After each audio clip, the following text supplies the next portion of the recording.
Whole Story Quest Audiobooks presents St Benet by David Blake, narrated by Jonathan Keeble. In him we have redemption through his blood, the forgiveness of sins, in accordance with the riches of God's grace. Ephesians, chapter 1, verse 7. Prologue. Thursday, the 8th of July, 1976. Claire Judson's delicate bare feet burned against the black sun-scorched path as she sprinted over towards the half-open church door. Once inside, she crouched low and took a moment to peer around. The church was empty. At least she thought it was. There she remained for a moment, basking in the cool, stale air, whilst relishing the touch of the cold flagstone floor against the soles of her feet. She'd abandoned her ugly school shoes and the white socks that came with them when she'd been hiding behind a gravestone outside, waiting for the coast to be clear. As painful as it had been to run on the blistering tarmac, the shoes' solid block heels made it impossible for her to walk anywhere without being heard, and silence was imperative. Her clandestine lunchtime rendezvous at the top of the bell tower with her much older boyfriend had to remain a secret. The Catholic girls' boarding school that she attended just down the road was well known for its zero tolerance towards pupils having any sort of relations with the opposite sex. If she was caught, she'd be expelled. There was no question about that. However, with current circumstances as they were, she didn't feel she had much of a choice. The stifling heat wave that had gripped the Norfolk Broads for the last 2 weeks, as it had the rest of the country, left her in a permanent state of sexual arousal. From the moment she awoke, a thin layer of sweat clung to her, making some of the most sensitive parts of her body stick to the coarse material that made up her hideously unfashionable school uniform. Not wearing a bra probably didn't help. She'd yet to get used to them. Although they provided her with much-needed support, she found them to be insanely uncomfortable, and she was always looking for an excuse not to wear them, the intense summer's heat proving to be the perfect one. On that particular day, she wasn't wearing any pants either. Gary had asked her not to. After their liaison the previous day, he'd mentioned that the idea of her walking around school without them would be a real turn-on for him. She'd yet to have the chance to tell him, but she was fairly sure that doing as he suggested had aroused her far more. Since starting school that morning, she'd found the combination of the oppressive heat, along with the knowledge that she was secretly strutting around her strict boarding school wearing nothing under her uniform, made thinking about anything other than Gary having his way with her virtually impossible. It had been purely by chance that their covert encounters had coincided with the beginning of the heatwave. That was also when a deep sense of guilt had started to follow her around school, like an annoying, unwanted friend. She'd been brought up to believe that sex performed outside of the holy union of marriage was a sin against God. She'd never understood why, especially after she'd had her first orgasm. How could something that felt so good possibly be against God? Quite the opposite. It made her feel empowered, liberated, alive. At least it did when she wasn't worrying about what would happen to her soul after her mortal existence came to an end. As long as Gary wore a condom, she really couldn't see the harm. The act itself made her feel far closer to God than anything had done before. Certainly more than singing insipidly boring hymns or being forced to listen to never-ending sermons, the sole purpose of which seemed to be to incite perpetual fear of what lay in wait for mankind beyond the grave, for all but the most spiritually minded. Naturally, the church took offence at the use of contraception as well. Now that really didn't make sense. Why ban the one thing that turned sex into nothing more than a harmless act of mutual affection? But there was one thing that meant what she had been doing with such hedonistic pleasure was most definitely wrong, both in the eyes of God and the law of the land. She was only 15. But it was a minor technicality, at least it was in her eyes. She would be 16 in September, which was close enough. However, she hadn't been entirely honest about it with Gary. When they'd first met, she'd told him she was 18 and that she was about to sit her A-levels. In fact, she hadn't even done her mock O-level exams. In her defence, she felt like she was 18, and she most definitely looked it. She could probably pass for 19, maybe even 20, or she could if she was allowed to wear makeup and some half-decent clothes. Once she was sure that no one was there, she padded over the cool flagstone floor towards the narrow door that marked the entrance to the bell tower. Ducking inside, she closed it gently behind her to begin stepping lightly up the narrow stone steps which circled around the outer edge. As she neared the top, the spiralling stairs became progressively steeper, so much so that with no handrail, she used the steps in front of her like the rungs of a ladder, placing hand over hand on each as she climbed ever higher. At last she arrived at the level where the giant domed church bells hung from their massive beams, waiting in patient silence for the next time they were needed. From there, a steel ladder took her up to where the final half-dozen or so wooden steps led out onto the roof. Breathing hard, her legs beginning to tire, she couldn't help but imagine Gary's smile as he lifted up her skirt. Directly ahead now was the ancient wooden door that led out to the roof, a band of sunlight filling the gap between it and the frame like a saintly halo. A mischievous smile played over her lips as she imagined the door being the entrance to heaven itself. As far as she was concerned, it wasn't far off. She paused to catch her breath, bracing herself for the intense heat that awaited her. It was supposed to be one of the hottest days since records began, and even though she'd be at the top of a tower over 100 feet high, she knew it would make no difference. The air would be as listless up there as it was at ground level, as it had been since their very first illicit meeting. Her breathing may have eased, but her heart continued to pound hard in her chest as she climbed the last of the steps. What she'd been doing with Gary at the top of the very place where she attended Sunday Mass every week was by far the most exciting thing she'd ever done in her entire life. Inching open the door, she squinted in the sun's glare and stepped out onto the grey wooden planking. Gary wasn't there. He'd normally be waiting for her just beside the entrance, leaning against the stone ramparts, cigarette in hand. She checked her watch. She was a little early, perhaps, but she'd never arrived ahead of him before. He only lived down the road, so he didn't have far to come. He was a barman at the Bittern in Wroxham, working the evening shift, and didn't start until 3. That was why they were only able to meet during her school lunch break. From the stairs behind her came the sharp creaking of wood. Knowing it must be Gary, she decided to strike the exact same pose he always did when she was about to emerge. Without a cigarette, she instead used her free hand to raise up her pleated green skirt, all the way to the top of her legs, exposing her smooth porcelain-white thighs, along with the perfectly formed curvature of her bum, so giving him proof that she wasn't wearing anything underneath, just as he'd requested. When she saw the top of his dark head, she called, "Hello, stranger!" With amused nonchalance, she then turned to gaze out over the village of Horning, shimmering in the breathless heat of the sun, adding, "What do you think of the view?" She pictured his wide square shoulders rising slowly up through the roof, and the way he would stop and stare in awe and desire at the half-naked schoolgirl standing ready for his attention. Turning to smile at him, she was so expecting it to be Gary that it took her a full second to realize that it wasn't. The man who was openly ogling her, and who seemed unperturbed by the fact that she had caught him doing so, was wearing the black cassock of a priest. Dropping her skirt, flushing in hot embarrassment, she spun to face him, adopting the traditional pose of an innocent young Catholic schoolgirl as she did, legs locked together, her hands clasped in front of her skirt, as if the combination of the two created some sort of impenetrable barrier to her long-lost virginity. As the man stepped out onto the roof, being careful not to trip over the hem of his cassock, his gaze seemed to linger unduly on her full, naturally red lips and her cute, upturned nose. "I thought I heard someone creeping around up here," he said. Unable to think of anything to say in response, she stared down at her bare feet, attempting to offer the correct level of reverence due to a man of the cloth. Placing his hands firmly on his hips, in a voice of stern condemnation, he asked, "Shouldn't you be at school, young lady?" I mean, I should, yes. Sorry," she stuttered. "But it's my lunch break, you see, so I, So you thought you'd sneak up here, did you?" Claire replied with a single nod. "To meet someone, I assume." She didn't answer.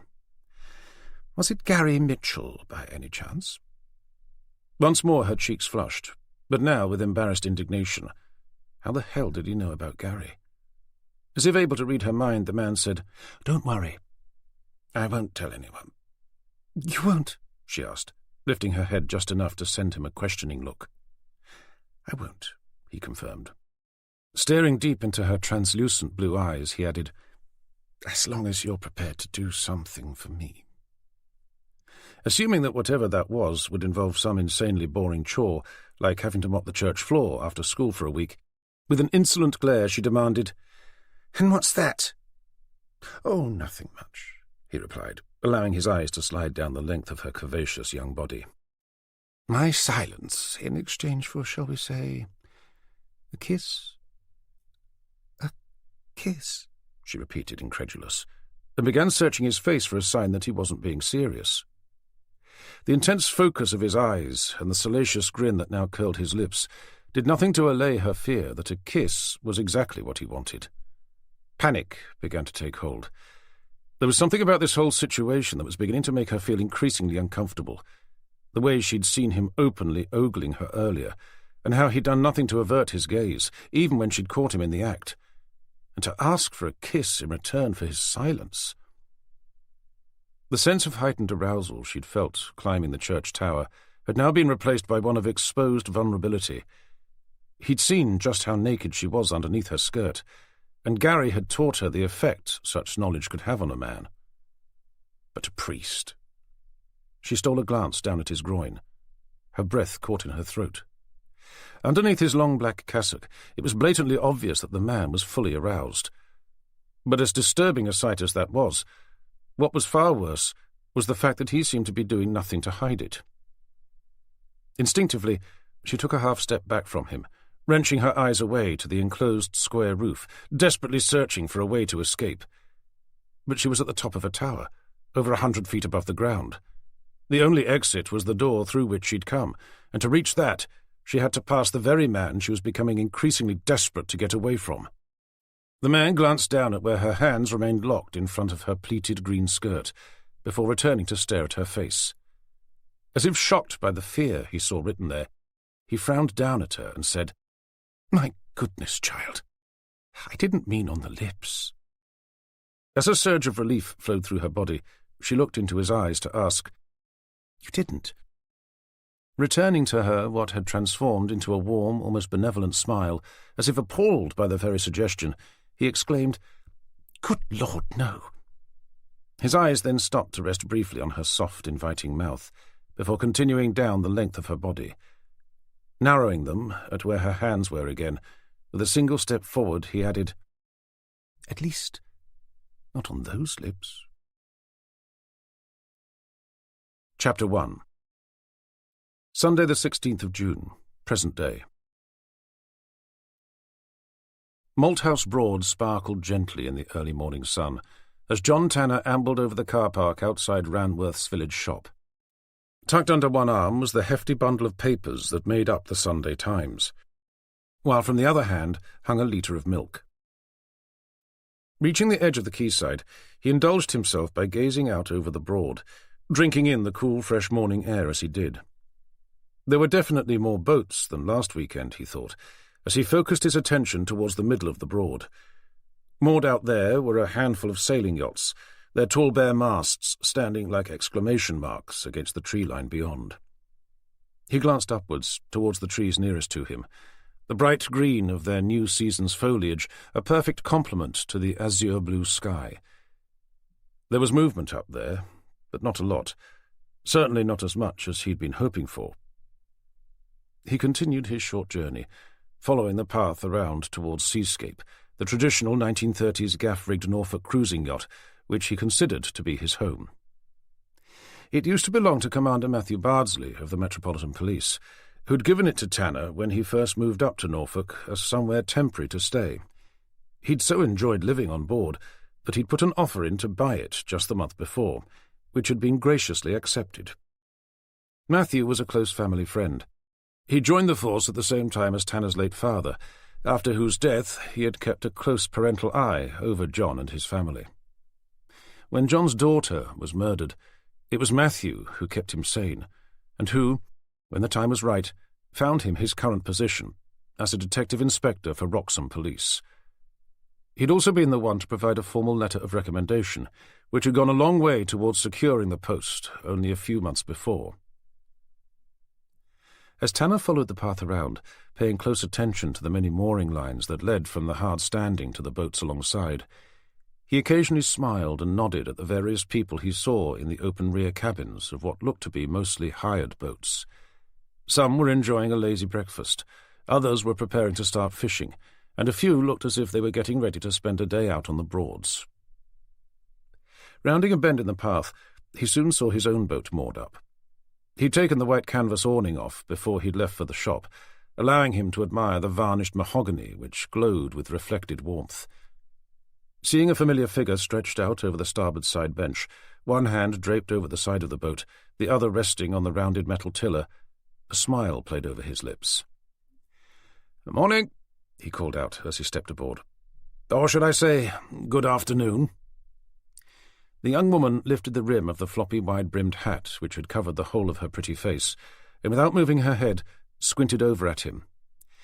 "It's not even 9:30, she moaned, as if lodging an official complaint. Checking his watch, Tanner said, "Actually, it's just gone." She dropped the brim of the hat back over her face. "I suppose that's what you call afternoon in London, is it?" "Well, people do have to get up very early down there." "Is that so they don't miss out on all the worms?" "Something like that. Anyway, I've got the papers and some milk." "How about the paracetamol?" "Oops, I knew there was something I'd forgotten." "Please tell me you're joking." He pulled out a small blue box from the front pocket of his jeans and gave it a shake. "Now that was funny," she said. "You really should write that one down." "What do you want first, the drugs or the coffee?" "Which would you recommend?" "Well, one will take about 10 minutes to make, whilst the other will only need a glass of water." "Drugs, please." "Right you are, miss. But if you want either, you're going to have to move. The cups are under the bench, along with the kettle." "Move? As in get up?" "Unless you've mastered the art of levitation." "Hold on. I'm a bit out of practice, but let me have a go." There followed a full 10 seconds of silence. "Anything?" she asked. "You mean, did your body lift magically up in the air, allowing me to retrieve a glass, 2 mugs and a kettle from under the bench seat?" "Mm-hmm." "I'm afraid not, no." "Shit." "Are you going to move, or am I going to have to hire a forklift truck?" "Are you saying I'm fat?" "If I said yes, would you get up and punch me in the face?" "Definitely." "Okay, yes, you're fat." "Right, that does it." After making a feeble effort to sit up straight, she gave up, raised her arms helplessly in the air, and said, "Give us a hand, will you?" Dumping the newspaper, milk, and paracetamol on the small fold-up table positioned in the middle of the cockpit, he took hold of her hands to heave her into a sitting position. Straightening her hat, she looked him in the eyes to say, "Oh, hello, stranger. My name's Jennifer Evans. Didn't we have sex last night?" "If you mean, did you pass out on top of me whilst endeavouring to take off your coat, then yes, I believe we did." "Was it as good for you as it was for me?" "Unforgettable," he assured her, before knitting his eyebrows together in apparent confusion to ask, "Sorry, but who are you again?" Jenny sent him an unamused scowl, earning a grin in return. "Now," he said, "are you going to get up, or am I going to have to arrest you for loitering with intent?" "With intent to do what?" "With intent to stop me from putting the kettle on." Letting out a disgruntled moan, she raised herself onto her feet and removed her hat. As she squinted around the cockpit, she said, "Tell you what, if you can find my sunglasses, I'll make the coffee." "Deal." And he turned to look down into the yacht's minuscule cabin, which was a mess of bedsheets, clothes, books, and magazines. "Any idea where they are?" he asked, thinking that he should have offered to make the coffee instead. "If I knew that, I'd have found them myself," she pointed out, lifting the lid of the bench seat on which she'd so recently been sprawled. Ducking his head, Tanner stepped into the cabin to begin tidying up, hoping that doing so would uncover the missing sunglasses belonging to the woman he'd only recently thought of as being his girlfriend. 2 cups of individually filtered premium-grade coffee later, while Jenny studied the Sunday Times fashion and beauty section as if she was about to be tested on it, Tanner sat up and began folding up the rest.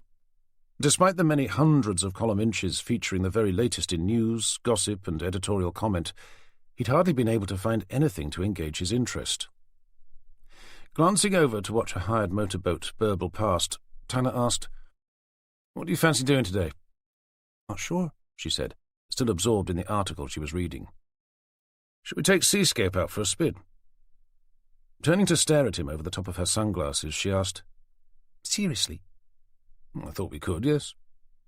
"Despite the fact that we spent over 12 hours yesterday attempting to take part in the Three Rivers race, before giving up due to the lack of wind, having to be towed back here, getting shamefully drunk and collapsing into bed?" "Speak for yourself," he said. "But apart from that, why not?" Jenny pushed her sunglasses up the bridge of her nose to stare up at the small blue and red flag positioned at the top of the mast. It was lifeless and limp. With some effort, she turned to study the tops of the nearest trees. "Well, there's no wind for a start," she eventually said. Following her gaze, he said in nature's defence, "There's some." "A breath, maybe. But I doubt there's even as much as there was yesterday." "How about we take that 1980s TV miniseries car of yours out for a drive instead? There are loads of nice pubs around here we've yet to go to. Assuming it can make it to one of them without breaking down first, of course." "You know, at some stage you better start making a few more complimentary remarks about my car. Else one day you might find that it's reversed over you when you weren't looking." "Are you saying it can go into reverse now?" He narrowed his eyes at her, leaping to the defence of his beloved 1985 Jaguar XJS. "The gearbox was fixed last week, as you well know." "Oh, yes, that's right. Sorry, I forgot." "They cleaned it as well." "Really? What colour is it now?" Ignoring the question, Tanner said, "We can always take your car if you prefer." "Oh, no. If we take mine, we know we're going to end up at the place we set out for. With yours, we never know which garage we'll end up in." Tanner smiled with wry amusement. His rather individual choice of vehicle provided Jenny with a seeming endless amount of comic material. However, deep down, over the 2 months they'd been together, he knew she'd grown to like it. He reached that conclusion because, when he'd offered to sell it and buy something more German instead, she'd refused to allow him. It hadn't stopped the jokes, of course, but at least he knew then that that was all they were. "Assuming we get back before dark, maybe we could go for a walk afterwards," Jenny suggested. "I've still not taken you to the wildlife reserve." "How far's that?"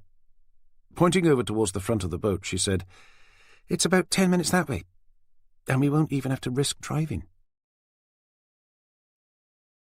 Chapter 2. On their return from a pleasantly uneventful drive through the Norfolk countryside, culminating in a pub lunch, Jenny led the way over to the Norfolk Broads Wildlife Centre.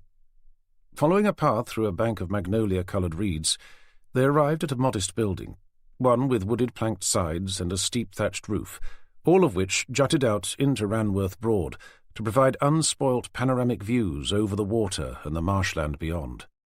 There they spent an enjoyable hour, taking it in turns to watch some of the many insects and birds through a freely available telescope. Although they saw kingfishers, dragonflies, a reed warbler, and even a marsh harrier, the bird Jenny had been most hoping to catch a glimpse of, the elusive bittern was nowhere to be seen. Despite having grown up in the area, she'd never been lucky enough to catch sight of one. As the centre's conservationist explained, in recent years they'd simply become so rare that only the booming call of the male could be heard, and even that was unusual. By the time they got back to the boat, it was only 3:30. With time to kill, and with even less wind than there had been in the morning, Jenny suggested that they drive over to St Andrew's Church in Horning, which she felt was worth a visit. On the way, their thoughts turned to the week ahead, leading naturally to the subject of their new boss, Detective Chief Inspector James Forrester. He'd been brought in to replace DCI Barrington, who had been encouraged into early retirement after a less than stellar performance in a previous case, one which cost the life of 3 civilians and a senior officer, and had left Jenny seriously wounded. "What do you make of him?" asked Jenny, sat in the passenger seat next to Tanner. "It's too early to tell. He's more hands-on than Barrington was, I know that much." "Is that good or bad?" "I've no idea. Thankfully, we've been pretty quiet since the death of Burgess, and in my experience you only see someone's true colours when they're under pressure." Enjoying the view of the lush green landscape, which seemed to slip effortlessly past, Jenny said, "You know, I still think they were too hard on Barrington. I mean, what happened to Burgess was hardly his fault." "Maybe not directly, But I think that had he been more decisive, less concerned about politics and more focused on what needed to be done, then there's a possibility it could have been averted. I never told you, but I did sneak a peek at the disciplinary report's findings, which I agreed with. Burgess didn't have enough experience to lead the investigation. I'm not saying I'd have done any better, but you don't give someone free rein on a high-profile murder case without them having had at least some prior experience. They rounded a bend in the narrow tree-lined road, after which Jenny directed him to turn left into an empty gravelled car park. Leaving the Jag, as Jenny led the way towards the church spire they could see poking up beyond a clump of trees, she said, "I still think you should have applied for the DCI job." "Oh, no thanks." "Why not? You've got experience, and if it wasn't for you, we'd still have a deranged serial killer roaming the Broads." "Yes, but if you remember, I nearly managed to get you killed in the process." "I've told you before, John. That wasn't your fault." "But it was. I should never have allowed you to go inside that mill. Neither one of us should have, not without backup." "I seem to remember that we didn't have much choice." "Our actions didn't save Burgess, though, did they? And you don't seem to understand just how close we came to losing you as well." As they took in the view of the many crooked gravestones over to their left, Jenny lifted her hand to her neck to feel the thin 3-inch scar, which she did her best to keep hidden under the folds of a silk scarf, and which was likely to serve as a permanent testament to the many dangers of the job. "Anyway, I'm happy enough being a DI," he said. "I prefer to be out and about than stuck behind a desk having to deal with station politics." Pulling the scarf back into place, Jenny wound her arm around his, saying, "But you wouldn't have to be behind a desk all the time. Forrester isn't." "No. Well, as I said, he's more hands-on than most DCIs I've known. But the responsibility remains, and we've both seen what can happen when you screw it up."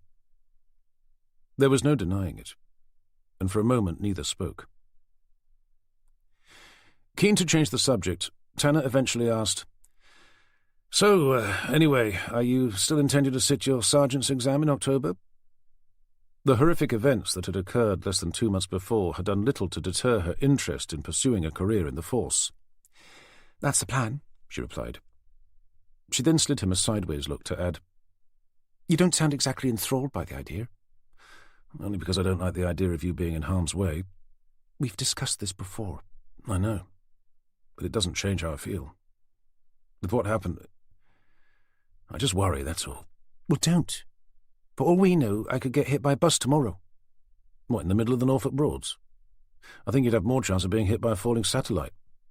"We do have buses, you know, and they're not bright red like the ones down in London, which does make them harder to spot."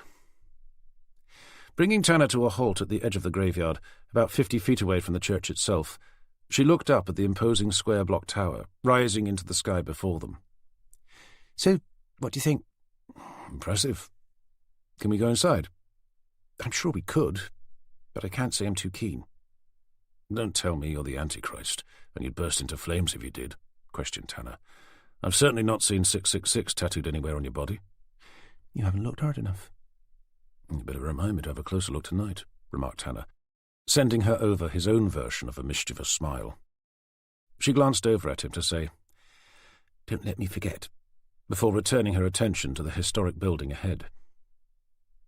As her dark brown eyebrows drew closer together, she continued by saying, "This used to be my church." Noticing the confused look on Tanner's face, she added, "I was brought up a Catholic. I was even baptized here. This used to be where I'd come every Sunday, with my parents, and I went to the Catholic girls' school just down the road." "But I thought you were brought up in Horning." "This is Horning's parish church. The village grew up away from it, probably due to the attraction of the river." "I see." He had no idea that Jenny was a Catholic, and with a little caution asked, "Do you still go to church?" "The last time was for midnight mass on Christmas Eve over 10 years ago, and I seem to remember being half drunk at the time. That's why I'm not too keen to go in." "Why's that? Did you throw up on the priest's shoes?" "Not that I can remember." "So why not?" "It's a guilt thing, I suppose, and I don't particularly wish to find myself face to face with my old priest and have him ask me where I've been all his life." "Do you think the same one would still be there?" "I've no idea, but they do have a tendency to live longer than most." After dutifully appreciating the church's 15th-century architecture, Tanner eventually said, "If we can't go inside, can we at least walk around?" "That's not a problem. After all, I did want you to see it. But if we meet a clean-shaven, white-haired old man wearing a cassock and a dog collar, then I'm off." Chapter 3. Monday the 17th of June. A luminous layer of pre-dawn mist hung over the Broads like a widow's veil. The only sign that the sun was about to rise was the merest hint of blue edging the horizon to the east.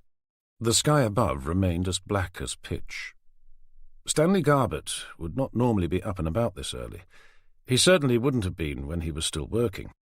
It was over 5 years since he'd retired, and at 71 he was finding it increasingly difficult to remain lounging in bed for hours on end, as he used to do when he was younger. His bladder now had him up before 4 o'clock every morning, and once awake, it was almost impossible for him to get back to sleep.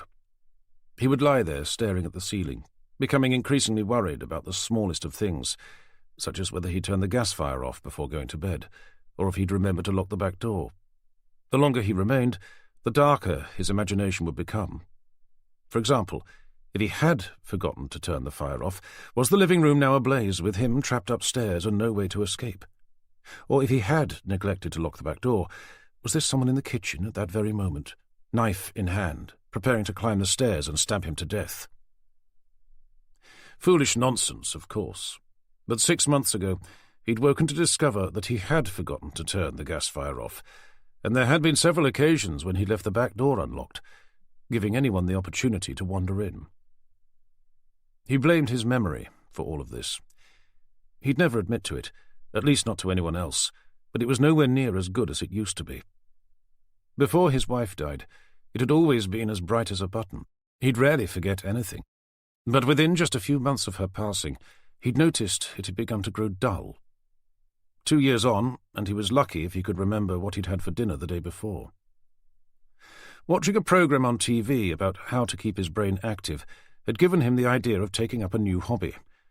According to the program, you didn't just have to exercise the body, you had to do something similar with the mind, and apparently one of the most effective ways of doing so was to learn something new.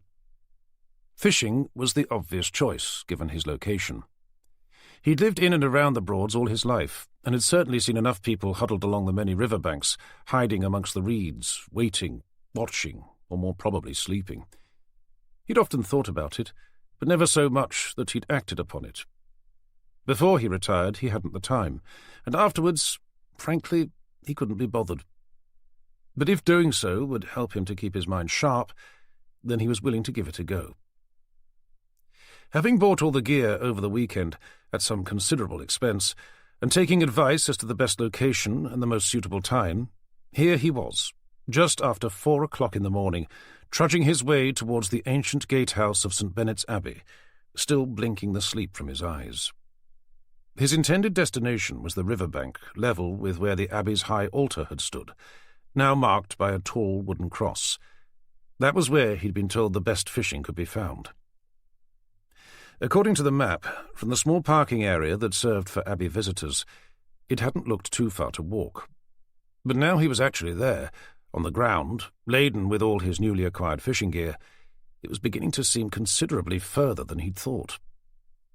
He could just about make out the cross, silhouetted against the expanding blue light from the not-yet-risen sun. His plan was to bypass the ruins by following the bank of the River Bure. He knew there was no footpath down there, but he felt more comfortable walking along the river than through the ruins themselves. The abbey itself was thought to date as far back as the 9th century, when it was a monastery of the order of St Benedict, hence the name. Like most ancient sites, its history was marked by brutality, disease, and death. The very first historical account told of a religious hermit being slaughtered by a group of Danes as they rampaged through East Anglia in 865. Other stories included the summary execution of the site's holy inhabitants after they refused to give up their treasures during the dissolution of the monasteries in the reign of Henry VIII. Then there was the tale of a young girl back in the 17th century who'd used the abbey's high altar to sacrifice her baby before being caught and burned at the stake for the illegal practice of witchcraft. Tradition had it that on the darkest and most blustery of nights, her screams could still be heard echoing out over the flat, unbroken landscape, as her soul burned forever in the flames of hell. As far as Stanley was concerned, whether or not any of this was true was neither here nor there. He'd always been easily spooked. Even the old Hammer horror productions of the 1960s, which his friends had enjoyed and laughed off, had been enough to have him checking behind doors on his way up to bed. It was for that reason, along with the many stories he'd been told about the Abbey over a pint down his local pub, that he was keen to avoid going anywhere near its crumbling remains. He didn't mind the ruined gatehouse so much, slap bang in the middle of which some 18th-century farmer had, for some unknown and frankly bizarre reason, decided to build a drainage mill. It was a little spooky, but nothing more than that. It was the ruined remains of the Abbey itself he had issues with, especially up near where the cross stood, and especially during what was still, to all intents and purposes, the dead of night. He looked over towards where he could hear the River Bure, flowing majestically down towards the village of Thurn, but it was still too dark, and he couldn't even make out where the field ended and the river began. The only thing he could see with any certainty was the cross and the narrow footpath that led towards it. Not confident that he could successfully cross a muddy field towards the river without stumbling straight into it, he realized that his only sensible option was to head through the Abbey. From there, another footpath was marked on the map, one that should take him safely down to the river's edge, near to the location he'd been advised to try. Putting Tall Tales behind him, he hitched up the khaki-green carryall he had slung over his shoulder, stood up straight, and with his shoulders back, began to whistle as he marched down the footpath towards the Abbey at the end, making a mental effort to look neither left nor right, whilst doing his best to keep his overactive imagination under control. Within a few minutes, he was able to make out the first jagged clumps of time-aged rock, where the Abbey's walls had stood over 1,000 years before. Reaching the first of the ruined remains, he stopped. That was where the entrance used to be, with the high altar at the far end. His tuneless whistling fell silent. It was silly, but he knew that if he took just one more step, he'd be entering the Abbey itself. It may have once been consecrated ground, but the local population now considered it to be a godless place, known more for its links to the occult than as a home of divine spirituality. He stared ahead towards the cross. The sky was perceptibly lighter now. The translucent line of blue had been replaced by a wide band of crimson-red, and the mist that remained suspended in the air now glowed orange, as if it was smoke lit by a distant fire. As he searched for the courage to take a step forward, something caught his eye. Lying on top of what remained of the Abbey's altar, directly underneath the cross, was a crumpled pile of discarded black bin liners, spewing out waste from their open ends. Some moronic boat owner has dumped their rubbish here, he thought, feeling his temper rise. Probably some stupid bloody tourist. He'd never liked the fact that every year literally millions of holidaymakers would pour into the Broads, half of them taking out boats, most without a single clue as to how to drive them, and many showing little respect for the waterway's fragile ecosystem. Fuming with indignation, he marched forward, straight down the middle of the ruined Abbey to take a closer look. Hopefully, he'd be able to find something that would tell him who'd left it there.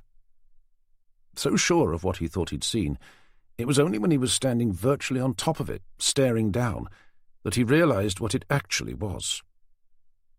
Sprawled out on its back was a man's body clad all in black. From one end jutted a pair of bony white feet, from the other hung a head. But where the man's neck should have been was instead a horrific gash. From there oozed a slow but steady stream of dark, coagulating blood, which had soaked his face and was now clinging to the top of a shaven grey head, waiting to drip into the darkness of the ground below. Unable to take his eyes off the gaping wound, Stanley took a faltering step back, away from the butchered body, dropping the heavy hold-all as he did. The face twitched. Stanley's breath caught in his throat. Wrenching his gaze away, he spun around, hoping to run, but his feet had caught around the bag at his feet. Losing his footing, he began stumbling backwards, realizing to his horror that he was falling onto the corpse itself. It was only when the nearest of the body's arms raised itself up to offer him a cold embrace that he began to scream. Chapter 4. The sun had only just cleared the horizon when the call came. A body, throat-cut, lying within the ancient ruins of St Benet's Abbey.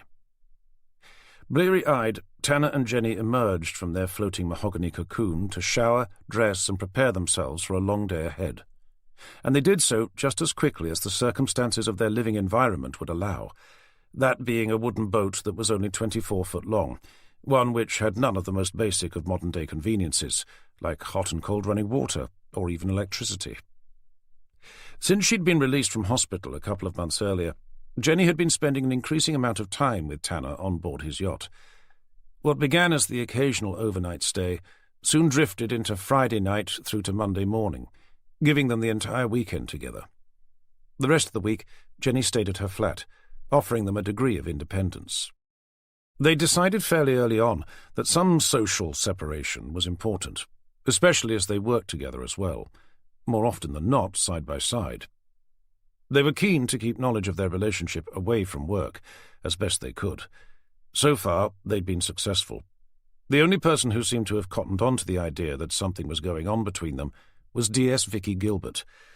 But apart from her dropping the occasional hint that she was aware of their secret, she'd only done so when the three of them were alone together, never in front of anyone else.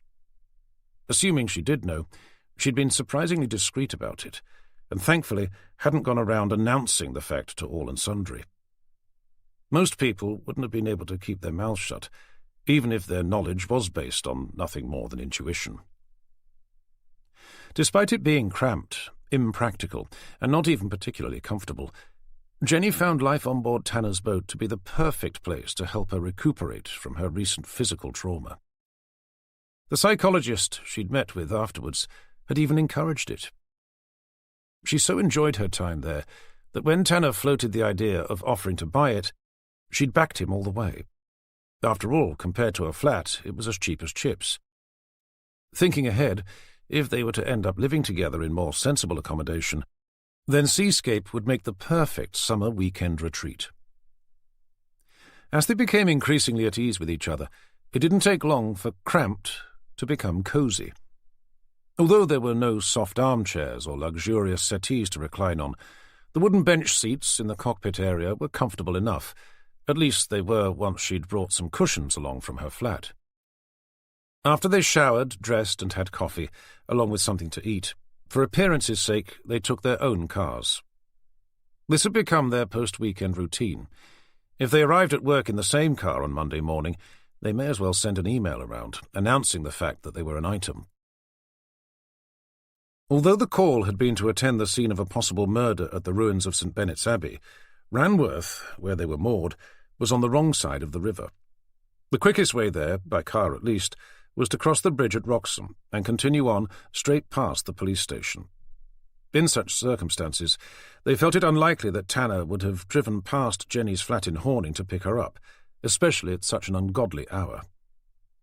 What they weren't able to avoid doing was to arrive at the same time, with Jenny's silver VW Golf driving into the already busy car park near to the Abbey's gatehouse, and Tanner's sleek black XJS purring in behind.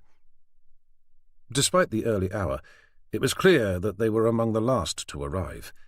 Apart from an ambulance and 2 squad cars, a forensics van was also parked up, along with DCI Forrester's black BMW and the more nondescript vehicles belonging to DS Cooper and DS Gilbert.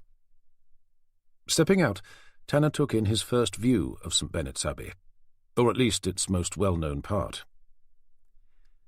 The ancient Benedictine monastery's gatehouse was a giant stone structure which had formed the entrance to the monastic community via a defensive wall, most of which had long since disappeared. If the gatehouse was impressive, it was dwarfed in comparison to the conical brick base of what used to be a drainage mill constructed in the 18th century. Surrounding the site, as far as the eye could see, was nothing but flat land, shrouded by tendrils of early morning mist, glowing yellow in the light from a steadily rising sun. Above and beyond was a wide-open blue sky, streaked by long lines of clouds, their soft edges burnished by rich hues of orange and scarlet.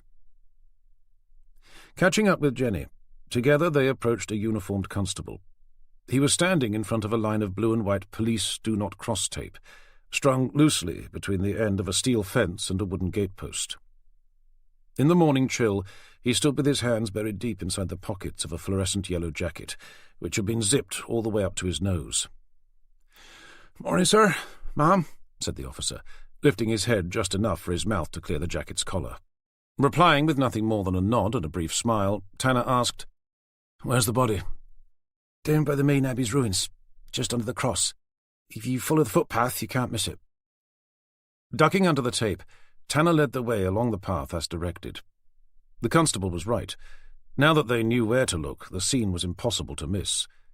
Even from where they were, they could see the all-too-familiar sight of a forensics unit in full swing, busily working in amongst a series of misshapen lumps of weathered rock, which presumably marked what was left of the ancient abbey, but now only seemed to scar what would have otherwise been an ordinary field of unkempt grass. With Jenny just 2 steps behind him, Tanner followed the narrow footpath, pulling his black overcoat around him as he did. "I see DCI Foresters there," Jenny said, peering over Tanner's hunched-over shoulders. "As I said, more hands on than Barrington," he replied, before lapsing into silence. Reaching the edge of the ruins a few minutes later, they could clearly make out the shiny bald head of DCI Forrester, who seemed to be deep in conversation with their medical examiner, Dr. Johnston. As they approached, Forrester looked up briefly before checking the time on his watch to say, "Ah, D.I. Tanner, D.C. Evans. I was wondering when you two were going to make an appearance." Although it wouldn't have been possible for them to have arrived any earlier, Tanner thought it prudent to apologize. "Excuse our tardiness, sir. We both live the other side of the river." "As do I, Tanner. But I still managed to get here a good 10 minutes before either of you." Tempting as it was to point out that Forrester probably had a shower directly opposite his bedroom, could dress himself without feeling like he was playing a game of Twister, and had a kettle that didn't need to spend at least 5 minutes resting over a gas hob in order for its contents to boil, it was unlikely such remarks would be appreciated. They would also do little to explain why Jenny was also late. So instead he said simply, "Yes, sir. Sorry, sir," and glanced behind him at Jenny to give her a stern frown of feigned rebuke, mimicking the look DCI Forrester was giving him. It took a degree of mental fortitude for Jenny to prevent herself from laughing. She'd always had a problem with taking authority seriously, especially when it was in the hands of a bald, fat, middle-aged man whose jowls wobbled like a seal's every time he spoke. Although it was glaringly obvious to Tanner that she was doing her best not to laugh, fortunately, for both their sakes, Forrester seemed oblivious.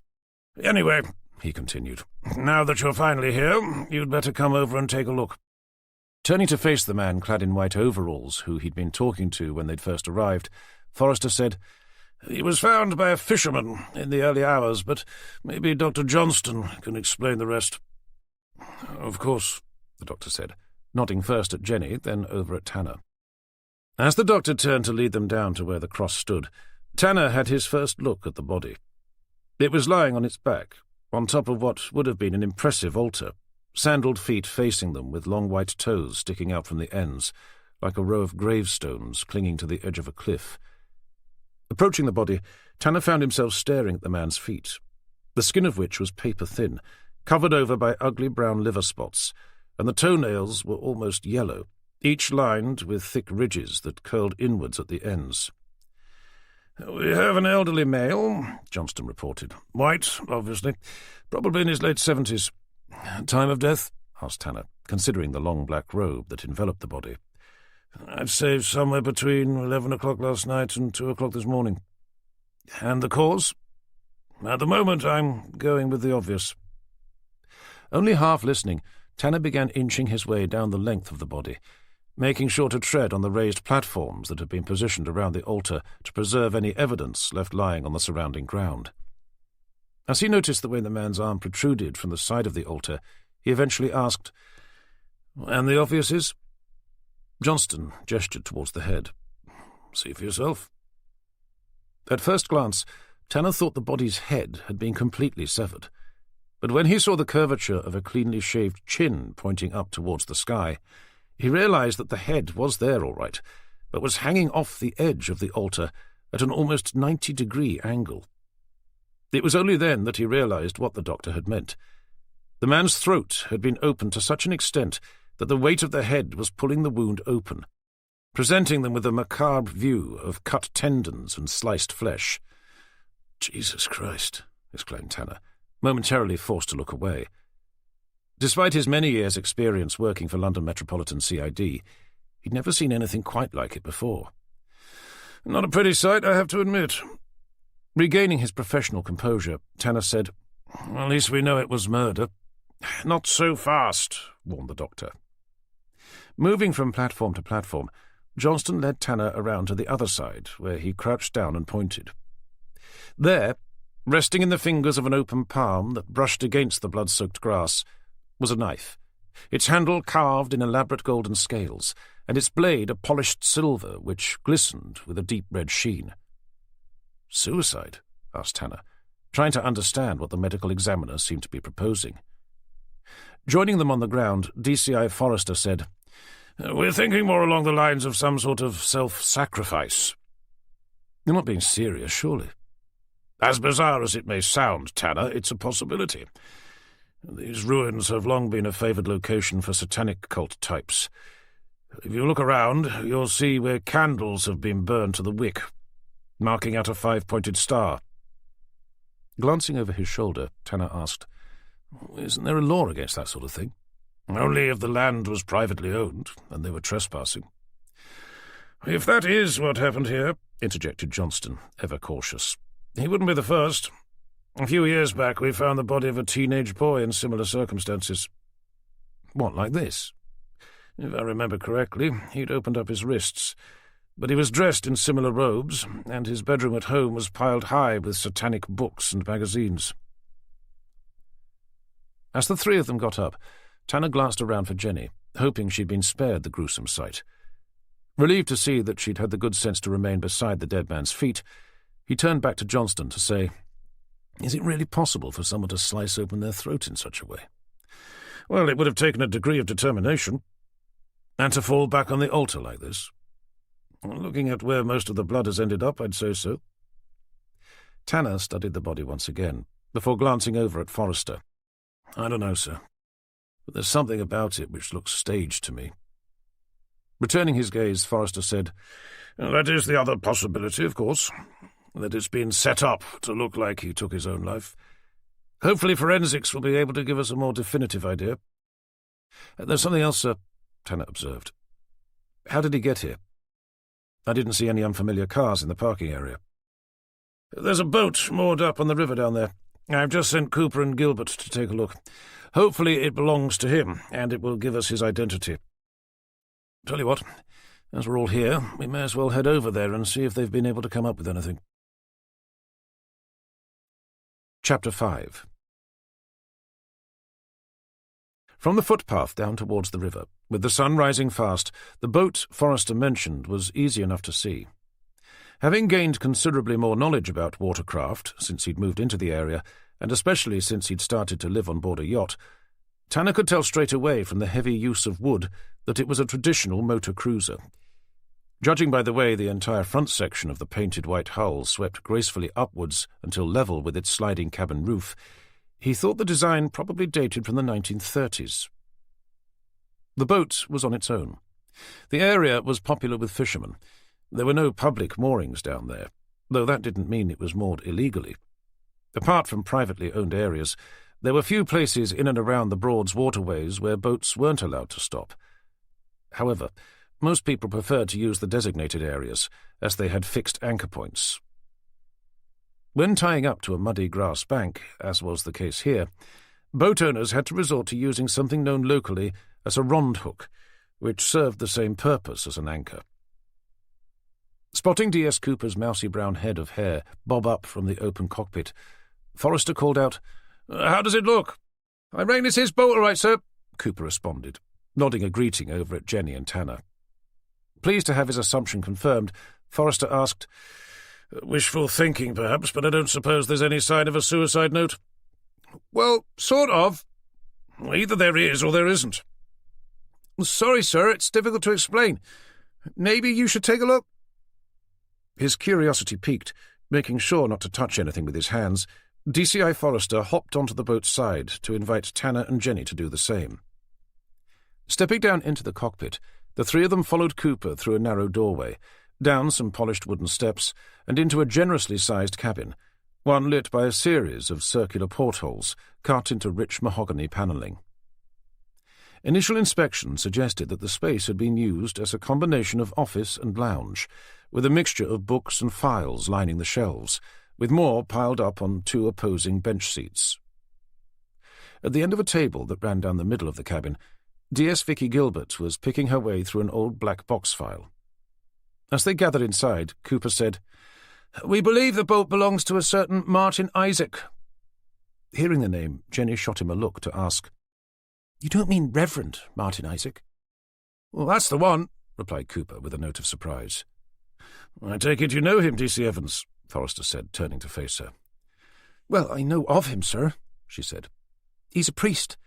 At least he used to be back in the 70s. He was charged with the murder of a girl from my old school." Forrester raised an eyebrow at her, sending furrows up one half of his wide forehead. Taking the look as encouragement, she went on to say, "He was eventually acquitted, but only after a lengthy trial. Afterwards he left the church and went on to write some sort of anti-God type book, one which became a bestseller, but which had the Christian community up in arms." "Was it called Christianity in Purgatory by any chance?" asked Cooper, staring down at a large hard-backed book that lay open on the table in front of him. "I think so," she replied. "After the book's success, he went on to set up some sort of a satanic cult, which became very popular. At least it was back then." To Cooper, Forrester said, "I assume you're thinking that the body up in the ruins is this Isaac character?" "I'd have thought so, sir, yes.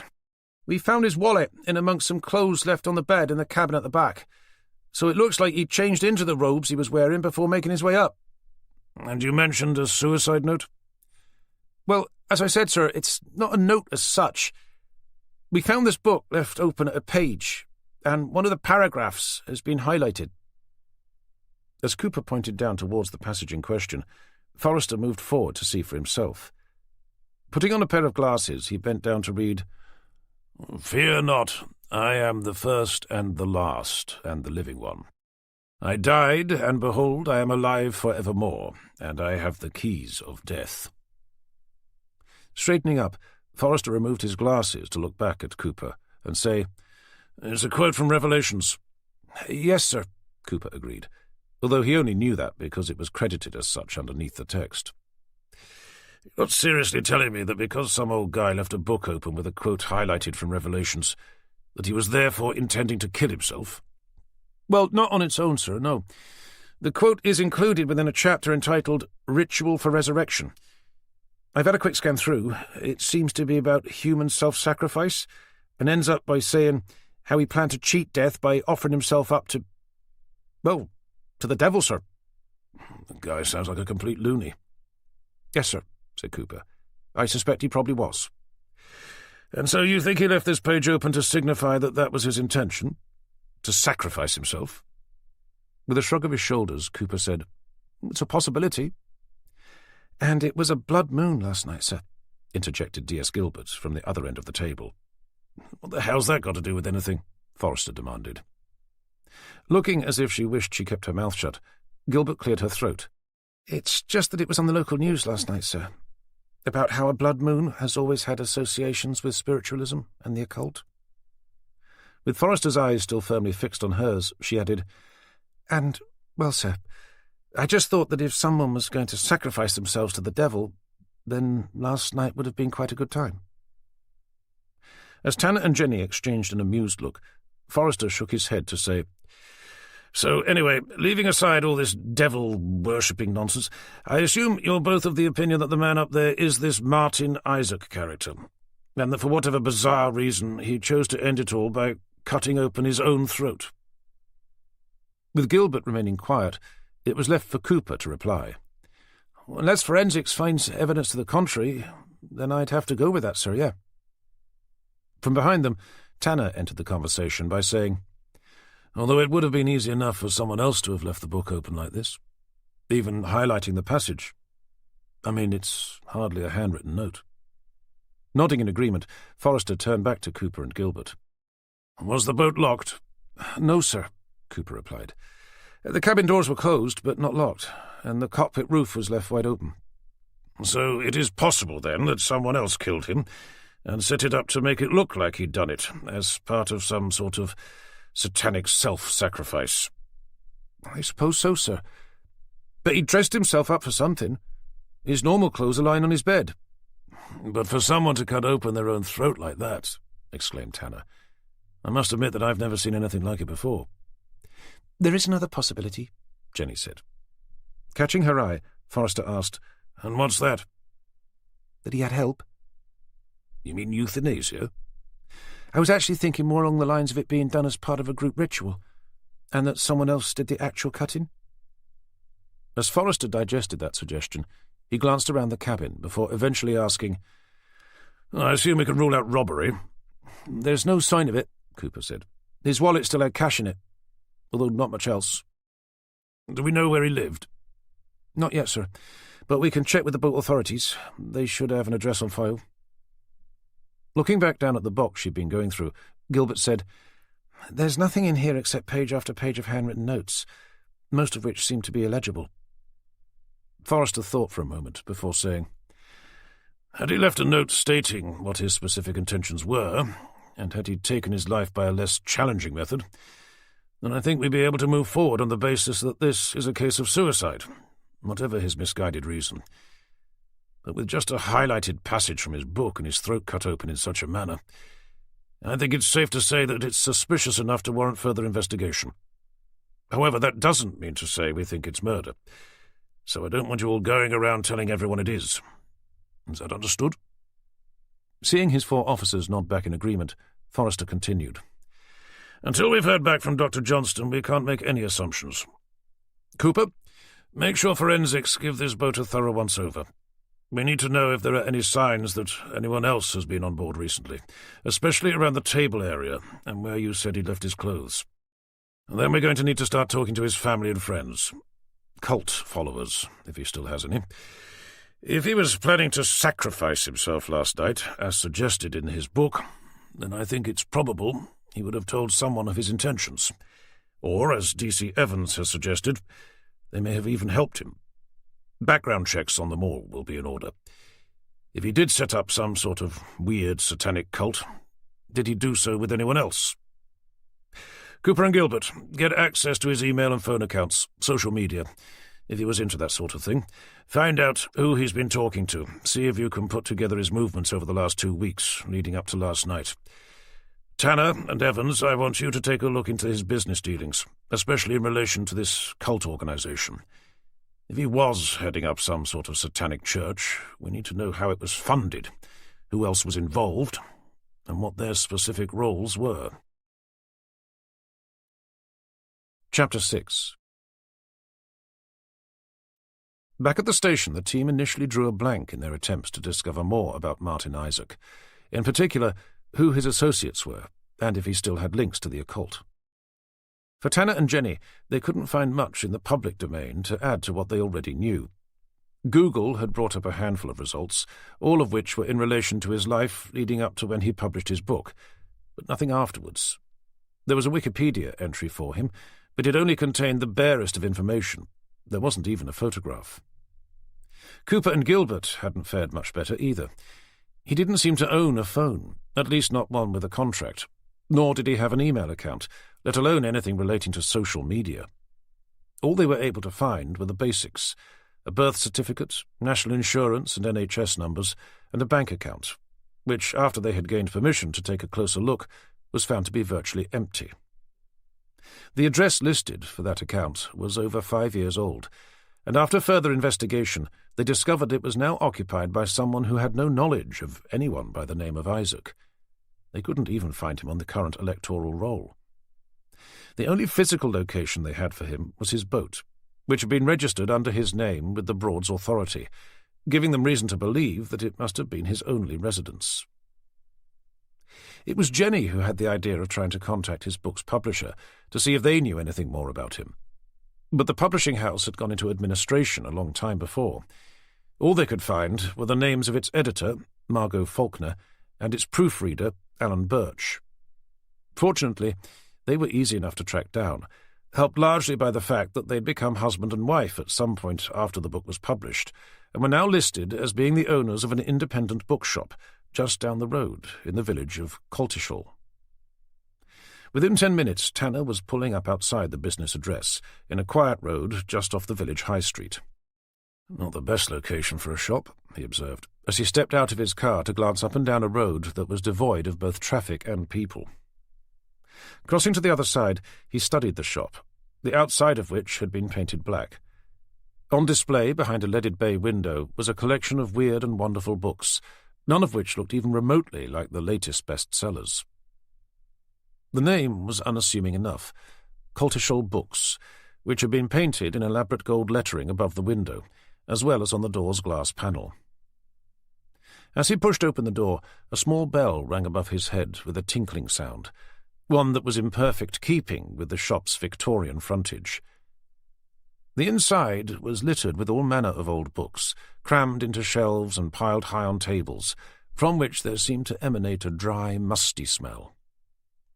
With nobody around, either behind the counter or anywhere else, Tanner was eventually forced to clear his throat and call out, "Hello!" A moment later they heard the distant sound of a man's voice, which echoed out from somewhere near the back of the shop to say, "I'll be with you in just 1 minute." As they waited, they began browsing through the collection of ancient-looking piled-up books. "Do you think they've got the latest Stephen King?" inquired Jenny, as she picked up one particularly hefty leather-bound volume from off a table. "I think they're probably more likely to stock Charles Dickens," said Tanner with a wry look. "They may even have his latest." They soon heard footsteps rattling down an ornate iron spiral staircase in the far corner of the shop, and it wasn't long before a sprightly old man with a thin frame, a quick step, and a cheerful countenance appeared. "Sorry to keep you waiting," he said, skirting the half-dozen or so display tables as he made his way over to join them. "We've just had some new books come in." Whispering over to Jenny, Tanner said, "Maybe they do have the latest Stephen King after all." As the man reached the counter, Jenny raised her hand to hide what she knew would have been a most inappropriate smirk. Offering them each a warm smile, the man asked, "Now, how may I help you?" Bringing their minds back to the task at hand, they each pulled out their IDs. "Detective Inspector Tanner and Detective Constable Evans, Norfolk Police. Are we speaking to Alan Birch?" "You are, yes," he answered, concern creasing his forehead. "There's nothing wrong, I hope?" Getting straight to the point, Tanner asked, "Do you by any chance know a man called Martin Isaac?" I don't think so, no. Why?" Tanner's eyebrows rose in surprise. "Apparently he's sometimes called Reverend Martin Isaac, if that helps." "Sorry, but I'm not sure I know any clergymen." "He's not a clergyman." "Well, that explains it, then. Now, is there anything else I can help you with?" "At least not any more," Tanner went on, as though the man hadn't spoken. "In fact, I don't think he's much of anything." With concern turning to confusion, the bookshop owner said, "Sorry, I'm not with you." Changing tack, Tanner asked, "Have you ever heard of a book called Christianity in Purgatory?" Glancing around the shop as if looking for it, the man eventually said, "I can't say it rings a bell, no." "That's funny," said Tanner, "since you're accredited as being its proofreader." "Oh, then you must be looking for a different Alan Birch. I'm fairly sure I'm not the only one." "But your wife's accredited as the editor, under her maiden name Margot Faulkner." Birch continued to stare at him, but the cheerful smile had faded, leaving in its place a cold, blank expression. "Margot is your wife's name, is it not?" There was no reply. Raising one of his solid dark eyebrows, Tanner persisted. "It's just that Martin Isaac is the author, which is why I'm going to have to assume that you do know him, even if you say that you don't." "I'm sorry," the man eventually said, "but I'm afraid I can't help you." "Oh dear, that's a shame. It's just that this man you say you don't know, Martin Isaac, he was found this morning." The bookshop owner made no response. lying within the ruins of St Benet's Abbey. Still nothing. He was found dead, Mr. Birch. Birch's eyes shifted between the two police officers. As his expression changed from resolute non-disclosure to confused concern, he eventually said, "I'm sorry, Inspector, but you must be mistaken. It must be someone else you found." "So you do know him, then?" "Very well, yes.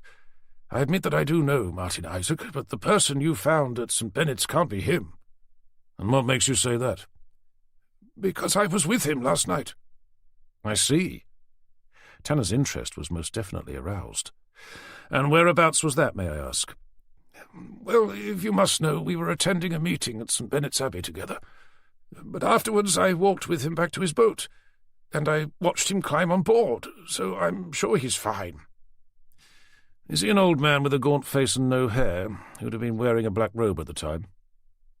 The bookshop owner fell silent again, the colour draining from his face.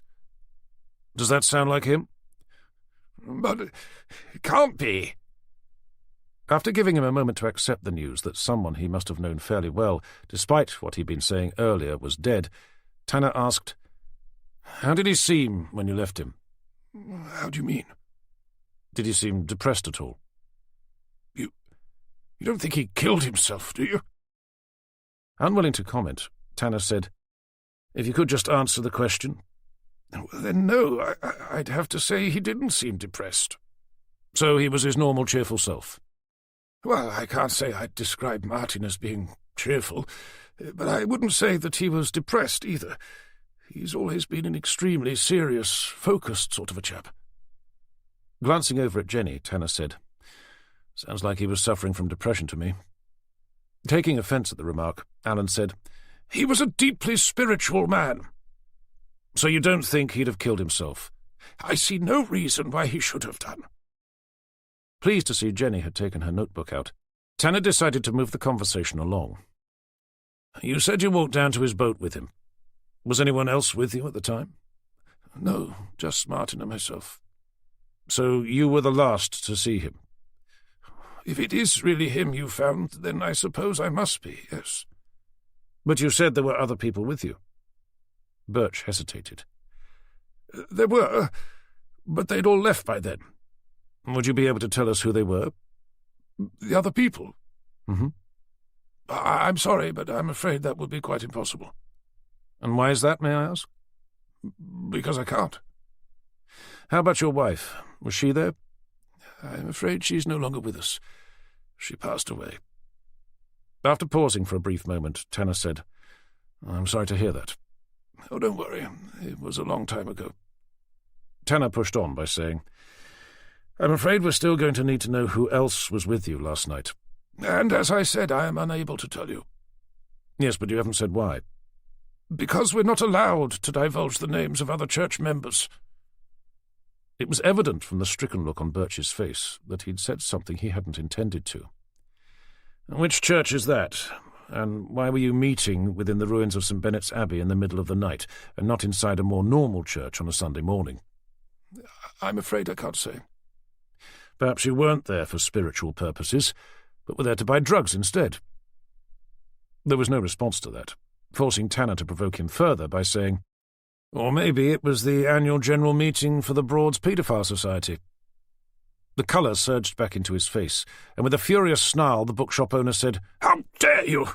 Of course it wasn't." "Then what was it about?" "I'm sorry, but I just can't say." "OK, tell you what. How about we arrest you on suspicion of murder and see how you feel about it then?" "Murder?" "That's what I said."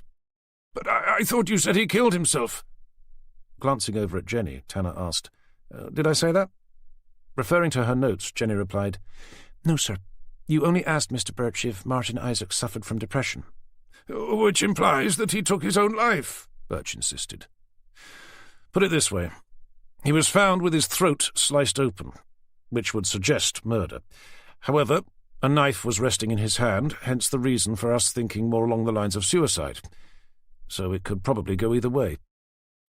Birch stared in wide-eyed horror at Tanner's face. Consequently, if we've been able to identify someone who was, say, at the exact same place where we believe Mr. Isaac died, and at a very similar time, who at first denies having ever known the man, and who seems strangely reluctant to tell us what he was doing, wandering about the ruins of St Benet's Abbey in the middle of the night, then that would give us sufficient grounds to arrest that man on suspicion of murder. But I didn't. Then you'd better tell us what you were doing there, hadn't you? Despite the threat of being charged with murder, Birch still seemed reluctant to answer, and instead just stood there, exchanging panicked glances between the two detectives. With a heavy sigh, Tanner said, "Alan Birch, you are under arrest for the murder of Martin Isaacs. You do not have to say anything, but it may harm—" All right, he blurted out. "I'll tell you." They waited in silence for him to begin, before Tanner felt it necessary to give him a prod. "Sometime today, if you please. Or would it help if we handcuffed you first?" After a furtive glance out of the shop window, he leaned forward, and, with his voice kept low, eventually came out with, "I'm a member of the Ecclesia Diaboli." "I see," said Tanner, none the wiser. What's that when it's at home?" "It's a monastic order, a church, if you will, of which Reverend Isaac was the founder." "I see.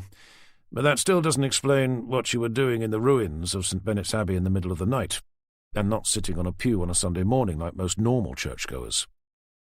"It's not that sort of a church." "You mean it's not a church at all?" "I suppose that depends on your definition of church." "And what's yours?" Birch paused for a moment, before eventually going on to say, "Most people consider a church to describe a building, whereas its original meaning was simply a group of people. It's from the Greek, ecclesia, which means to assemble, or to be called out." "So you're basically saying that your church is more of a cult?" Pulling his shoulders back, the bookshop owner fixed Tanner with an offended look, and said, "If you say so." "It's what you have to say that's of interest to me." There was a lull in the conversation, before Birch eventually relaxed his stance a little and began to speak more freely. "We've always thought of ourselves as being a spiritual religion, just one that differs from a Christian one. Reverend Isaac helped us to understand that our existence isn't governed by either God or the devil, but that they are two sides of the same coin, good and bad, positive and negative, male and female. The law of nature makes it impossible to have one without the other, and anyone who thinks they can is deluding themselves. The two are inextricably linked, and if you choose to embrace one whilst ignoring the other, your life will be in a permanent state of discord and imbalance." "And so, to redress the balance, you spend your lives standing around five-pointed stars in the middle of the night worshipping Satan?" "And it's because of such ignorant dogmatic prejudice that our religion was forced into secrecy." "Oh, fair enough. But am I correct in thinking that's what you were doing last night, in amongst the ruins of St Benet's Abbey?" Silence followed, during which Birch seemed to be considering how much he should be telling the two detectives. Eventually he reached a conclusion. "It was our blood moon sacrifice. It's our most hallowed gathering, and the only time we offer a sacrificial gift." "But I assume Martin Isaacs wasn't the intended gift, or at least he wasn't supposed to be." Ignoring the question, Birch asked, "Are you really sure it's him?" "At this stage we're about as sure as we can be. We found items belonging to him on board his boat, but we've yet to locate the whereabouts of any relatives to help us with a formal ID." "To be honest, I'm not sure he had any. I believe he was an only child and never married. He used to be a parish priest." "Yes, we know," said Tanner, glancing briefly over at Jenny. Assuming that was an invitation for her to say something, she explained to the bookshop owner. "I went to school at St Andrew's in Horning." "So you'd have heard the stories, then?" "Only that he was the local priest, and that he was accused of murdering one of the pupils from my school." "Claire Judson," said Birch, as he stared off with a lost, haunted look. Seeing his expression, she asked, "Did you know her?" "Me?" he asked, shaking his head clear of whatever thoughts had been crowding his mind. "Not directly. At least not before she was attacked. I used to be a lawyer in a former life. or so it feels now. I was a solicitor for the church, and was on the defence team for Martin's trial. When he told me afterwards that he'd started to write a book, both I and my wife, fiancée at the time, became curious, and we ended up helping him to write it, my wife acting as the editor and me doing my best at the proofreading. And then you left the practice of law to open a bookshop? Something like that. Although, as you can see, we're hardly Waterstones. And the accusation that he'd murdered the girl? All nonsense, of course. But someone did murder her. Yes, poor girl. She's actually buried within the church grounds where it all happened. But it had nothing to do with Martin. Having first heard about the story when she started school, out of personal as much as professional curiosity, Jenny asked, "Did they ever find out who was responsible?" Not that I'm aware of. Martin was eventually cleared of all charges, but not before it had gone on to what became a lengthy and very public trial. From experience, Tanner knew that just because someone was acquitted didn't mean they hadn't done it. All it meant was that the law had been unable to prove beyond reasonable doubt that he had. Well, the police of the day must have had grounds to think that he was guilty, else it wouldn't have made it to court. Perhaps.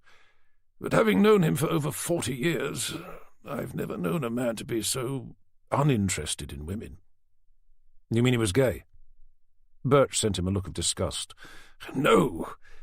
I meant that he's never been interested in anything of a carnal nature. He certainly wasn't the type to rape a 15-year-old schoolgirl. You may think that, Mr. Birch, said Tanner, but nobody can ever really know what goes on inside someone's head. I know he wasn't, because I never once saw him look at a girl. Not in that way.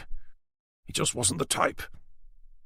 Up until the time he was accused of attacking Claire Judson, he was devoted to the Catholic Church. All he ever wanted in life was to be a parish priest.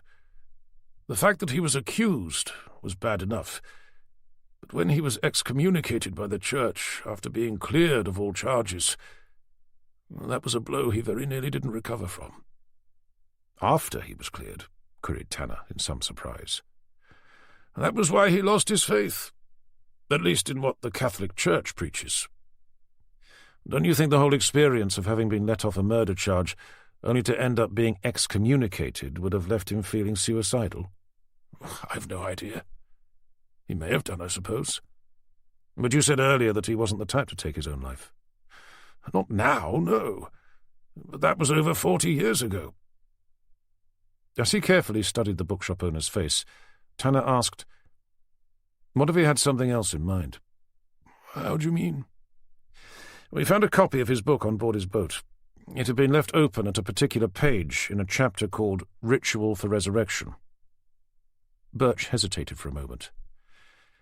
I believe he included that chapter more as a theoretical proposition than any sort of statement of fact. That if someone were to sacrifice themselves to Satan, they could be born again as his son, otherwise known as the Antichrist. As I said, I'm sure he meant it to be more theoretical than practical. That's as may be. But do you think he believed it enough to have a go? Well, I don't know. Having immersed himself in the subject for as long as he had, I suppose it's a possibility. One more thing, Mr. Birch. Can you think of anyone who'd wish Mr. Isaac harm? Nobody in particular. But there were plenty of people who didn't agree with his views. Enough to want him dead? Again, it's a possibility. I know he received a lot of hate mail when his book first came out. Any death threats? I've no idea, but it wouldn't surprise me. It was another reason why he decided to keep such a low public profile. Chapter 7. As they crossed the quiet road to Tanner's car, Jenny asked, "What did you make of all that?" "I think it's looking increasingly likely that Martin Isaac had become so deluded by his own cult religion thing. What was it called again?" "The Ecclesia Diaboli," she said, without needing to refer to her notes. "Yes, that he decided to have a go at what he'd written about, a self-sacrifice. And who knows, maybe at this precise moment he's attempting to raise himself up from the dead to begin wandering the earth as Satan's son, all set to do his evil bidding." If he is, then he'll need to get out of the morgue first. And it will certainly give Dr. Johnston quite a fright, especially as he's probably about to start cracking open his ribcage. Quite. Reaching the car, deep in thought, Jenny said, "Maybe he wanted to give his followers the impression that he'd sacrificed himself as a way to hide his real intention, to commit suicide out of depression. Or maybe he'd been diagnosed with some sort of terminal illness and didn't have long to live anyway." If it's the latter, then Johnston should be able to tell us. But I still think it's an odd method of doing it. I mean, to cut one's throat from ear to ear. My God. Didn't the Japanese used to do something similar? Tanner shook his head. You're thinking of seppuku, suicide by disembowelment, which sounds much worse. But if it's possible for someone to disembowel themselves, then I suppose it's equally possible to cut your own throat. But the question would be, why choose that particular method, when there are so many others that would have given him a far less painful way out? What about the other alternative? What? That Alan Birch, the bookshop owner, gave him a helping hand? Why not? He certainly spent long enough trying to deny that he knew who Martin Isaac was. I suspect that was more because he'd probably been sworn to secrecy about the Ecclesia Diaboli, and that he doesn't want people finding out that he spends every other evening attending midnight satanic rituals within the ruins of St Benet's Abbey. What about the others who he claims were there? It comes down to motive in both cases. If someone assisted him according to his own will, fair enough. But if not, they'd have to have had a very strong reason for wanting him dead. That level of violence isn't usual, and speaks of massive anger, or outright hatred. Unless Isaac had a secret hoard of cash stashed away somewhere, it's difficult at this point to see what other motive there could be. I suppose it could have been a relative of Claire Judson's, Jenny said. Someone who was convinced Isaac was guilty of her murder and was out for revenge. If it was, then they certainly took long enough to do anything about it. As he said that, Tanner's phone began to ring. "It's the boss," said Tanner, having dug it out from his pocket. "I'd better take it." A moment later, the familiar voice said, "Tanner, it's Forrester. How'd you get on with that bookshop owner?" "Well, we had an interesting chat, but there's nothing at this stage to suggest that he had anything to do with it. He only confirmed what we already suspected." "Forensics seems to be suggesting the same thing. The only prints found on the knife were his own, and the same goes for the book we found on his boat. We've also had an interim report back from the medical examiner. He's found no evidence to suggest foul play. He did discover something, though." "What's that, sir?" "Isaac had severe atherosclerosis. All his major arteries were completely clogged up. Johnston estimates that he probably only had a few months to live anyway, 6 at most." "Does he think Isaac would have known about it?" "Even if he wasn't diagnosed, he would have been suffering from severe chest pains, so he must have known something was up. It doesn't seem like much of a stretch to conclude that once he knew, he decided to take matters into his own hands. Anyway, we'll await the full medical examiner's report before going any further. But assuming nothing else comes to light, hopefully we'll be able to leave this one in the coroner's hands." Chapter 8. "What's the verdict?" asked Jenny, as Tanner put away his phone. "Looks like you were right. According to Johnston, he was a heart attack just waiting to happen, and there's no evidence of foul play." "And forensics?" "The knife's clean of prints, apart from Isaac's. It's the same story with his boat." "So we're going with suicide?" "Well, Forrester's going to have to hand it over to the coroner's office. If they think the ritual element plays a significant role, it may end up being classed as death by misadventure. But either way, it doesn't look like there's a criminal element to it, so as far as we're concerned, the investigation is over." As he placed his hand under the XJS's chrome door handle, he stopped, staring off into space.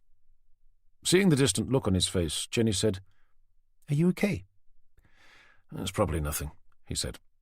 "But didn't Birch say that they were at St Benet's last night for what they called the Blood Moon sacrifice?" "He did, yeah. Why?" "The knife Isaac's allegedly used on himself. Did you get to see it?" "To be honest, I wasn't too keen." "I don't suppose you'd be able to pull up a picture of it from the database?" "Only if they've loaded the pictures up," she replied, retrieving her phone from out of her handbag. "Any particular reason?" "I'm not sure. But before we head off, I'd like to ask our bookshop owner one more thing." Back inside the shop, with no sign of the owner, Tanner called out, "Mr. Birch!" it's Detective Inspector Tanner again." Hold on," came the familiar voice from towards the back. While they waited, Tanner asked Jenny, "Any luck?" "It's here, yeah." She passed her phone over to him, just as Birch emerged from the rear of the shop holding a steaming mug. "Sorry about that. I was making myself a coffee." "And I'm sorry to bother you again, but I have just one more question." "Okay, fire away." "It concerns the ritual you said you were taking part in. The Blood Moon sacrifice?" "Yes. What about it?" "Judging by its name, I assume you did actually sacrifice something." Birch hesitated for a moment before saying, "It was a chicken. It belonged to one of our members. But we've checked, and there's nothing illegal about doing so." Holding out the image on Jenny's phone, he said, "May I ask if that's the knife you used?" Placing his mug down on the counter, he put on a pair of reading glasses before leaning forward to take a closer look. The picture Jenny had found was a close-up of the knife taken at the scene, when it was still resting on the fingers of Isaac's blood-splattered hand. Seeing the image, Birch wrenched his face away from the screen, pulling his glasses off as he did. "Is that the knife?" Tanner repeated. "It is," came the stilted response. "But you could have warned me first." "Who would have used it to make the sacrifice?" "That would have been Martin. He always acted as our high priest." "And nobody else would have touched it?" "We'd have all held it, as part of the ritual, both before and afterwards. Doing so signifies that the sacrifice is made by all in attendance, not just the person doing it." "And is this the only one?" "The only knife? I think so." "And who looks after it?" "It's Martin's, as far as I know." Tanner studied Birch's face for some moments before handing the phone back to Jenny, saying, "Anyway, I was just curious. Thanks again for your time. We'd better be on our way." As soon as they were back outside the shop, Jenny asked, "What was that all about?" "I just wanted to find out if anyone else had touched the knife that night. And the fact that they all had means that it's odd that the only prints we found on it belonged to Isaac." "Doesn't that suggest he must have cleaned it before using it on himself? To be honest, I think I'd have done the same thing. I mean, as mentally imbalanced as you'd have to be to want to cut open your own throat, you want to clean some poor chicken's blood off before doing so." "Off the blade, yes. But would you clean the handle as well?" Jenny thought about that for a moment. It was a fair point. It certainly didn't sound like that was something someone would have done, not unless they had a good reason to. "And there's something else as well," said Tanner. "Let me see that picture again." Jenny brought up the image and held it out for them both to see. "It struck me at the scene," he said, pointing. "You see the way it's resting in his hand?" "What about it?" "Wouldn't the knife have fallen out as he'd gone over backwards? Here it looks more like it's been placed there, after the fact." Again, Jenny found herself in agreement with him. "I think you should mention this to Forrester." "I'm not sure there's much point," he replied, heaving open the XJS's long, heavy door. "There's no physical evidence to suggest anything other than he'd done it himself. And as you said, he could have easily decided to clean the whole knife beforehand.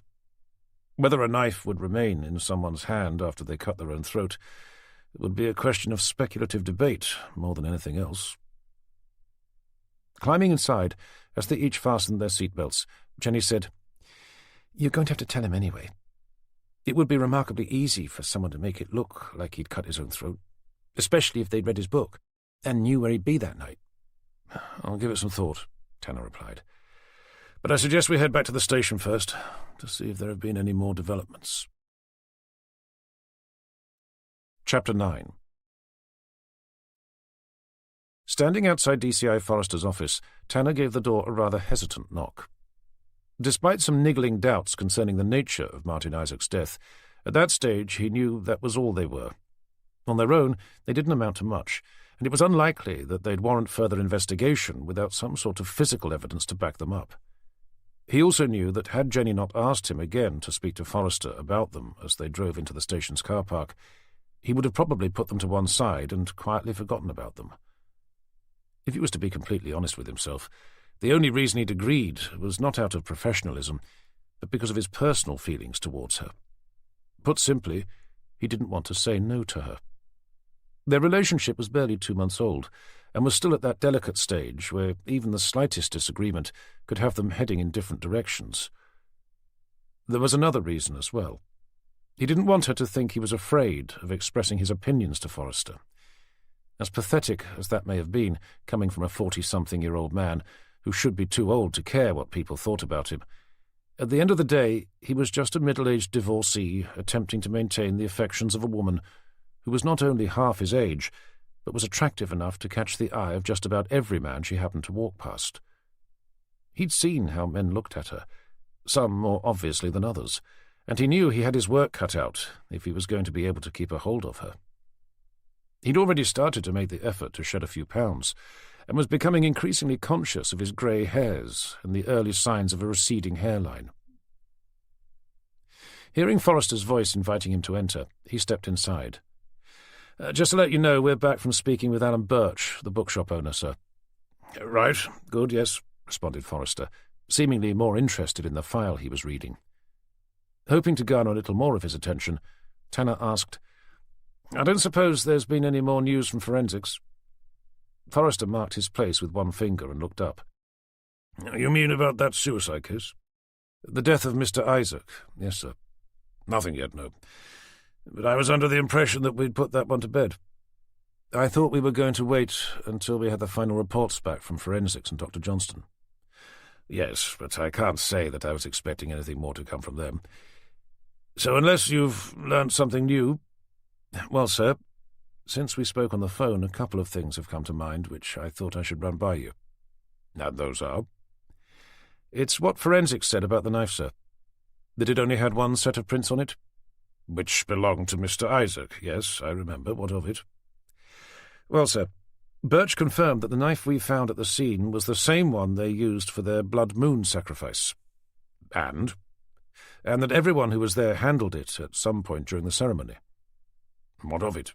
questioned Forrester, looking back down at the report to turn the page over.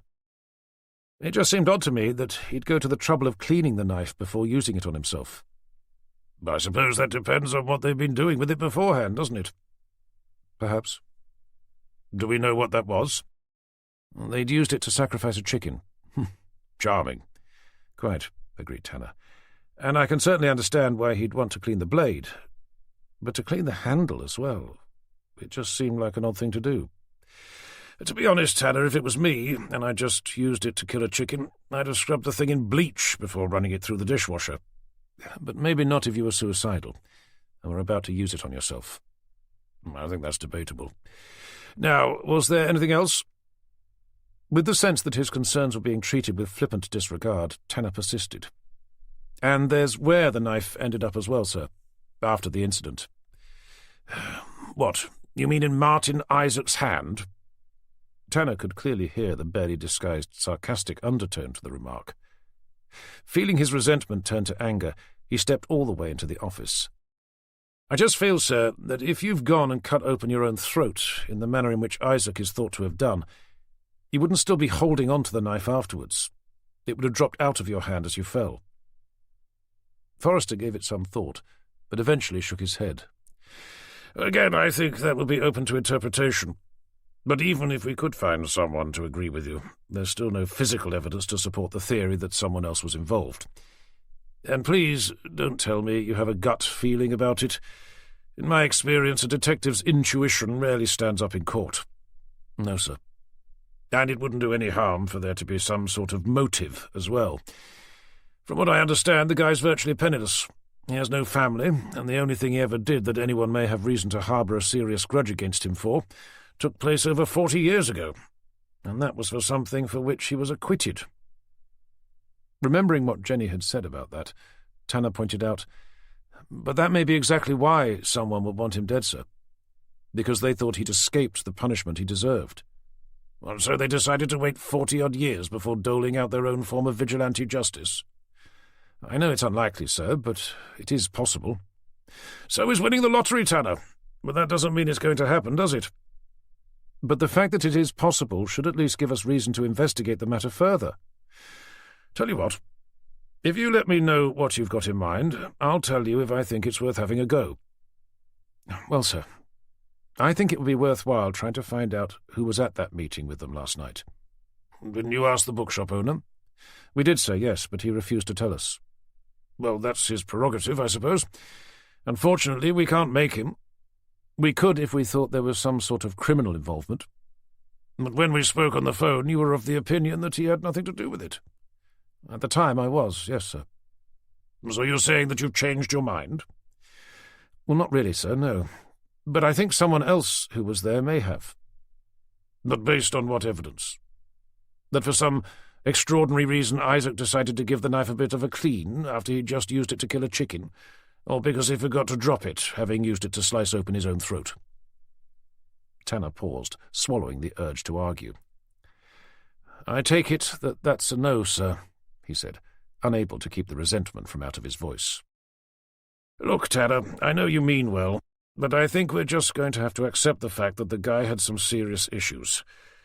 Not only was he about 3 months away from having a massive heart attack, he was also the founder of some weird cult religion, who seemed to be of the opinion that if he sacrificed himself to the devil, he'd be resurrected from the grave as a way of saying thank you.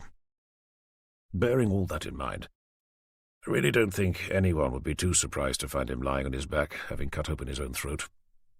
So, as I said before, unless you can find some firm evidence to back up your suspicions, or at least some sort of a motive, then that's what will be in my report to the coroner's office. Chapter 10. Tanner pulled the XJS off the country lane into St Andrew's Church car park, the same place they'd been only the day before in happier circumstances. Nothing more had been heard from either forensics or the medical examiner, and the investigation into the death of Martin Isaac had been handed over to the coroner's office, allowing Tanner, Jenny, and the rest of Wroxham Station's CID team to leave work at a sensible hour. Having time on their hands, but still too early to think about food, after leaving Jenny's car at her flat, they decided to drop by her old church again. With everything they'd learned about Martin Isaac, how he'd been acquitted of Claire Judson's rape and murder, only to be excommunicated from the church, when Jenny and Tanner found out that the victim had been buried within the very church grounds where her life had come to an untimely end, they were both keen to see her grave for themselves. With the sun warming their backs, they split up to search through the 100 or so headstones, many of which were so old they'd become almost impossible to read. It was Jenny who found it, along with a single white tulip resting in a thin glass vase set before the headstone on a marble plinth. She waited for Tanner to join her before reading aloud the epitaph that had been carved on the stone. "In loving memory of Claire Louise Judson, our thoughts and prayers will be forever with you." They stood in silence for a moment, the peaceful serenity of the setting graced by the sublime song of a distant blackbird. "Her parents would have been devastated," Tanner eventually said. Having lost his own daughter only 11 months before, he knew exactly how difficult it must have been for them. Jenny tucked her arm around his and gave him a comforting squeeze. He'd told her what had happened a few weeks before, when explaining the reason for his move up to the Broads. Her heart had gone out to him then, as it did now. Before he told her, she'd sensed there was something he'd been keeping to himself. That had been obvious since their first meal together. But she'd made a point of not asking him about it, hoping he'd tell her when he thought the time was right. The moment had come one night on board his boat. They'd been wrapped in each other's arms, feeling the protective comfort of the soft, warm bed covers as they'd listened to the rhythmic sound of water lapping up against the boat's hull. That was when Jenny realized that the emotional barriers she'd surrounded herself with for most of her adult life were melting away, like dew before the morning sun, and she could feel herself falling in love with him. "Have you seen the flower?" she asked, gesturing down at it. When they'd first met, Tanner had told her he thought men had a blind spot for such items of natural beauty. He'd gone on to say that even if they were placed directly in front of them, the average man would be oblivious, hence the reason for her making sure that he was aware of it. Suspecting her mind was harking back to that conversation, Tanner smiled. "Surprisingly, I did, even before you pointed at it." "It means that someone's been here recently." "And on a fairly regular basis, judging by how clean the vase is." They stood for a moment longer before Tanner stared up at the church. "Do you feel brave enough to go inside yet?" "Do you want to?" "I wouldn't mind." "Come on then. I doubt if anyone's around at this time anyway. Not on a Monday evening." With her arm still encircling his, she led the way past the rows of misaligned gravestones, following the narrow path that led up towards the church's entrance. As they approached, they heard the sound of iron rattling against wood as the door began to open. "I assume they're not expecting us?" queried Tanner. A grey-haired middle-aged man, dressed in the familiar attire of a priest, emerged from the church, squinting at the brightness. Holding tight to Tanner's arm, Jenny wondered if it was too late for them to turn around and head back in the opposite direction. It was. He'd already seen them. "Good evening," he called out, raising a hand to shade his eyes from the sun. "Hello," replied Tanner with a friendly wave, as Jenny tugged at his arm like a rider pulling a horseback by the reins. Tilting his head towards her, Tanner whispered, "Don't worry, he won't bite. You sure about that?" As they came closer, the priest gave them a welcoming smile. "Are you looking for a wedding venue by any chance?" After a brief exchange of embarrassed glances, Tanner returned the smile. "Actually, no. We just came to have a look around." "Well, you've certainly picked the perfect evening," replied the priest, gazing at the surrounding trees, the tops of which swayed gently in the warm summer breeze. Feeling brave, Jenny decided to ask, "I don't suppose Father Geoffrey is still here?" "Father Geoffrey," he said, as if he'd not heard the name in years. "I'm afraid he passed away some time ago. I take it you knew him." "He was my parish priest when I was growing up.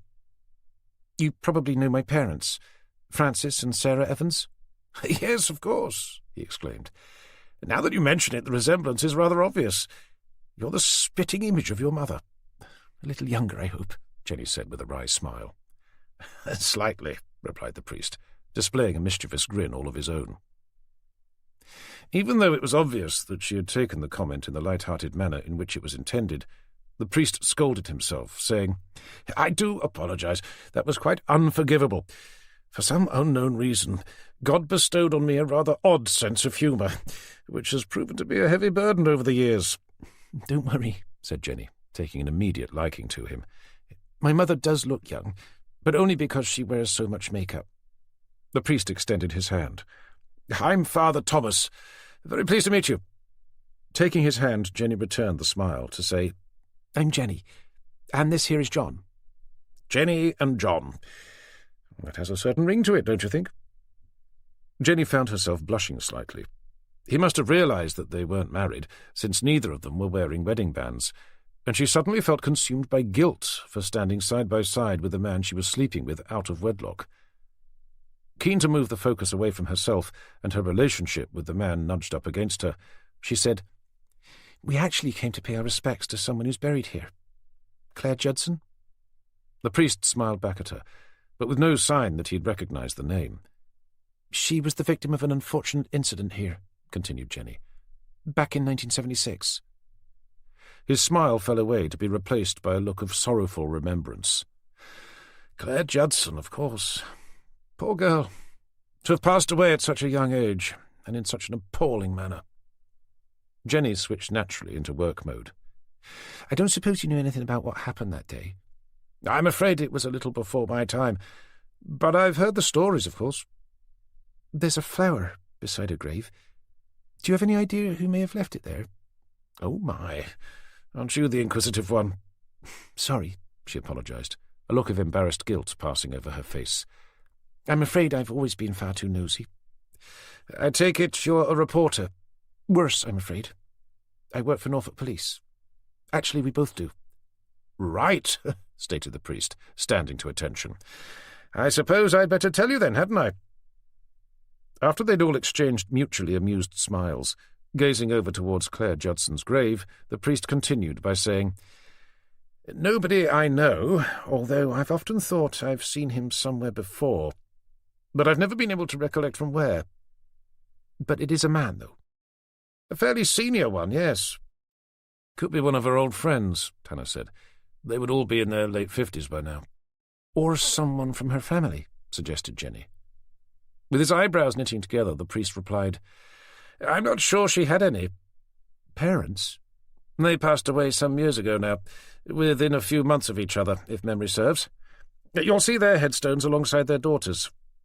But I was fortunate enough to get to know them before they passed. They attended every Sunday. It was through my conversations with them that I was able to find out what had happened to her. They missed her terribly.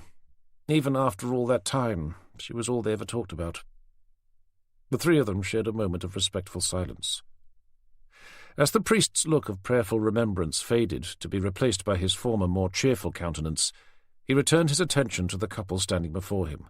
"Now, if you'll excuse me, there are one or two things I must attend to. But do feel free to have a look around." "I don't suppose we'd be able to go to the top of the tower?" asked Tanner, as he leaned back a little to take it in. "I'm afraid it's closed off to the public now. It has been since the incident. I suspect it was considered to be too dangerous. But the rest of the church is open." As he turned to leave, Jenny said, "Thank you for your time, Father." "Maybe we'll see you in church one day," he called out over his shoulder. Watching him ambling down the path that led around the side of the church, Jenny called out, "I'm sure you will," which was an answer she felt was ambiguous enough to make him think that he would, without actually agreeing to. "He was pleasant enough," observed Tanner, as they watched him wander away. "How does he compare to your old priest?" "Father Geoffrey? Oh, he was lovely. But then again, I think he had to be." "Why's that?" "Because of who he had to replace." "Of course, yes. Martin Isaac. I'd almost forgotten he used to be the priest here." "My parents always said that they thought there was something odd about him." "They were coming here when all that was going on?" "They grew up here, like me." "Did they know Claire Judson?" "Not that they've ever said." "It was interesting to hear what Father Thomas had to say about the man who he's seen attending her grave," he said, looking back to where she was buried, "and that he thought he knew him from somewhere." Following his gaze, Jenny said, "It was, yes. But whoever it was, there's not a whole lot we can do about it now. Not with Forrester having handed the investigation over to the coroner's office." "I suppose not," he said, and they turned to head back to the car, their conversation naturally moving on to where they were going to eat dinner that night. Chapter 11. Saturday the 29th of June. Jenny nuzzled up to Tanner, seeking the comfort and warmth she always found from resting her head against one of his solid, well-developed arms. After glancing briefly round at the 100 or so people chatting quietly together as they took their seats, confident that there was no one else from work there, Tanner placed one of his arms over her shoulders to draw her in towards him. The wooden pews were hard and cold, like the surrounding ornately decorated pillars and arches of the church, and in their light summer clothes they were both feeling the chill in the air. It was Saturday, nearly 2 weeks since the body of Martin Isaac had been found in the ruins of St Benet's Abbey. The coroner's inquest had concluded the Wednesday before, the verdict being death by misadventure, not suicide, as Tanner had expected. Having read the report, he'd learnt that they'd reached that conclusion due to Isaac's strong belief in the occult, and although their investigation had discovered that he had indeed known about his advanced atherosclerosis, the report felt it was more likely he'd taken his life as part of his religious ideology than because he'd become depressed over his illness or anything else. When Tanner and Jenny heard the surprising news that his funeral was going to be a public affair held at Norfolk Cathedral, the cathedral church of St Barnabas of all places, a vast Gothic edifice that lay at the heart of the city, it was he who suggested that they go along. He used the excuse that it would be an opportunity for them to dress up and visit the city, and more importantly to see who, if anyone, would show up. After glancing around again, Tanner leaned in towards Jenny, and in a voice barely loud enough for her to hear, said, "Who on earth are all these people?" "I've no idea," she said, having a look herself. "Judging by what some of them are wearing, they must be members of his religious cult." As many of the people in attendance looked as if they'd just stepped off the set of some sort of Gothic horror film, Tanner agreed. His wandering attention focused on the interlinking beams of wood that made up the ceiling, some 200 feet above their heads. "What I'd really like to know is what Isaac is doing having his funeral in this place. I thought he'd been excommunicated." "I think anyone living within the cathedral's diocese is permitted to have a funeral here," she told him, glancing down at the order of service they'd been given on the way in. But doesn't this sort of thing cost money? He may have been saving up, preparing for the event. Not using his bank account, he wasn't. Maybe he had a trust fund. If he did, how come we didn't find it? Their conversation faded into silence, as Tanner once again looked around at the faces of some of those in attendance. A moment later, Jenny gave him a prod with her elbow, leaning in to whisper, "Have you seen who's giving the service?" Looking down at the order of service in her hand, Tanner read out, "The Bishop of Norfolk." Isaac must have been more popular than I thought. Maybe he presides over all the cathedral services. Doesn't it seem a little odd to you, though, continued Tanner, that a man who was excommunicated by the church and who went on to found a satanic cult of all things is being given an almost regal send-off by none other than the Bishop of Norfolk? As I said before, it's anyone's right to have their funeral here. Anyone from within the diocese. Hold on. Doesn't the Catholic Church think that anyone who commits suicide goes straight to hell and subsequently isn't allowed a Christian burial? I think the rules for that changed a few years ago. So they don't go to hell anymore? Choosing to ignore the comment, which was about as sarcastic as it was agnostic, Jenny said, "Suicide is still considered to be a sin, but I suppose the church had a change of heart about them being allowed a Christian funeral." Well, anyway, I'd certainly be very interested in speaking to the bishop afterwards. "If you mean about hiring the venue, you haven't even proposed to me yet," she said with a smirk. I was thinking more along the lines of asking him about Martin Isaac. Pulling back with a look of absolute horror, she said, "Please tell me you're not being serious." "Why not?" "Well, for a start, he's the Bishop of Norfolk." "He's still a human being, though, right?" "Only just." "And what was the other reason?" "Same as the last one." "That he's the Bishop of Norfolk?" "Mm-hmm." "I'm not sure you can use the same reason twice." "I think in this instance I definitely can." "I really don't see the problem," continued Tanner, looking away casually. "I'd only like to ask if he knew Isaac." "But the case is officially closed." "I know. But I still can't help thinking there's something odd about the whole thing." "So what are you proposing to do? Go up to him, shake him by the hand and say, 'Sorry to bother you, Mr. Bishop, but I don't suppose you know anything about the death of the guy whose funeral you just presided over?'" Tanner thought about it for a moment before saying, "You're right. It would probably be better if I formally introduced myself first." She looked at him in amazement. "If Forrester finds out that you've shown up at Martin Isaac's funeral in order to formally question the Bishop of Norfolk for a case that doesn't even exist, he'll have you kicked off the force." "I doubt it. And anyway, who's going to tell him?" "The Bishop of Norfolk, for a start." "Why would he do that?" "But what if he does?" As the sound of uplifting organ music began filling up the church, and with muted conversations being brought to rapid conclusions, Tanner said, "Don't worry. I'll be the soul of discretion, I promise." Chapter 12. When the service came to an end, they remained seated, while the bulk of the congregation shuffled towards the exit at the back of the cathedral. There they could see the bishop taking people's hands, presumably thanking them for coming. Tanner watched everyone as they filed slowly past, wondering if they'd all known Martin Isaac through his cult or through some other connection, either business or social. When he felt confident they'd be the last to leave, he stood up and led Jenny over to the central aisle, tagging on to the back of the queue. After a few minutes, as they drew ever nearer to the bishop, Jenny pulled at Tanner's arm and in a low whisper asked, "Are you still intending to speak to him?" with the clear hope that he'd changed his mind. "If I can, I'd like to try." "Okay, but if you do, remember, you must be discreet." With only one couple remaining ahead of them, Tanner began to have second thoughts. After all, he'd never met a bishop before, and he didn't, strictly speaking, have the authority to approach him. He reminded himself that underneath all the robes and the ceremonial hat was just a man like any other, the only difference being that this one was supposed to be more spiritually minded. He studied the bishop's face, trying to get the measure of the man. Although heavily lined, his skin was bone white, without so much as a hint of a tan, and he was grossly overweight. Watching the way he was interacting with the departing congregation, his smile seemed to come naturally, and his pale blue eyes sparkled with cheerful warmth, leaving Tanner with the impression that he was pleasant enough, and that he wouldn't mind being asked a couple of quick questions. Jenny was first to take hold of his outstretched hand to say, "Thank you, Your Grace. It was a lovely service." "Wasn't it?" agreed the bishop, as his benign gaze met hers. Standing beside her, Tanner contributed to the sentiment. "And it was good to have so many people in attendance."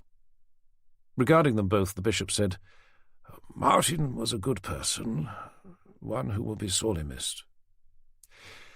"May I ask, Your Grace," Tanner continued, "if you knew him personally?" "Are you a friend or a relative?" "Neither. My name's John Tanner. I work for Norfolk Police." The moment he said that, Tanner could feel Jenny's eyes boring a hole into the side of his face. Raising a grey, unkempt eyebrow and standing just a little taller, the bishop said, "I must admit having heard about the unfortunate manner of Martin's passing, but I wasn't aware that there were any criminal proceedings surrounding it." "The coroner reported a verdict of death by misadventure," Tanner said, "but there still remain a few unanswered questions." "I see. Well, no doubt the answers will be made clear in due course." With that, he turned to look outside, where a group of priests could be seen waiting for him. Before he was ushered away, Tanner decided to have another go at his original question. "Excuse me, Your Grace, but did you say that you did know Mr. Isaac?" "Hardly at all, I'm afraid." "Was that when he was the parish priest at St Andrew's?" "It was probably around that time," he replied, glancing back towards the waiting priests. "I don't suppose you know anything about why he was excommunicated from the church, after he'd been exonerated for the crimes of which he'd originally been accused?" "Sadly, no." "So you weren't included in that decision?" Returning his attention to Tanner, with an amused smile, the bishop said, "At the time I was nothing more than a humble altar boy. I doubt I was included in any decision, let alone one of such magnitude. But let's not forget that ultimately all decisions belong to God. In Martin's case, I was pleased to see that he was eventually led towards his own path. Despite it not being one that the Catholic Church could ever have condoned, his teachings were at least spiritual in nature, and judging by how many people attended his funeral today, he had evidently touched a number of lives, hopefully helping to elevate them beyond the material shackles which so often seem to bind us to this mortal existence of ours." "Indeed. But thinking back to when he was acquitted, can you remember if there was anyone in particular within the community who may have perhaps been more upset than others over the court's decision?" "Nobody that I can think of. To be honest, I think most people were relieved that he'd been found innocent. He was, after all, a parish priest.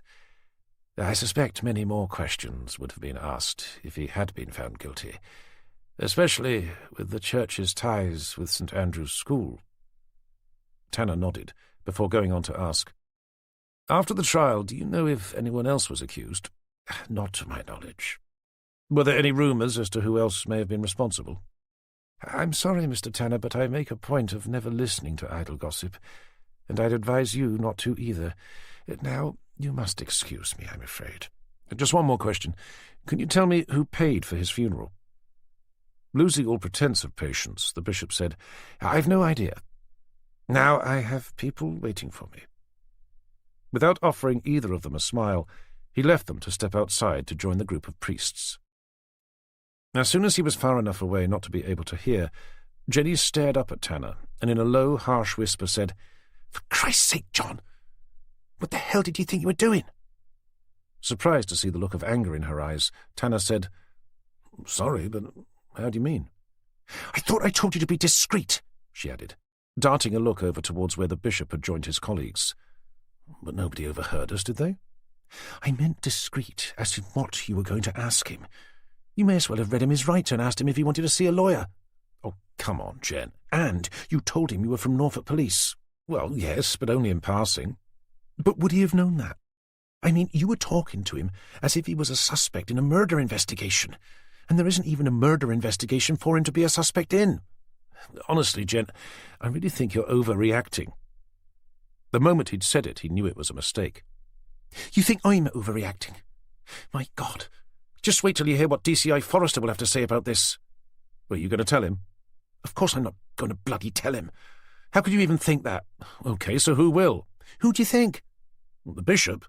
I hardly think he's going to be calling head office to make a complaint about having some off-duty policeman asking him a couple of questions. But it was hardly a couple of questions, though, was it? I was trying to find out what he knew about Martin Isaac. You even asked him if it was his idea for him to be excommunicated. I asked him if he'd been involved in the decision. And then if he knew who paid for the funeral. Well, yes, but it could be important. He's the Bishop of Norfolk. He deserves to be spoken to with more respect. Why, because he's wasted his entire life believing in something that doesn't exist? A dark, ominous shadow fell over Jenny's face. Fixing him with a furious glare, she snarled, Are you suggesting that I've wasted my entire life believing in something that doesn't exist? Well, no. But you're hardly a devout follower, are you? Stunned as much by his attitude as by what he'd said, Jenny stared at him open-mouthed. But it didn't take her more than a moment before she came charging back with, And why's that? Because I'm having sex outside of marriage with some middle-aged divorcee. Tanner was about to reply when he saw the tears threatening the corners of her eyes. You may as well call me a slut, she said, her voice breaking with emotion. Tanner realized just how stupid he'd been. By insulting her religion, he'd inadvertently managed to insult her as well, which was the last thing he'd wanted to do. I'm sorry, Jen. I didn't mean... You didn't mean what? To say that I'm stupid for believing in God? Or to tell me that I'm too much of a slut to be a Catholic? No, of course I didn't. Well, fuck you, she spat, tears spilling out over her eyelids to begin tumbling down her face. Shrugging away from him, keeping her head down so nobody would be able to see just how upset she was, she stormed out of the church, pushing and shoving her way past the dozens of people who'd assembled outside. Oh, shit, cursed Tanner, watching helplessly as she stormed off. He couldn't even call after her, not with so many people standing around. The moment she drifted out of sight, he realized that he was going to have to chase after her. After all, he'd driven her there, and he had no idea how she'd get back without him. But by the time he'd sidestepped his way through the crowd, apologizing profusely as he did, Jenny was nowhere to be seen.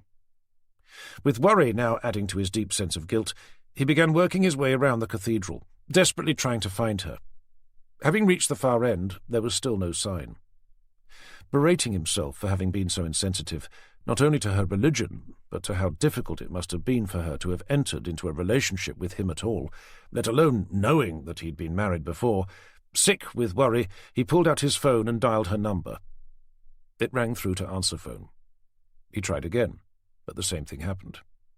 Deciding to leave a message, on hearing the beep, he said urgently, "Jen, I'm sorry. It was incredibly stupid of me to have said those things. I didn't mean any of it. And you were right. I should have treated the bishop with more respect.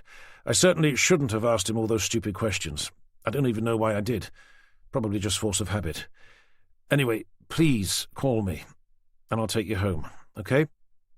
Bye for now." Ending the call, he cursed.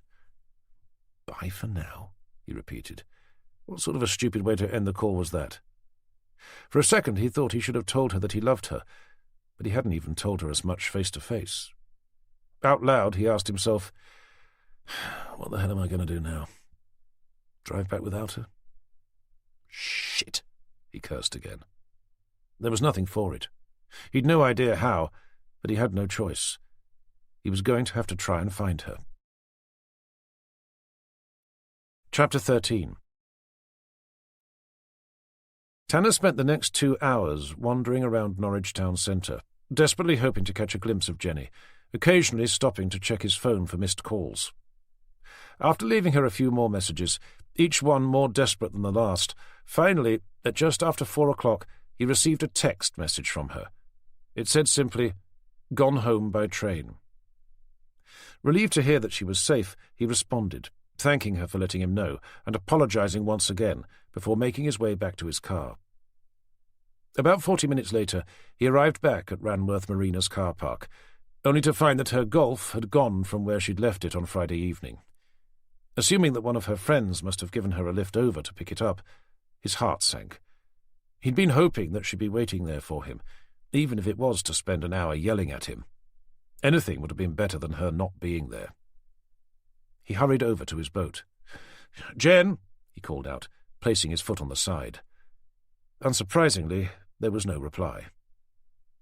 Leaving the canvas awning where it was, he undid the 2 elastic ties which secured the entrance to scramble on board. Checking inside the cabin only served to confirm his fears. Her clothes, magazines, makeup, everything had gone. He forced his lips together. He wanted to cry, but wouldn't allow himself. He knew then that he was in love with her. But it had taken for her to leave for him to realize it. Pulling out his phone, he was about to dial her number again when he stopped himself. He must have called her more times during that one afternoon than he had since they'd met. To do so again would only come over as immature desperation. He knew she was safe. For now, that would have to be enough. Slumping down on one of the bench seats in the cockpit, he buried his head in his hands and started going over the argument once again in his head, in the exact same way he'd been doing since she'd stormed off. Cursing himself once more for not realizing just how hurtful his remarks would have been, he stood up with the intention of driving over to her flat to speak to her in person. A second later, he realized how suicidal that idea was. Turning up at her place, unannounced and uninvited, was probably worse than leaving her 6 answer phone messages. He was the one who was at fault, and he couldn't push her. He was just going to have to wait for her to call him. Hopefully she would, and preferably before they had to see each other on Monday. Chapter 14. Monday, the 1st of July. Tanner was late heading into work. He hadn't overslept, quite the opposite. He'd woken up long before his alarm had gone off, but he'd been slow to get out of bed.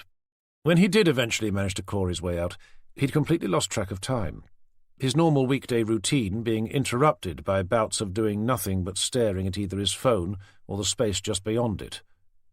It didn't help that he found himself in no particular rush to get to work, as doing so would mean having to face the person who he'd treated with such irreverent insensitivity on Saturday afternoon. Apart from the text message she'd sent to him, saying that she'd taken the train home, he hadn't heard from her.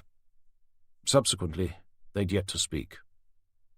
It was therefore looking increasingly likely that a frosty reception awaited him, Jenny probably doing her best to ignore him, while he looked for ways to make amends. Despite that, he found himself desperate to see her, hoping she'd allow him to make a proper apology face-to-face. As he crossed the car park, heading for the entrance to Wroxham Police Station, he was unusually nervous. He had no idea what she was going to say to him, if anything, nor had he the slightest clue what he was going to say to her. Pushing open the heavy main door and giving his customary nod to the duty sergeant, he began flirting with the idea that maybe she wouldn't be in, and had decided to call in sick instead. The moment the thought crossed his mind, he fumed at himself for being such a pathetic coward.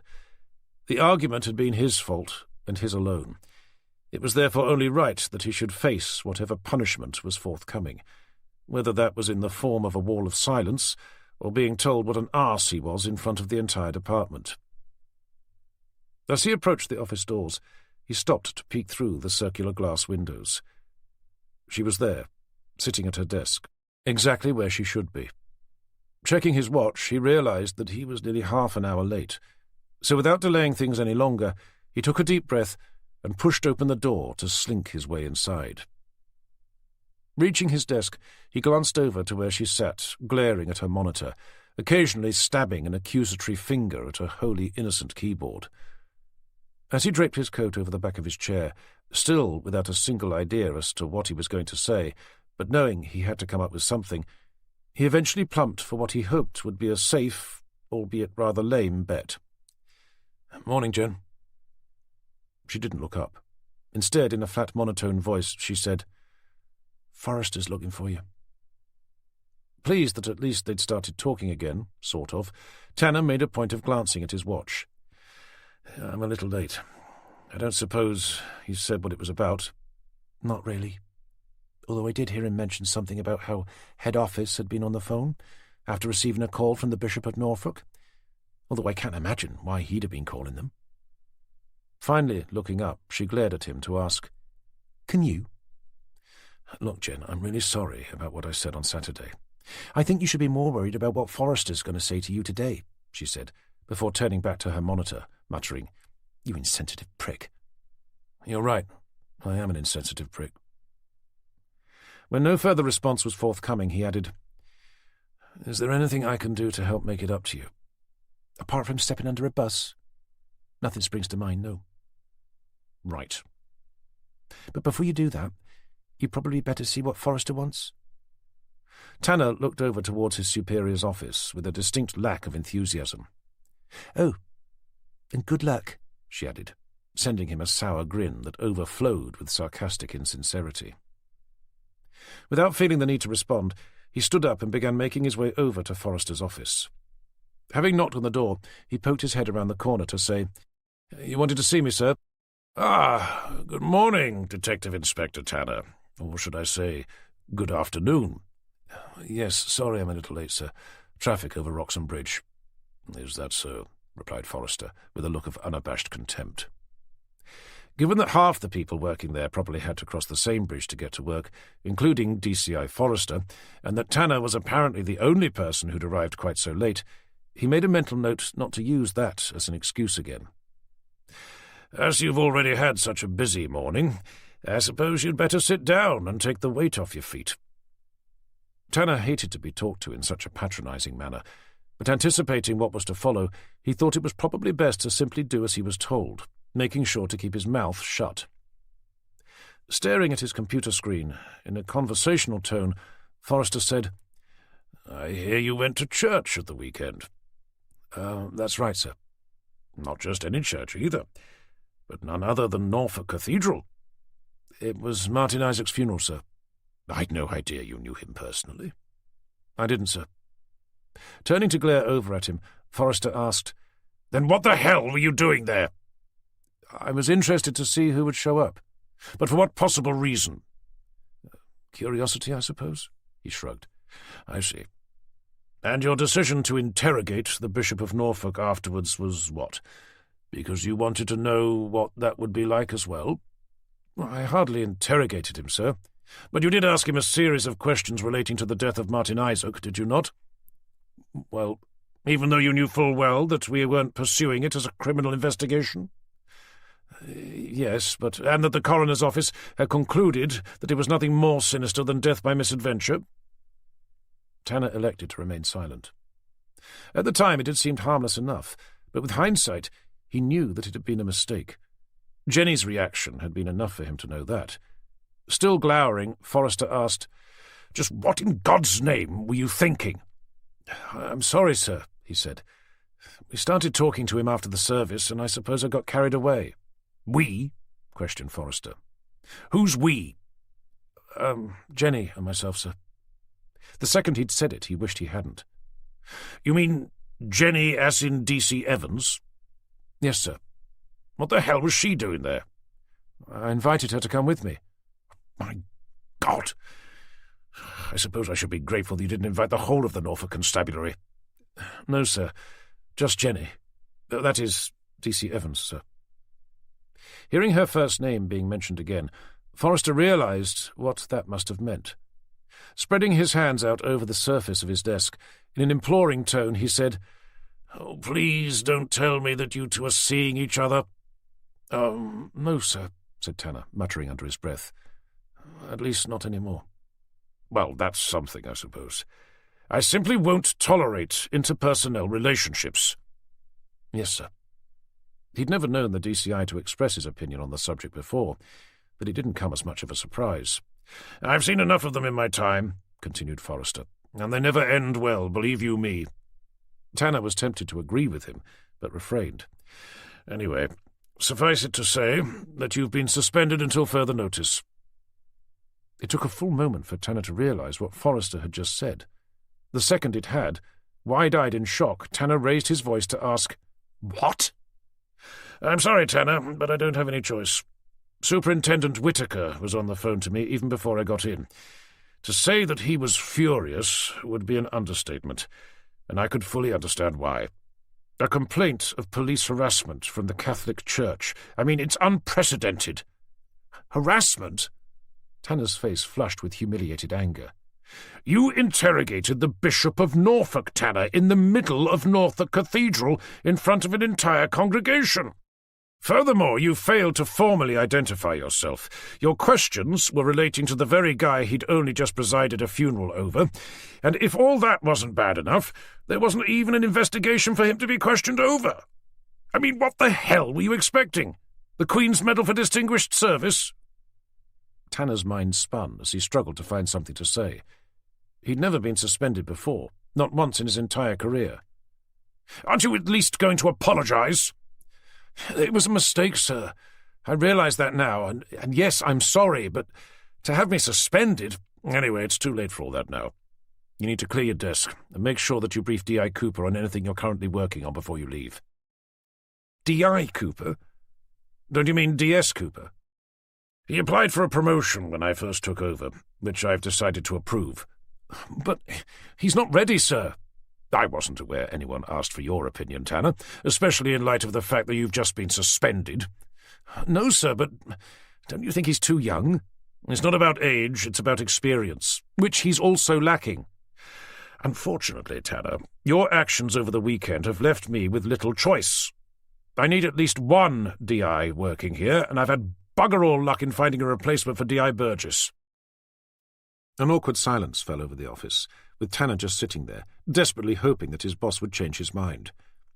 Eventually, Forrester leaned forward in his chair to say, "Look, I'm sorry, Tanner, but it's only a suspension.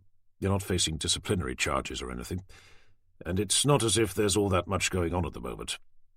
"It's fine, sir," Tanner replied, pushing his chair away from him as he stood up. "No doubt I deserve it."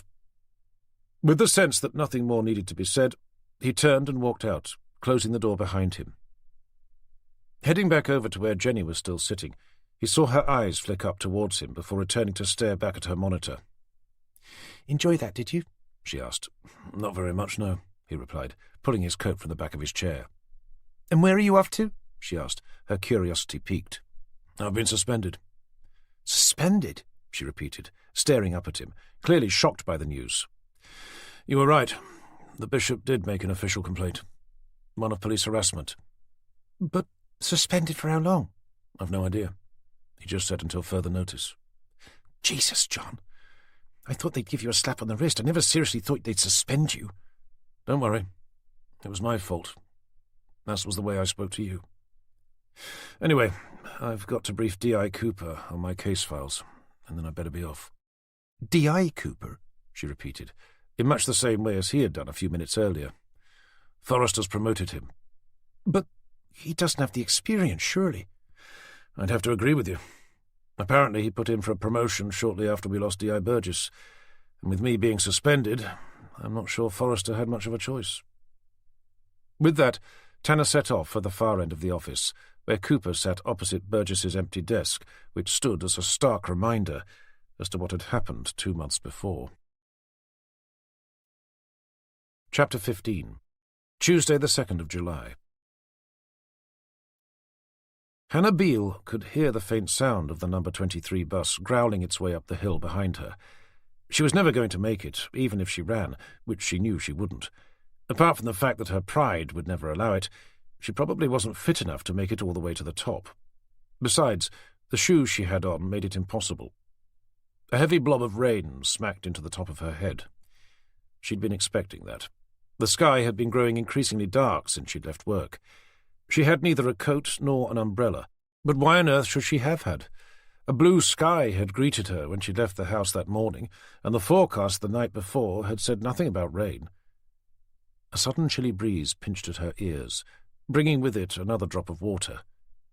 Picking up her pace, she glanced over her shoulder. The bus was coming up fast. It was no use. She was never going to make it. She was just going to have to wait for the next one. But wait where? The bus stop at the top of the hill didn't have a shelter, and there wasn't a single tree anywhere along the road to duck under. The rain began slamming into the pavement around her. She was going to get soaked. Staring around, she searched for shelter.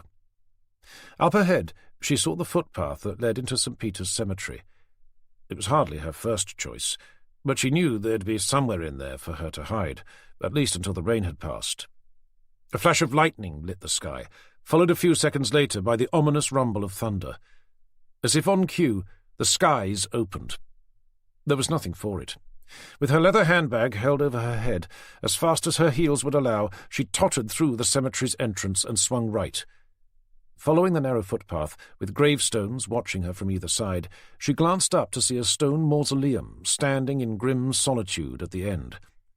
Seeing the entrance had a pillared alcove, she headed straight for it, doing her best to ignore the water that had begun to trickle down her arms, plummeting the depths of her sleeves. By the time she reached it, she was running full pelt, despite her shoes. Unable to stop, her body slammed into the mausoleum's heavy wooden door, loud enough to wake whoever had been laid to rest inside. Ditching her handbag on the ground, she leant on her knees, gasping for air, a drop of rain hanging precariously from the tip of her nose. Wiping it away, she shook the water off her hands to stare down at her boot-cut trousers. She'd only bought them that weekend, and she had a sneaking suspicion that they were supposed to be dry-clean only. She was completely soaked. The idea of using her handbag as some sort of makeshift umbrella had done nothing to protect her from the elements. Glancing back towards the road, over the top of the cemetery wall, she saw the roof of another bus beginning a gradual ascent of the hill she'd been walking up only about a minute before. "Fuck it!" she exclaimed. She may as well have kept going to the stop and waited there. It would have made no difference. She'd have been just as wet, but at least she would have had a bus to climb onto. Lightning tore through the sky, followed immediately by a sudden crash of thunder, so loud she felt the ground shake beneath her feet. As quickly as it had started, the rain stopped. In the eerie silence that followed, she waited a moment before daring to poke her head out and cast her eyes up to the sky. Then it really began to come down, with even more fury than it had done before. She pushed herself back up against the mausoleum's door. The alcove wasn't nearly as deep as she'd first thought, and water was being splattered up over her shoes. She stared out, following the bus's roof as it continued up the hill. Eventually, it came to a halt at the very stop where she could have been waiting, if only she'd had the good sense to have kept going. Seeing it pull away, she cursed again, knowing that she could have been on it now, watching the rain through a window, instead of from the alcove of some god-forsaken tomb. After a few minutes, as she watched a torrent of water run over the path in front of her, it was becoming increasingly obvious that the storm wasn't going to stop. If anything, it was getting worse. Realizing that she was just going to have to wait it out, she retrieved her handbag from off the ground and searched its contents for her phone. The moment she touched it, the surrounding air was ripped apart by a blast of burning white heat. The next thing she knew, she was lying face down on the soaking wet path, rain cascading over the length of her body, while a constant whining noise seemed to be drilling its way through her head. Blinking away the rain, she tried to work out where she was and what had happened. One of her arms was wedged under her body, the other lay beside her head. She moved the fingers of both.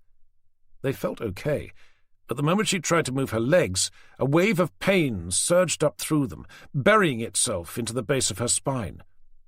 She had a go at lifting her head, but she couldn't, not without amplifying the pain in her back. Moving only her eyes, she tried to look down the length of her body to where she could feel something pressing down on her legs. It looked like a broken slab of stone. Glancing over to one side, she could see one of the two pillars which had been supporting the arch she'd been sheltering under. The mausoleum beyond, what was left of it, was nothing more than a crumpled ruin, from which a plume of dust and smoke rose steadily up through the still falling rain. What was pinning her legs to the ground must be the concrete arch itself. Using her free hand, she scrabbled for her phone. She remembered she'd been holding it just before the explosion, which she could only assume to have been a bolt of lightning striking the mausoleum. But she couldn't find it. As the whining noise inside her head began to subside, she heard what sounded like lumps of concrete being moved from within what was left of the mausoleum, as if someone was searching through the rubble. She tried moving her head to see better, but the same pain as before tore its way down her spine. Holding on to the hope that it was someone looking for her, she tried calling for help, but her mouth was filled with the taste of chalk, and her throat felt as dry as paper. Forcing herself to swallow, she did her best to call, but it was nothing more than a whimper. Breathing in through her nose, she tried again. "Help me! Someone!" The sound of movement stopped. The person, whoever it was, must have heard her. Without moving her head, she could see a shadow climbing over boulders of concrete, heading towards where she lay. As it grew closer, she tried to see its face, but its head was covered by a hood, leaving nothing but a gaping black hole.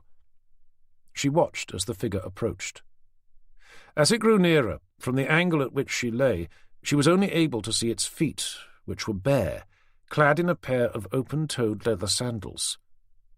As the figure knelt down beside her, she was finally able to penetrate the darkness of the hood to where the face of a man stared silently back. "My legs," she croaked. I can't seem to move them." Without saying anything, the man shifted his gaze to look down at them, where indeed a slab of concrete lay. Standing up, he carefully manoeuvred his way around to her feet. There, he squatted down to take a firm hold of either side of the broken piece of masonry. Grunting as he did, he heaved it off her legs and stood upright. Still unable to move her head, she croaked out a quiet, "Thank you." Grinning at her, he began lugging the huge stone up the length of her body, stepping either side of her shattered legs as he went. Hannah watched as the lump of stone rocked first one way, then the other, as the man carried it towards her head, all the while trying to work out what he was doing. Reaching her chest, the figure stopped to gaze up into the sky. With rain streaming down his face, he called out, "Lord, your power brings us to birth. Your providence guides us through life. It is by your command that we return to dust." Holding her hand up so that it rested against the base of the stone, Hannah stuttered, I don't understand." "Into your hands I commit this spirit," the man continued. What are you doing?" "Into your arms I commit this life." "No, please wait."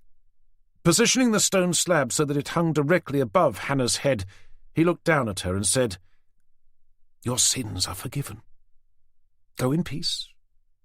After offering her a warm smile of graceful benevolence, he let go, leaving her skull to be crushed to a pulp underneath. Chapter 16. Wednesday the 3rd of July. Just after 10 o'clock the following morning, bleary-eyed and wearing nothing more than a pair of jeans and an old polo shirt, John Tanner emerged from his cabin. He'd hardly slept a wink the night before, despite having polished off a bottle of rum he normally kept for weekends. The storm that had battered the Broads throughout the night had seen to that. Usually he didn't mind the patter of rain falling onto the yacht's canvas awning. Like the rhythmic slap of waves against the hull, he found it helped him to sleep. But last night's deluge was unlike anything he'd experienced before, especially as it felt like he was sleeping out in it. While the drumming of the torrential rain prevented him from drifting off, the thunder and lightning had him staring wide-eyed up at the sloping low ceiling, hoping to God that his boat's mast wouldn't be struck. He knew the storm had passed directly overhead, as most of the flashes of lightning were followed almost immediately by the almighty crashes of thunder. At one point he'd become so concerned that his boat would be hit, he'd considered fleeing to seek shelter somewhere on land. But the only places he could think of were the marina building, the shop, or the pub, all of which would be locked. Besides, he'd be soaked in the process, and knowing his luck, would have been struck by the very lightning he'd been so keen to escape. At some point, though, he must have fallen asleep, as he'd woken that morning as if being dragged out of a coma. Having remembered that he'd been suspended, and that there was no particular reason for him to get up, he'd lain there for another hour or so, drifting in and out of sleep, until his bladder had finally forced him up. The morning's air felt as if it had been washed clean by the storm, as had his canvas awning. He noticed that the boat was sitting higher against the bank, and that his mooring lines were far too tight. Realizing that the water level must have risen during the night, he stepped down to slacken off the lines. Had he known it was going to rain so much, he'd have loosened them the night before. But with neither a TV nor Wi-Fi, he hadn't had a chance to check the weather forecast. Once he'd done that, he gave the boat a quick once-over, but nothing else seemed out of place.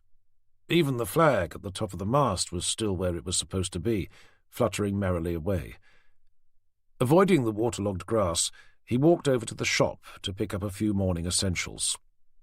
Behind the counter, the plump middle-aged lady, who seemed to be permanently stationed there, glanced up at him from over the top of her thick-rimmed glasses. "Good morning, Mr. Tanner," she said. "I see you managed to survive the storm." "Just about," he replied, "although I can't say I got much sleep." "I'm not surprised. Cats and dogs it was." As he made his way towards the back of the shop, he heard her call out, "Is that why you're not working today? Again?"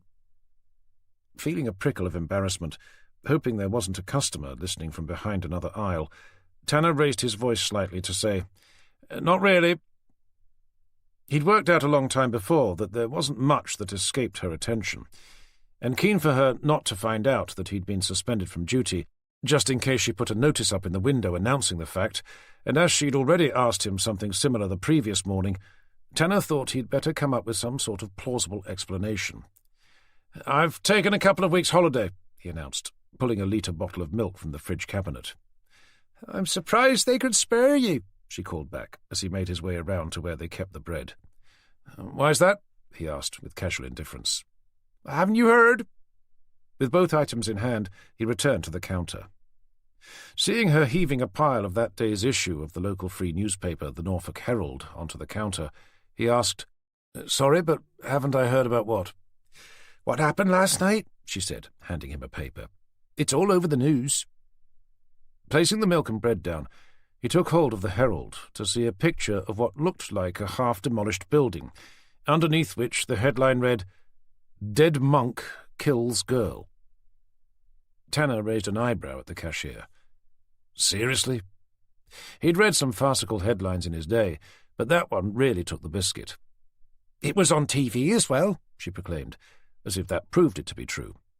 "OK, not the part about the dead monk," she conceded.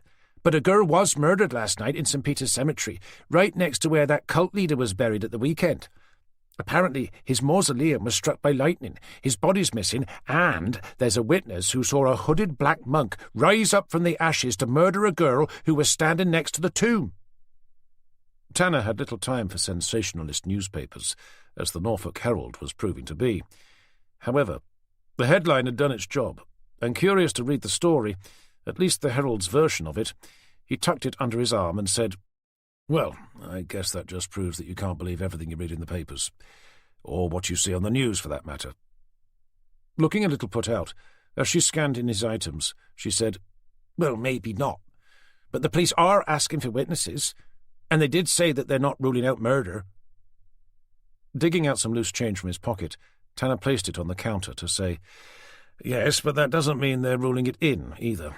I don't mean any disrespect to the Norfolk Herald or the local news, but I'd have thought that if a girl was unfortunate enough to find herself standing next to a building when it was struck by lightning, I suspect there's a slightly more obvious explanation as to how she died, other than being murdered by a black monk rising up from the ashes. No doubt such a story would help to sell a lot of newspapers, but honestly." The lady gave Tanner a look of irritated condescension. It was clear that she'd not taken at all kindly to his reproachful remarks. "Anyway, I'm still surprised you've not been told about it," she continued. "You are still working for the police, I take it?" Tanner paused. To the best of his knowledge, he'd never told her what he did for a living. His surprise only lasted a moment. He already knew what a small community the Broads was, and juicy titbits, like a local detective living on board a boat of all things, who'd just been suspended for having upset the Bishop of Norfolk, would no doubt be just the sort of story to set tongues wagging. For all he knew, both stories had been featured in the local news. The latter may have even made it into that day's edition of the Norfolk Herald. Checking to make sure it was still tucked under his arm, he said, "Which is why I doubt there's anything more to the girl's death than a tragic act of God. But I'll certainly let you know if I hear otherwise." With a forced smile, he took the bag she was offering and headed for the door. The moment he stepped outside, he realized he should have bought some paracetamol. The conversation had left his head thumping, and he'd used his last 2 pills the morning before. He kicked himself for having been quite so judgmental towards the woman and her laughable news story. After all, it was only a headline from a local newspaper. He knew their job was to entertain more than inform, and her life was probably so dull that she needed such stories in her life, just to give her a reason to get up in the morning. His comments also meant that he wouldn't be able to turn around and go back inside. His pride wouldn't allow him to. He'd just have to put up with the pounding in his head. It was his fault after all. The conversation may have brought it on, but it had been the volume he'd drunk the night before which had been the cause. Once back on board Seascape, he put the kettle on, poured out a bowl of cereal, and sat down to read through the Herald's front-page news. He concluded that a good part of the story was probably true, which meant that the lady behind the counter was at least half right. He'd suspected as much when she'd said that the police were calling for witnesses. They wouldn't have bothered had her death been a so-called act of God. However, the second part of the story was pure fiction, based on what an eyewitness had said he'd seen. Someone who, in Tanner's opinion, must have been on drugs. Either that, or he'd been watching too many horror films. The hooded black monk he claimed to have seen rise up from what was left of the mausoleum beside which the girl was found was more likely to have been someone simply wearing a waterproof coat. The fact that the person had their hood up was hardly a surprise, given the intensity of the storm. Had they been seen using an umbrella instead of a hood, the witness would have probably said it was an evil Mary Poppins, or the return of Penguin from the Batman comic book. Such was the quality of the reporting. Assuming the girl had been murdered, one thing he did know was how much pressure DCI Forrester would be under. With Tanner on suspension, Forrester's most senior staff member was young Cooper, who'd been a detective inspector for all of 3 days. 2, if you didn't count the current one. He pulled out his phone to check to see if he'd missed either a call or a text asking him to come in. There was nothing. The last message he'd had was from Jenny on Saturday afternoon. His phone had been idle since then. If Forrester wasn't going to bring him back after someone had been found murdered, when would he? A wave of depression drifted over him. He checked the time, wondering if it would be too early to start drinking again. Then he realized he'd run out of that as well. He momentarily entertained the idea of going back to the shop to buy a fresh bottle of rum, along with some Coke to go with it, and some paracetamol. But he could already see the look of disdain the lady would give him as he placed the items on the counter. There was nothing for it. He was going to have to make the effort to climb into his car and drive around to find a shop where there'd be zero chance of anyone recognizing him. Chapter 17. Thursday the 4th of July. Tanner was entangled inside a dark, incoherent dream when he heard a distant phone begin to ring. Attempting to answer it, he turned towards the sound, but found himself trapped underwater, unable to breathe. His mind focused on the familiar call of his phone. He knew that was real. Everything else wasn't. By sheer force of will, he pushed himself towards a fractured light shining above his head. Bursting through the surface of an endless blue ocean, he gasped for air to find himself awake, his face buried deep within his pillow. Lifting his head, he sucked air into his lungs to begin scrabbling around for the phone, eventually finding that it had somehow slipped underneath his bedsheets. He reached inside to grab hold of it, but the moment he did, it rang off. "Oh, shit," he said, falling back onto the bed. Flipping over onto his back, he lifted the phone above his head to check the time. It was nearly 10 o'clock. He was about to look to see who'd been trying to call him when it rang again, making him jump. It was DCI Forrester. Before answering, he swung his legs off the bed and sat there for a moment, rubbing the web of sleep from his eyes. Blinking them open, he swallowed, and then took the call. "Tanner, it's Forrester." "Good morning, sir," he replied, doing his best not to sound like he'd just woken up. "Sorry I missed your call earlier." "Don't worry. How are you doing?" Surprised to have been asked, Tanner answered, "Okay, thank you, sir." "Well, that's good, because I need you back at work." "Oh, right," he said, a relieved smile creeping over his face. "Are you able to come in today?" "What time?" he asked, feeling the 3 days' worth of stubble that he'd allowed to grow over his chin. As soon as you can. Knowing he'd need time to make himself presentable and to down at least 2 cups of coffee, he replied, I can be there in an hour, sir. I suppose that will have to do. Is it the girl at the cemetery, sir? Asked Tanner, keen to show that he'd been keeping up with the news. No, I've got D.I. Cooper working on that. With begrudging ambivalence that Cooper had been given the investigation instead of him, Tanner asked, Then may I ask what I'm to be working on? It's something far more serious. We've got a dead priest on our hands, and the manner in which he's been killed is, well, it's disturbing to say the least. Tanner allowed a moment of silence to fall before asking, Where do you want me? St Mary's Church in a town called Ackle. It's about a 20-minute drive from Wroxham, so probably only about 10 minutes from where you are. Sensing the urgency, Tanner said, I'll aim to be there within half an hour, sir. OK, good. I'll have Jenny text you the address. Chapter 18. About 40 minutes later, Tanner was turning his XJS off the road that led from Ranworth to Ackle and into an unkempt gravel car park. Up ahead was what Tanner considered to be a typical English village church, perhaps older than most, with crumbling moss-lined walls and a short rounded tower, encircled by a jumble of ancient dilapidated gravestones. Judging by the number of vehicles parked there, it was clear that he was somewhat late to the party.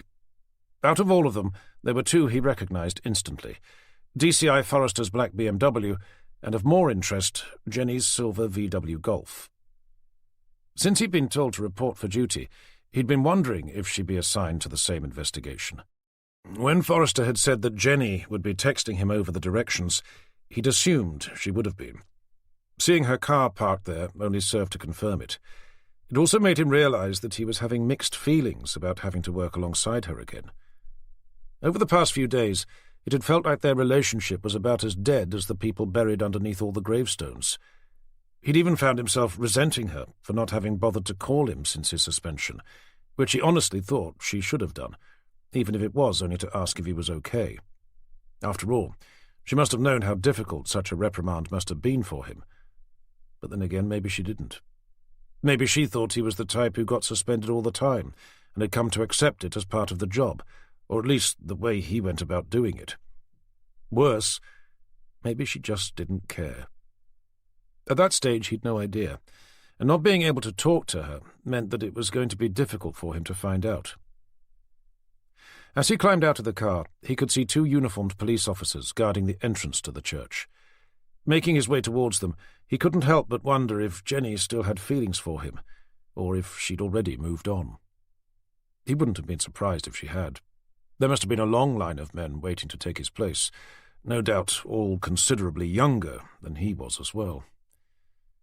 Just the idea that she may have already started to see someone else began to upset him, and he made a mental effort to push such negative thoughts to the back of his mind.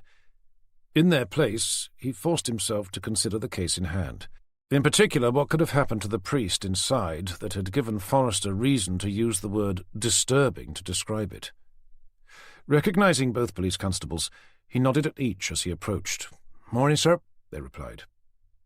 Tanner wasn't sure, but hiding behind their eyes seemed to be the merest hint of a smirk. If there was, it was hardly surprising. No doubt they knew about his suspension, along with the reason behind it.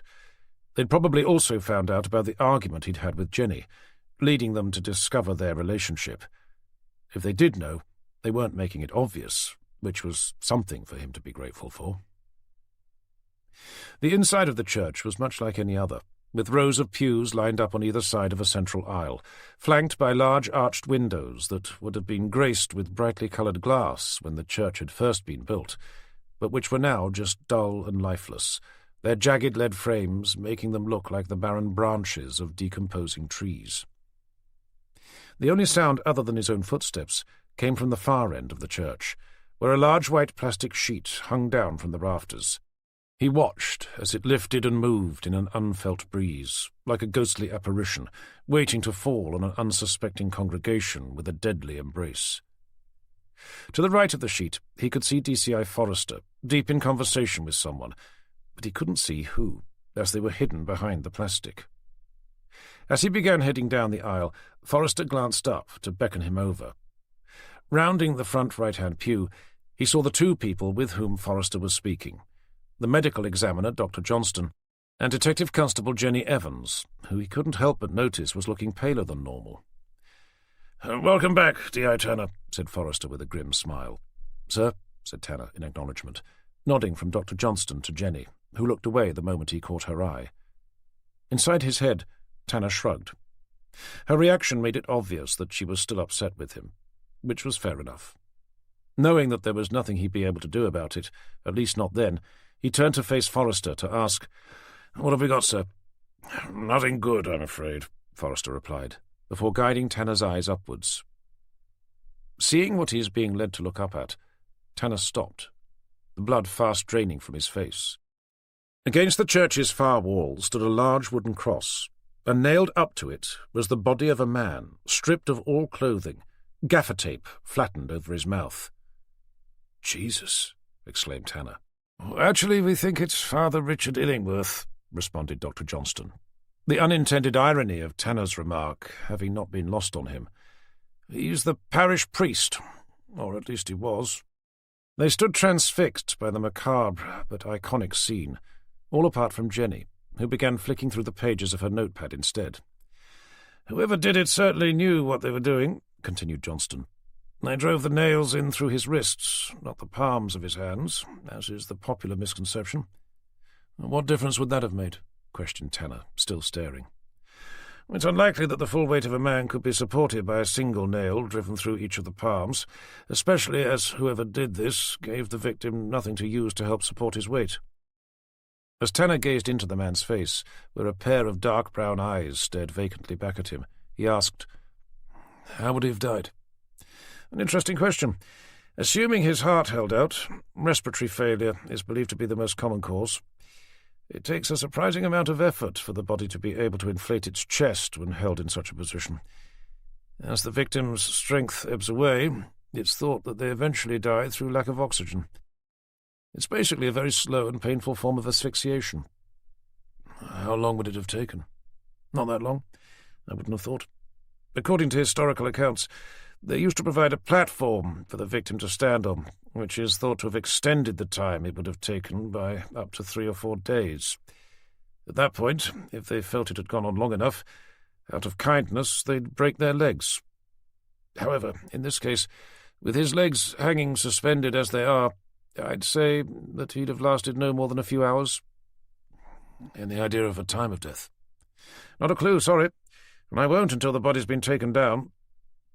"Do you at least know if he was killed by having been nailed up there? He wasn't dead beforehand." "Judging by the amount of blood he's lost from his wrists, I'd say he was alive at the time." Tearing his eyes away, Tanner glanced around the otherwise empty church to ask, "Does anyone know who found the body?" Entering the conversation, Forrester replied, "It was a lady who helps out with the flowers." "Is she still here?" "No. She was given a sedative and taken home. Understandably, she was very upset, but she was at least able to give a brief statement before she left." "Which was?" "That when she couldn't find the priest at his home, she came up here looking for him." "Do we have forensics over there?" "We do. They found what they believe may have been traces of trichloromethane on his bedding, and there's evidence to suggest that the place had been broken into. So at the moment, it looks like the priest was drugged when he was asleep, stripped, and then dragged over here and, Instead of finishing the sentence, "The pages are waiting, but right now, you're invited to enjoy a calm moment of music and reflection. This audiobook is completely free for you.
Forrester gestured up to the horrific scene hanging over them.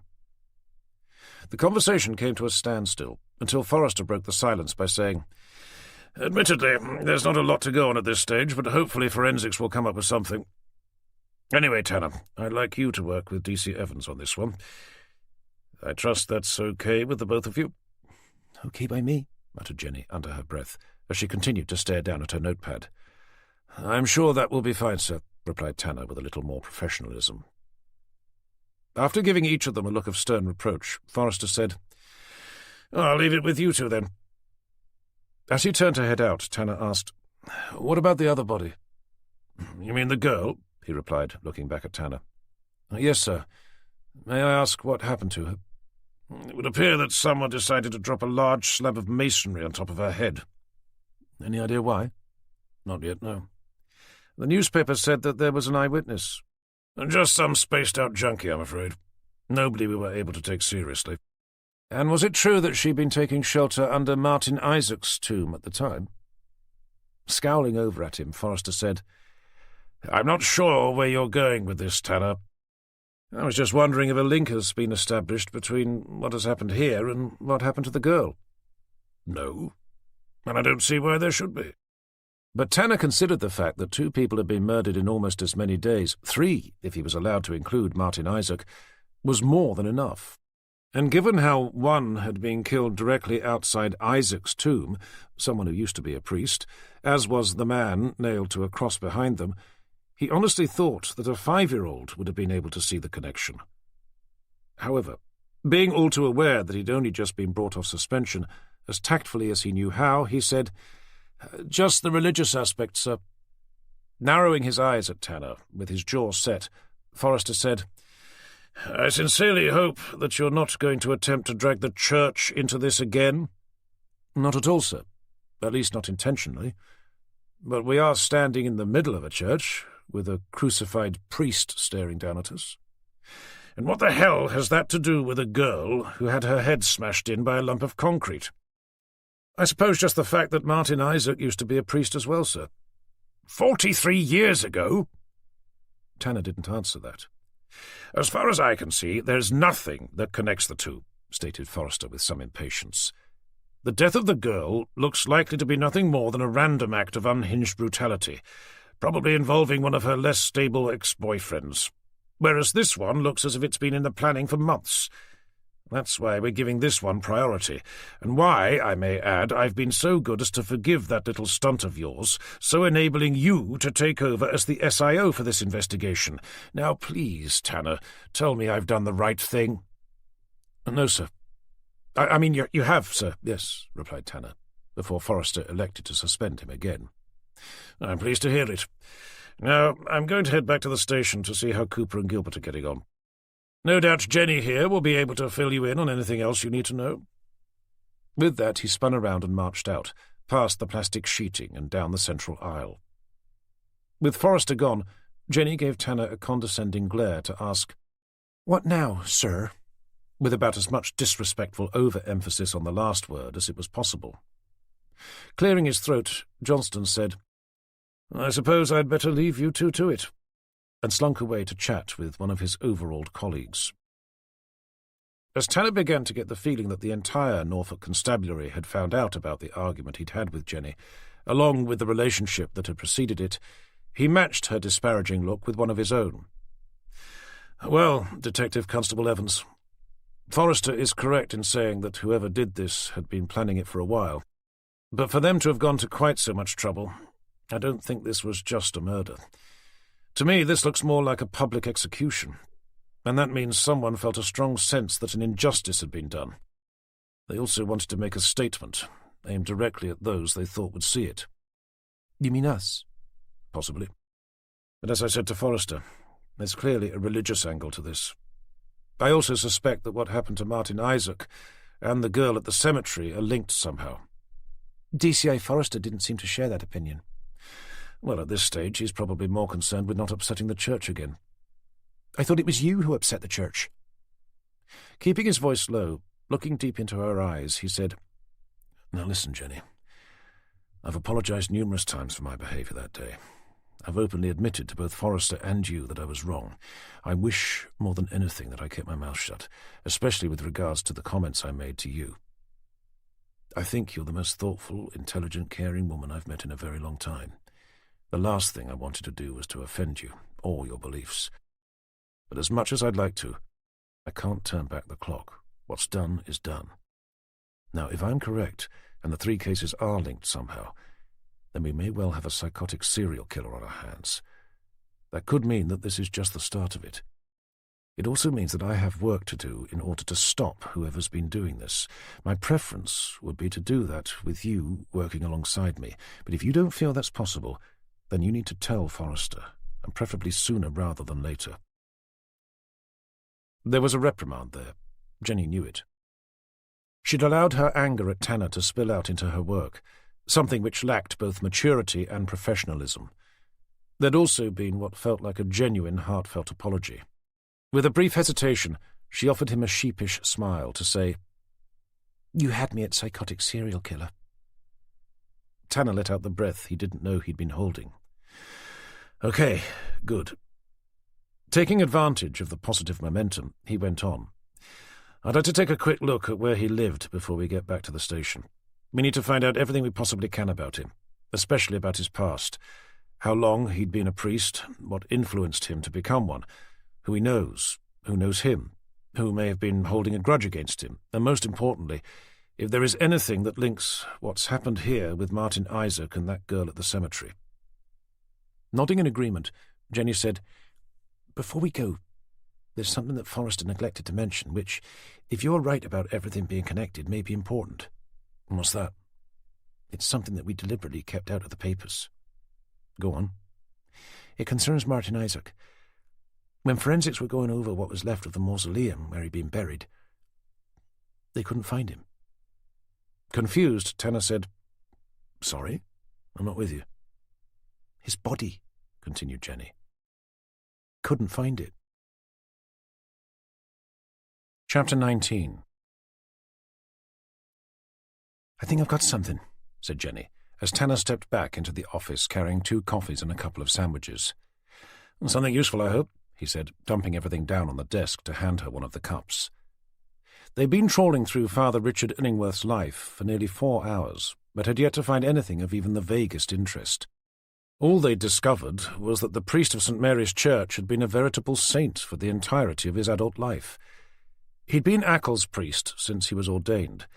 He had neither a passport nor a driver's license, and when they'd called various members of his congregation, whose letters and cards they'd found back at his house, they all seemed to have nothing but the highest praise for him. "There's a reference to him having been involved in the trial of Martin Isaac." "Really?" Intrigued to learn more, he leaned over Jenny's shoulder to get a closer look at what was displayed on her monitor. On her screen was the scanned-in image of a page from an old newspaper, the headline reading, "Church Rallies in Defense of Isaac." "How on earth did you find that?" he asked with genuine surprise. "I ran a search for his name through the British newspaper archive. According to this, he was a key defence witness at the trial." "You mean a character witness?" "It says here that he provided an alibi." "What? Halfway through a trial?" "That's what it says." "That must have come as a bit of a surprise for both sides." "According to the article, it's because of the evidence that he and another priest gave that Isaac was acquitted." "Who was the other one?" questioned Tanner, doing his best to scan through what had been written. "The other priest." "Doesn't say why." "Because if that story's true, then someone may have come to the rather belated conclusion that Martin Isaac was guilty all along and is seeking retribution for him having been let off the hook." "But why now?" "Maybe they unearthed some new evidence, who knows? But if that is what has happened, and whoever killed Father Richard knows the name of that other priest, then he could well be next." At that moment they heard Forrester call for them from his office doorway. "Perfect timing," said Tanner, and pushed himself up to go and find out what he wanted. Sitting back behind his desk, Forrester glanced up at Tanner and Jenny as they entered, before returning to frown at his monitor. "We've had interim reports from Dr. Johnston and forensics concerning our murdered priest." Tanner asked, "Anything of interest?" "He died in the early hours of the morning, sometime between 3 a.m. and 6 a.m. from asphyxiation, as was predicted." And forensics? And that's where things begin to go slightly awry. I think someone may have been incompetent enough to have contaminated the crime scene. Or maybe they've mixed up the samples. Either that, or someone's deliberately trying to make it look like someone else did it. As they pulled out a couple of chairs, Tanner said, "Well, it would hardly be the first time someone has tried to frame someone else for a murder, sir." Forrester looked over at them to say, "I think it would be in this instance." "How do you mean?" "The person they seem intent on trying to frame is dead." "Dead?" Looking from one to the other, Forrester explained. "You're Martin Isaac. His DNA's been found all over the crime scene." Understandably a little confused, Jenny said, "I don't follow, sir." "I'm not sure I do either," replied Forrester. Turning to Tanner, he asked, "Did you hear that his body had been taken from his tomb?" "I did, sir, yes." Catching Forrester's eye, Jenny asked, "But why would someone try to make it look like a dead man killed the priest? Surely if shifting the blame was the intention, they'd have at least chosen someone who was alive." Sitting forward in his chair, addressing them both, Tanner said, "Not if you're a member of his cult, and you wanted people to believe that Isaac had managed to raise himself from the dead in order to seek retribution on those who'd maligned him in life."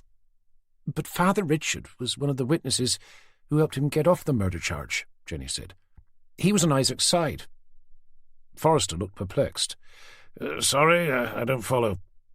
Taking over, Tanner said, "Just before you called us in, Jenny discovered that the priest we found over at Ackle this morning was a key defence witness at Isaac's murder trial. It was thanks to his evidence and that of another priest that he was acquitted. Before you told us about his DNA being found at the crime scene, to be honest, sir, I was assuming that the priest was murdered by someone who believed Martin Isaac was guilty, and it was retribution for Father Richard having helped him get off the murder charge. I was going to suggest that maybe we should try to figure out who the other priest is who gave evidence at Isaac's trial, just in case he's an intended target."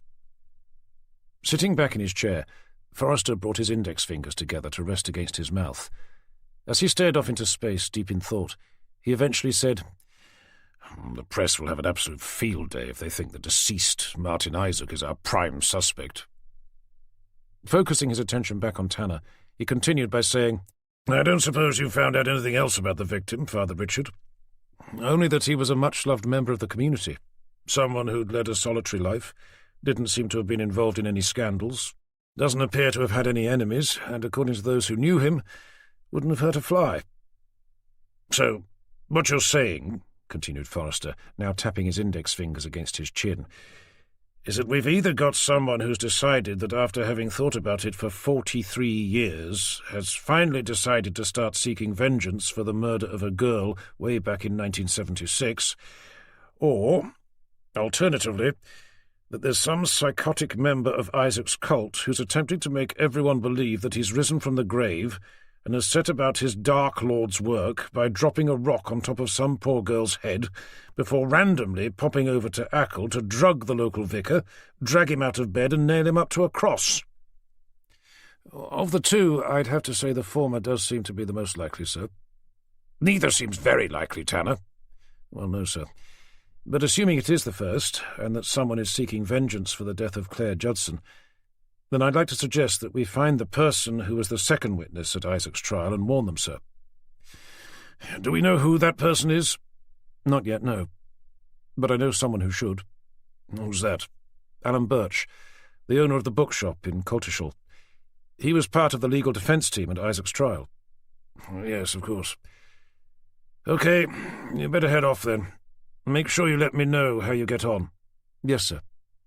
As they stood to leave, Tanner said, "May I ask how D.I. Cooper's getting on with the murder at the cemetery?" Returning to stare at his monitor, Forrester said, "I know what you're thinking, Tanner, but the two cases are linked, and that you should be leading both." "Well, I do think the cases are linked, sir, yes.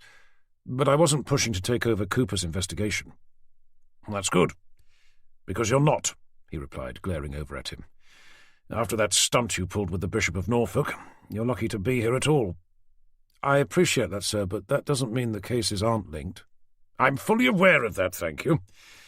But as far as I can make out, the only way the two could be is if someone is attempting to frame Martin Isaac, who happens to be dead. I'm sorry, but that's the most ridiculous theory I've ever heard in my entire life. So until there's a more sensible link established, I want Cooper and Gilbert to stay on the girl, and the two of you to focus on who killed the priest. But before you do that, find out who that other witness was at Isaac's trial, and let him know what's been going on.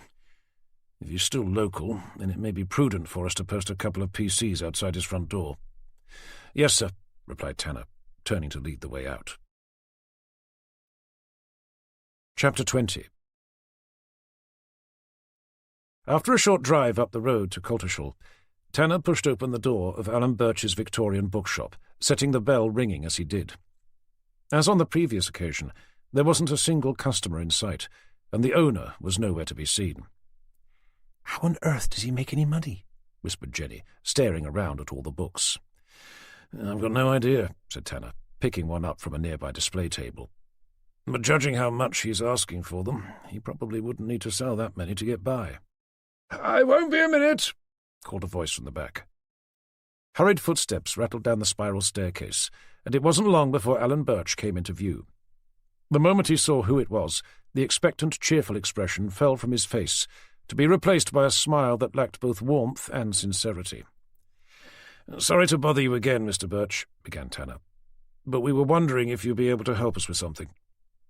Taking up his position behind the counter, he replied, "Of course, anything for the police." "You mentioned when we were last here that you were a part of the legal defence team at Martin Isaac's trial." "That's right." "Since then, we've discovered that there were two key witnesses at the trial, both priests, and both of whom were able to provide Isaac with a somewhat belated alibi." "Father Michael Minshall," stated Birch, in a matter-of-fact tone of voice. Confused, Tanner said, "I'm sorry?" "The name of the second witness. It was Father Michael Minshall. I assume that's what you came to find out?" "Well, yes, but how could you have possibly known that?" "Because there was a reporter here from the Norfolk Herald about half an hour ago asking the exact same thing." The two detectives exchanged intrigued glances. Then Tanner turned back to ask, "I don't suppose that person gave their name by any chance?" "I can do better than that," Birch replied, picking up a business card from the counter to pass to him. "He left me this."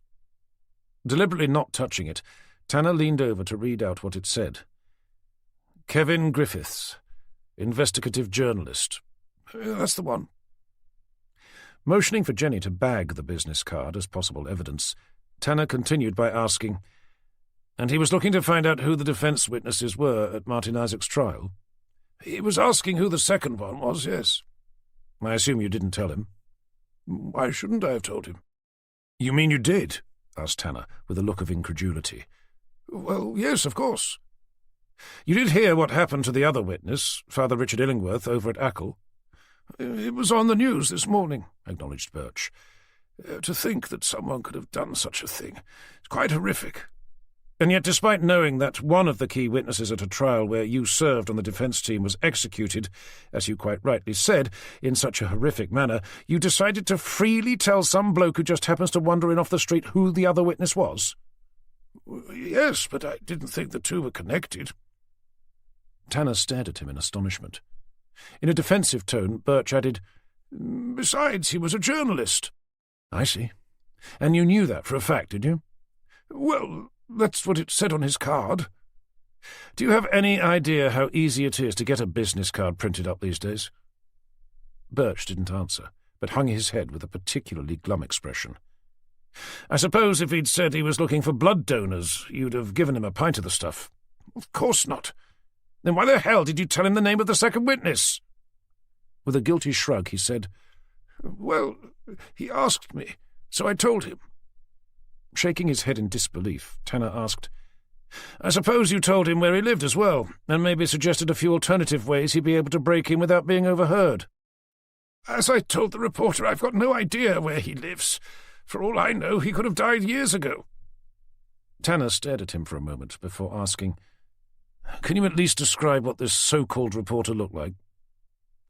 After gazing up at the ceiling, the bookshop owner eventually came back with, "Well, he was young, probably in his late 20s, A bit taller than me, thin, scruffy, short hair. What colour? Light brown. Anything else? He had one of those goatee beard-type things. Turning to Jenny, Tanner said, "Give the Norfolk Herald a call and ask them if they have a Kevin Griffiths matching that description working for them." Nodding, Jenny left to step outside the shop, leaving Tanner to focus his attention on the bookshop owner. "When was the last time you saw the second witness? Marshall, wasn't it?" "Minshall," corrected Birch. "Not since shortly after he'd testified." "You mean back in the 70s? "Not since then, no." "And yet you were able to remember his name?" "Well, yes, but I've always been good with names, and Michael Minshall was an easy one to remember." "And you're sure you don't know where he is?" "Not a clue, sorry." "What about Martin Isaac?" "What about him?" "Did you hear what happened at the cemetery where he was buried?" "I heard that his mausoleum was struck by lightning." "And that a girl was murdered just beside it?" "That too, I'm afraid." "How about the story of the hooded monk seen rising from his grave?" "I have the Norfolk Herald pushed through the door just like everyone else, so yes, I did." "And what do you think of the story?" "The one about the hooded monk?" "That one, yes." "Well, I suppose I thought Martin would have enjoyed it."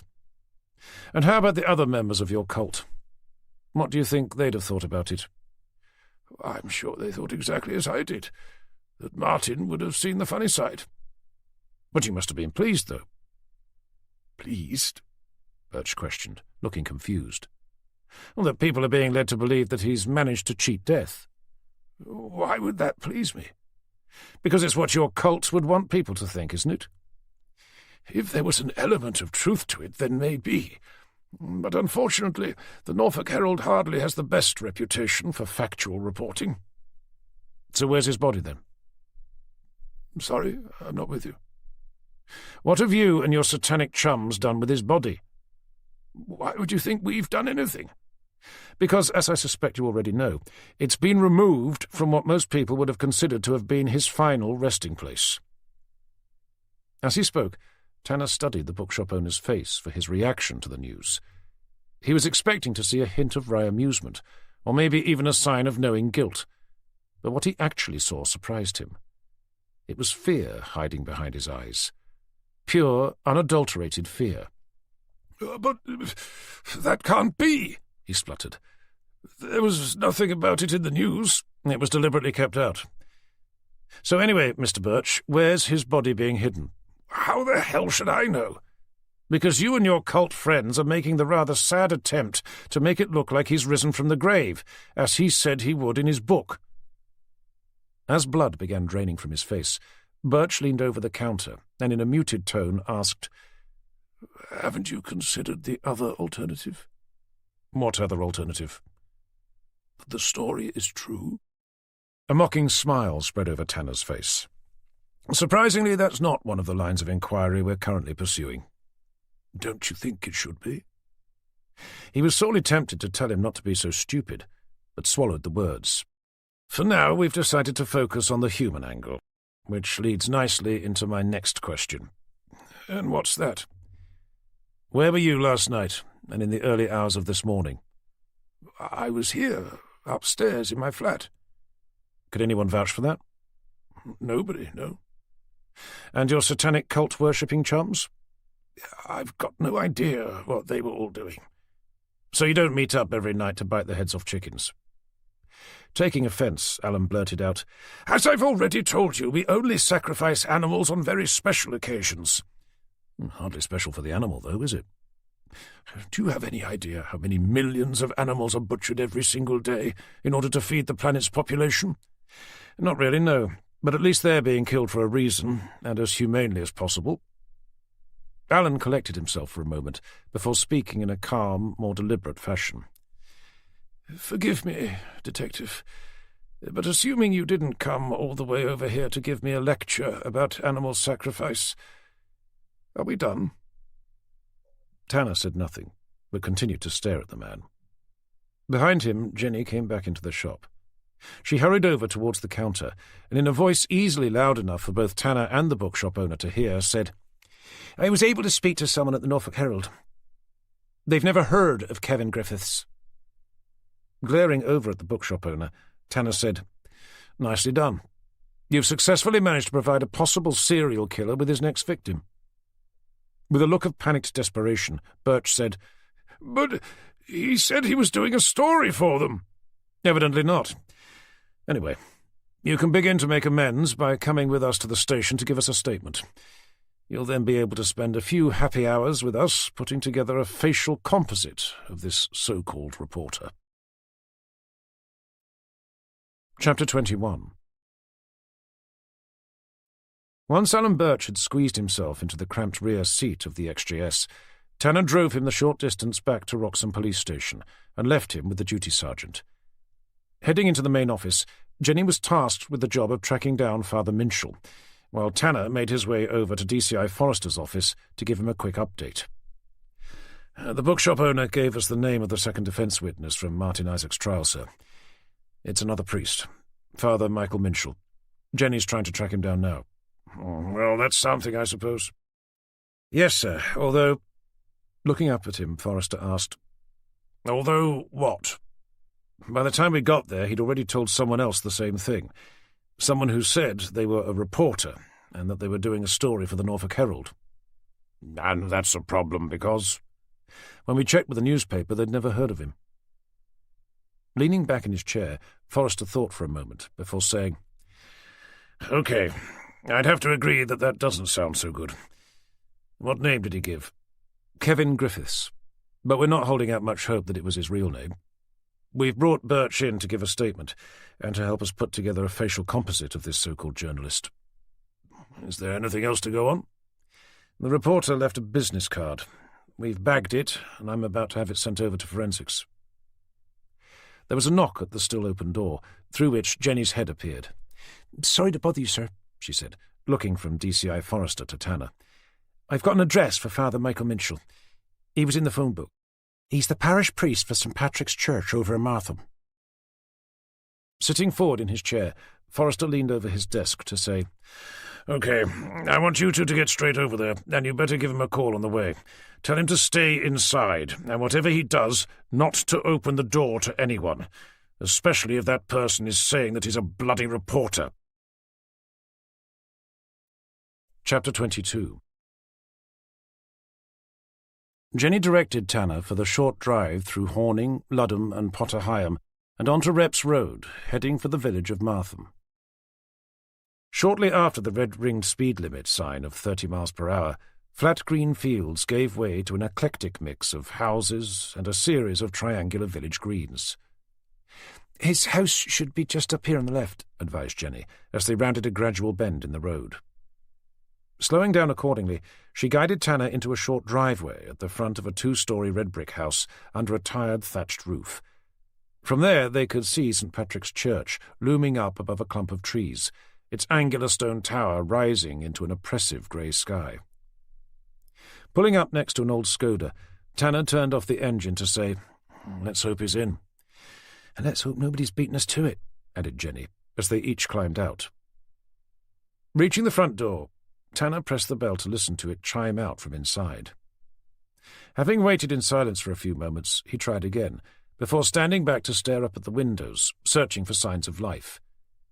Hearing footsteps on the drive behind them, they spun around to see an elderly lady approach carrying a plastic shopping bag. "Are you looking for Father Michael?" she asked. "We are, yes," replied Tanner. "Have you seen him?" "Not since Sunday. He tends to keep himself to himself these days." "Any idea if he's in?" "Well, his car's here, so he should be. But his hearing isn't as good as it used to be. A bit like mine, really. Try using the knocker instead." Doing as she suggested, Tanner lifted the cast-iron knocker to bash down twice. When that brought no response, the old lady shrugged. "He's probably up at the church, preparing Sunday's sermon. The path at the side will take you up to it. Do please excuse me, but I must get on." And she turned to head back towards the road.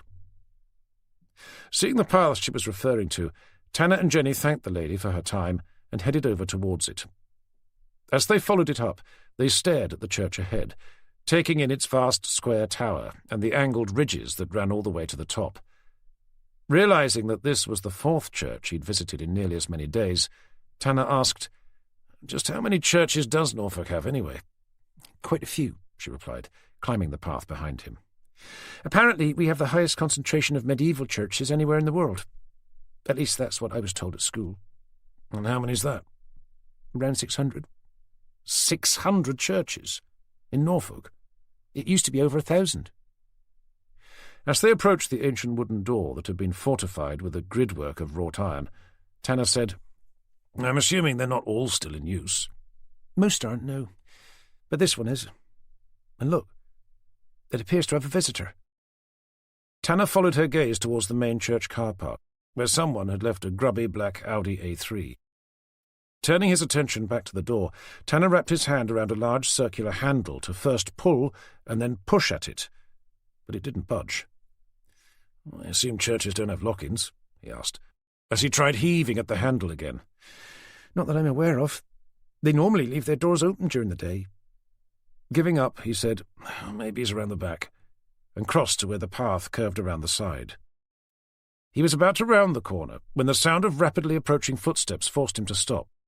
The moment he did, a man came charging around the side to plough straight into him, sending him spinning away, smashing his face against the wall's sharp stone cladding. With Jenny stumbling backwards, the man sprinted on, heading for the church car park.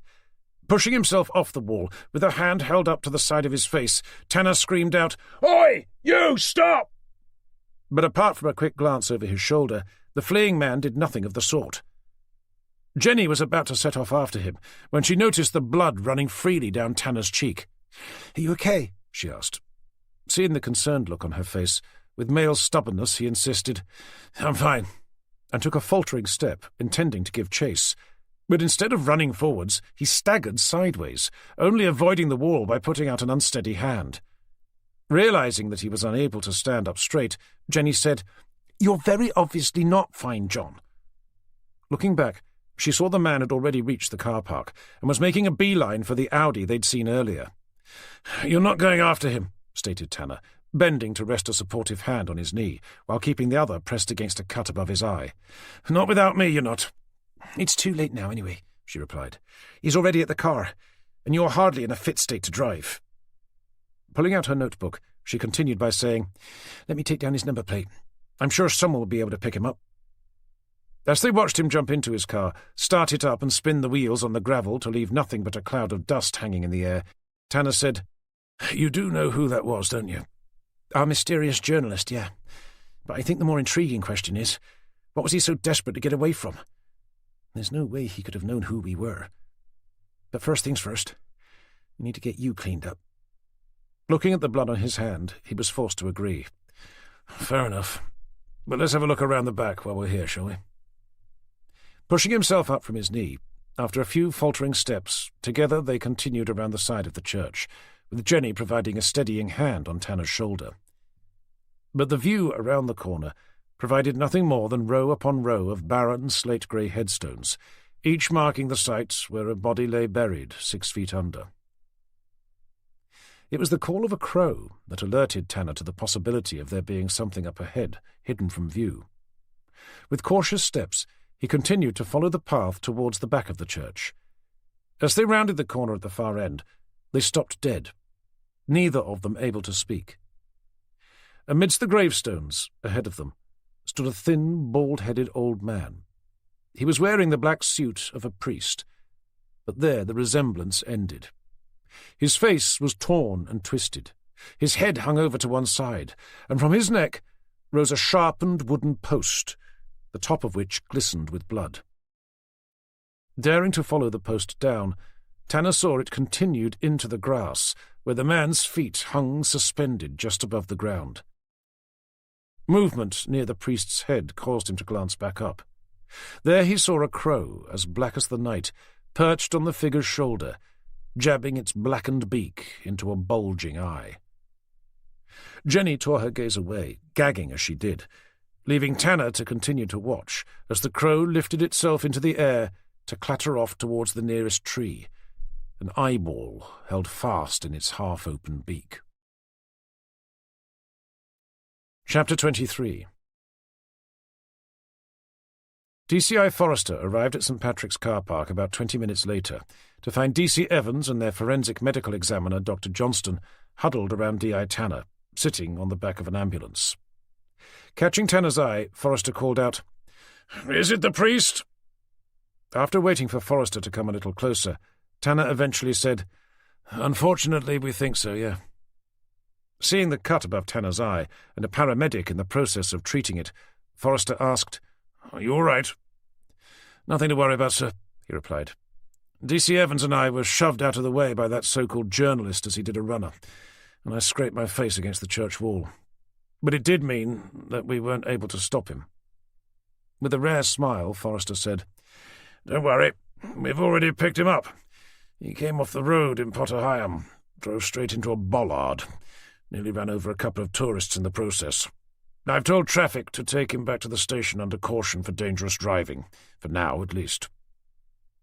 Observing the length and depth of the cut that was being treated, he continued, "Do you think you'll be up to having a chat with him a little later?" "Definitely," stated Tanner, wincing in pain as the paramedic dabbed at the cut which eclipsed his right eye.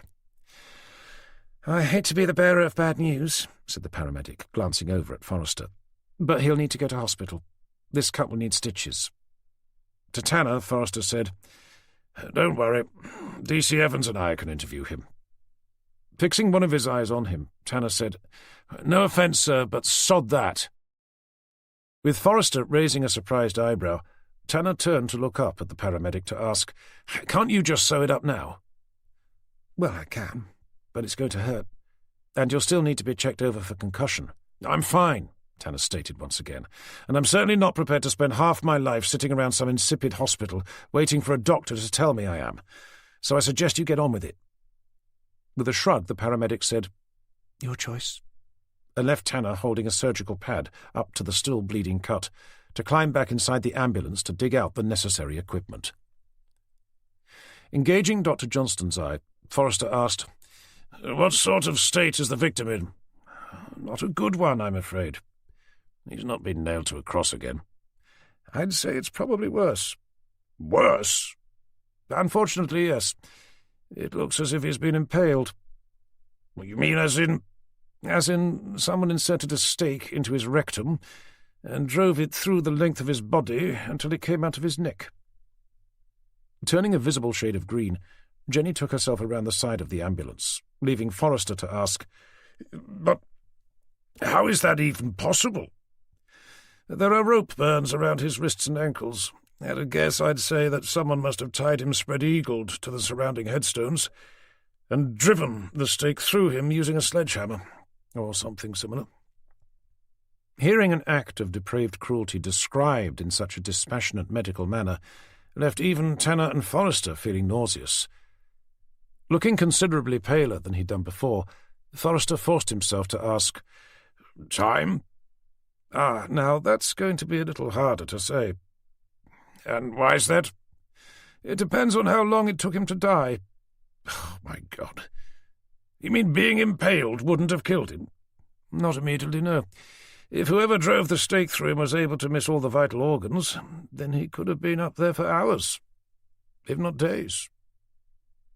A sombre silence fell over them as they all considered what that must have meant for the priest. As the paramedic returned, Tanner said, "It couldn't have been days. He'd have been found before then, surely." "Hopefully not, no. Given the victim's age, I think it's more likely that his heart would have given way during the process. I'll have a better idea when I get him back to the lab." "Would it have been possible for one man to have done it?" asked Forrester. "The act of impalement? Yes. But I'd have thought it would have been more of a challenge to insert the stake into the ground once he had been." "So maybe more than one person?" "I'm sorry, I'm a medical examiner, not a mechanical engineer." "No, of course," replied Forrester by way of an apology.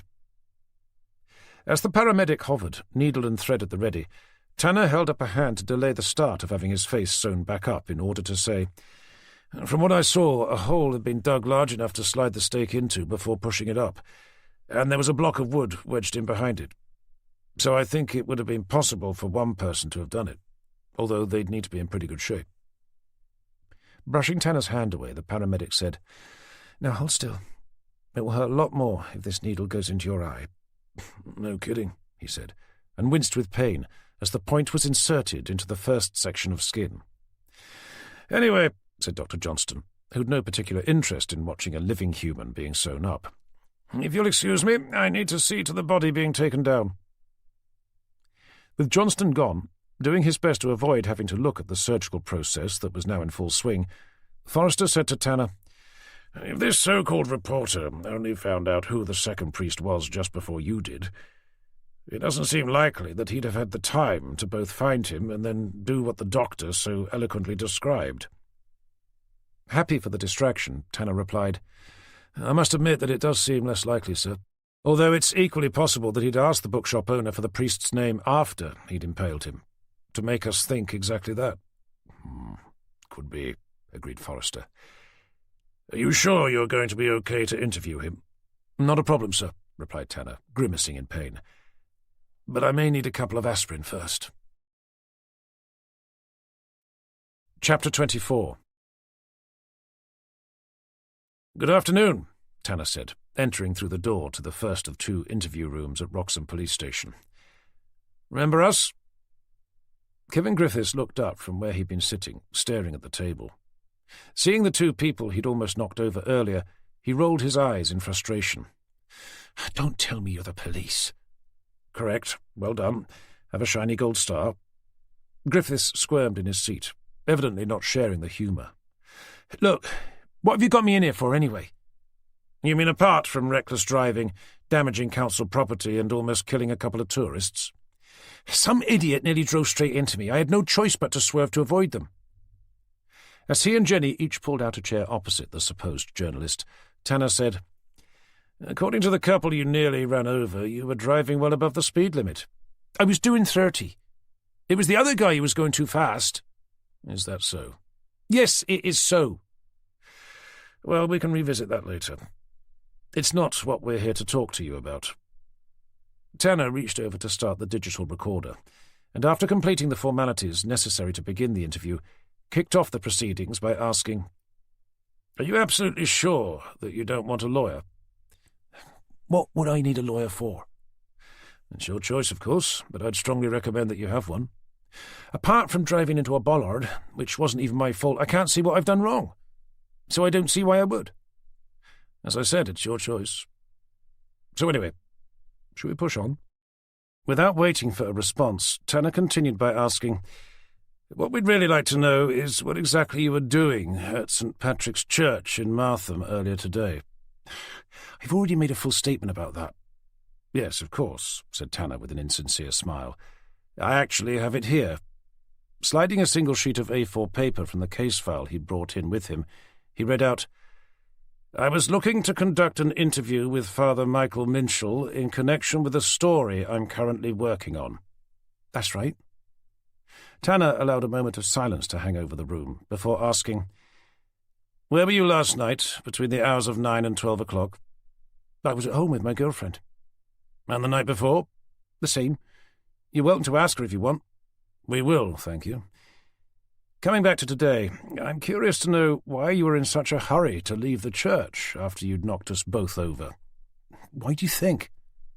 Because you'd just finished impaling the parish priest, and you weren't too keen to be caught having done so? You can't possibly think that I did that. Tanner didn't answer. Instead, he continued to glare over at Griffiths, before looking down at his file to ask, I don't suppose you've ever heard of something called the Ecclesia Diaboli? What's that got to do with anything? Does that mean that you have? Questioned Tanner, staring back up at him. Yes, but so what? I don't suppose you're one of its weirdo satanic worshippers. Of course not. Then how do you know who they are? Well, I don't know, but it's probably got something to do with the fact that I'm an investigative journalist, and that their cult lies at the centre of the story I'm writing. Ah, yes, that's right. You work for the Norfolk Herald. I submit stories to them, if that's what you mean. Then may I ask why it is that they've never heard of you? Shifting uncomfortably in his seat, Griffiths replied simply by saying, Because... Because what? If you must know, they haven't published anything I've sent to them. At least not yet. But they're going to. And when they do, they've promised to put me on their official books. So between now and then, you just go around telling everyone that you're working for them when you're not. I've never told anyone I work for the Norfolk Herald. That's not what the owner of Coltishall Bookshop says. I told him I was doing a story for them. I never said that they employed me. So they've commissioned a story from you, have they? No, but they will when they see it. I see. I suppose it's another fascinating factual account of how Martin Isaac has risen from the grave to become the devil incarnate, in order to set about randomly murdering aged local priests. Not randomly, no. But it is going to be centred around Martin Isaac. Griffiths gave a dismissive shrug. Don't you think the story would be a little more believable if he actually had a motive for killing the priests? Who says he doesn't?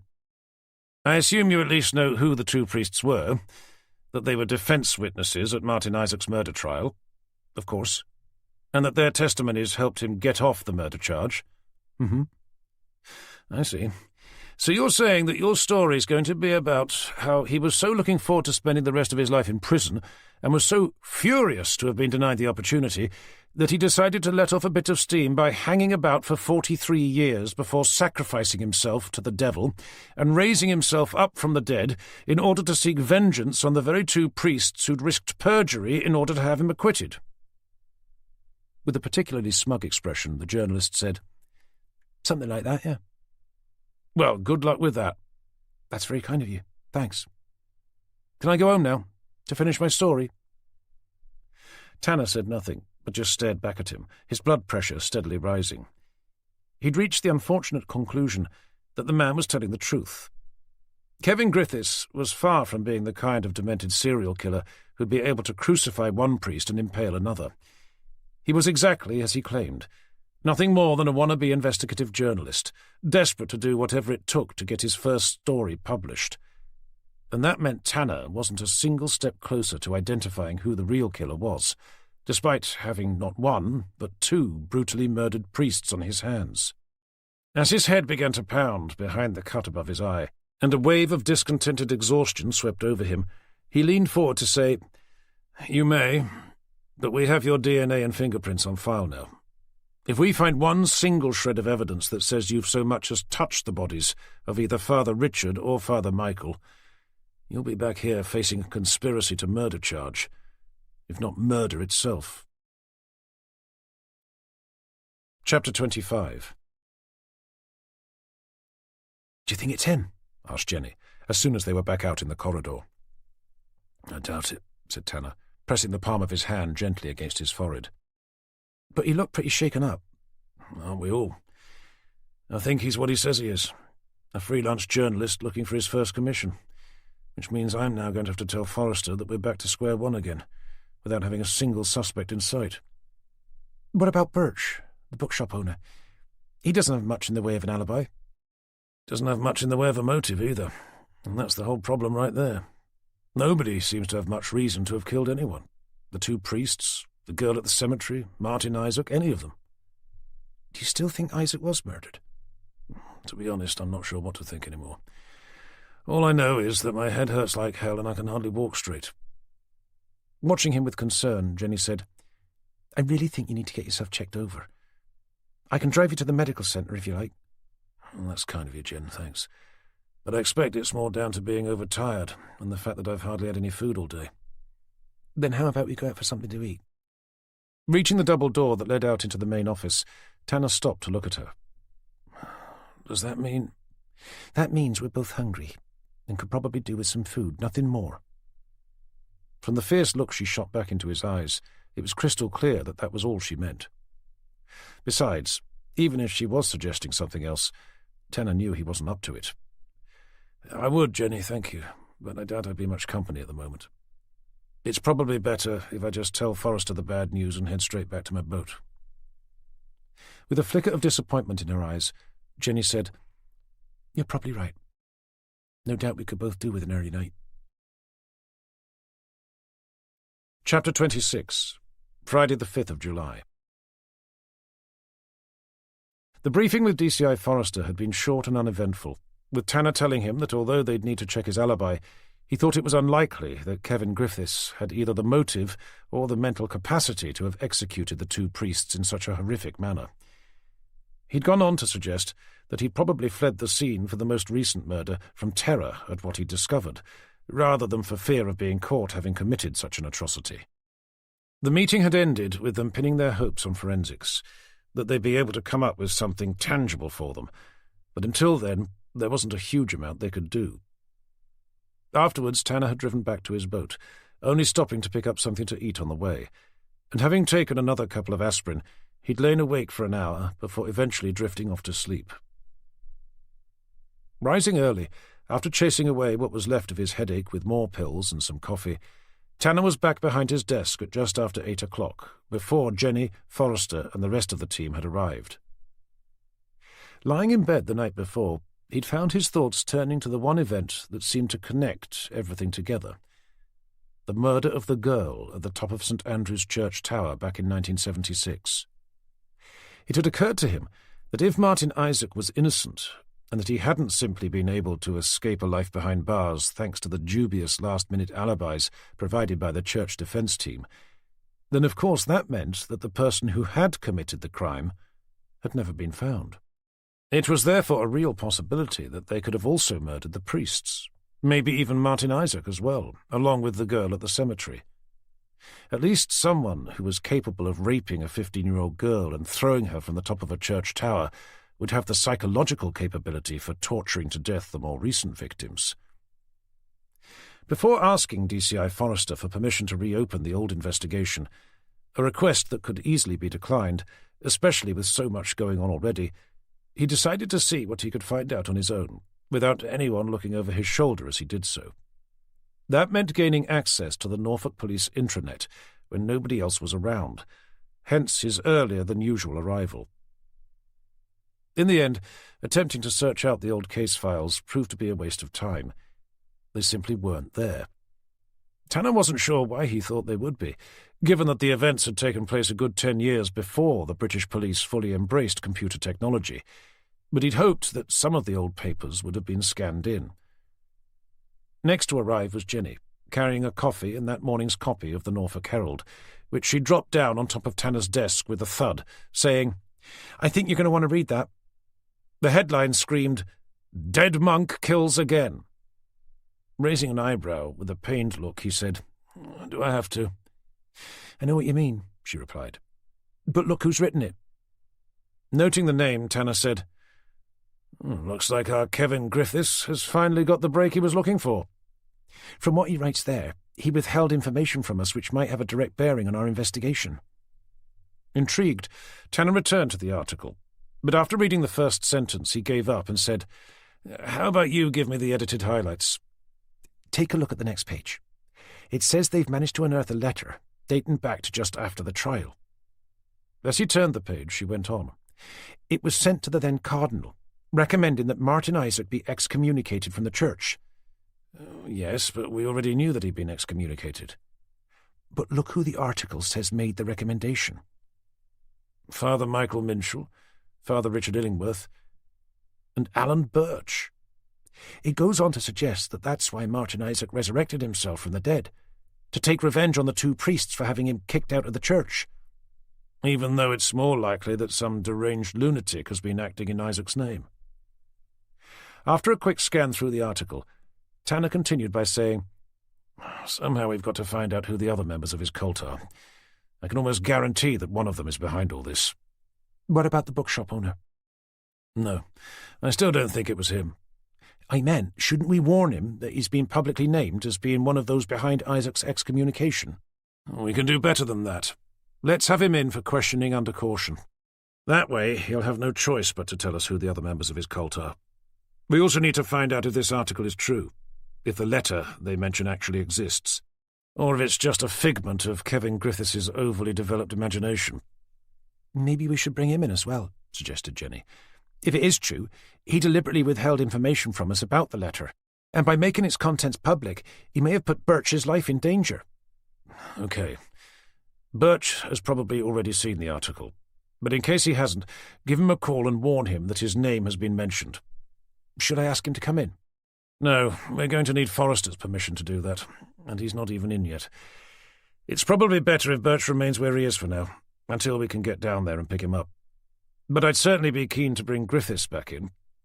I'm very curious to know why he didn't think to mention the letter to us, and who the kind soul was who gave it to him. Chapter 27. Hearing the main office door open behind them, they turned to see DCI Forrester marching in, his face a mask of dark foreboding. As he passed their desks, he glowered over at them and said, "You two, my office now." The moment he'd passed, Tanner whispered over to Jenny. "Any ideas?" I think that's just his way of saying good morning. Following him, that day's edition of the Norfolk Herald in Tanner's hand, they entered his office and waited as Forrester took his seat, switched on his computer, looked up at them and said, "The forensics report's come in on Father Michael Minshall. I assume you've already seen it?" "I'm sorry, sir," Tanner said. "I've yet to check my email." With a look of stern rebuke, as Forrester waited for his computer to boot up, he pulled out his phone, woke it up and handed it over to Tanner. "Guess whose DNA they found all over the crime scene?" As Tanner took the phone, Forrester answered the question himself. "Martin bloody Isaac."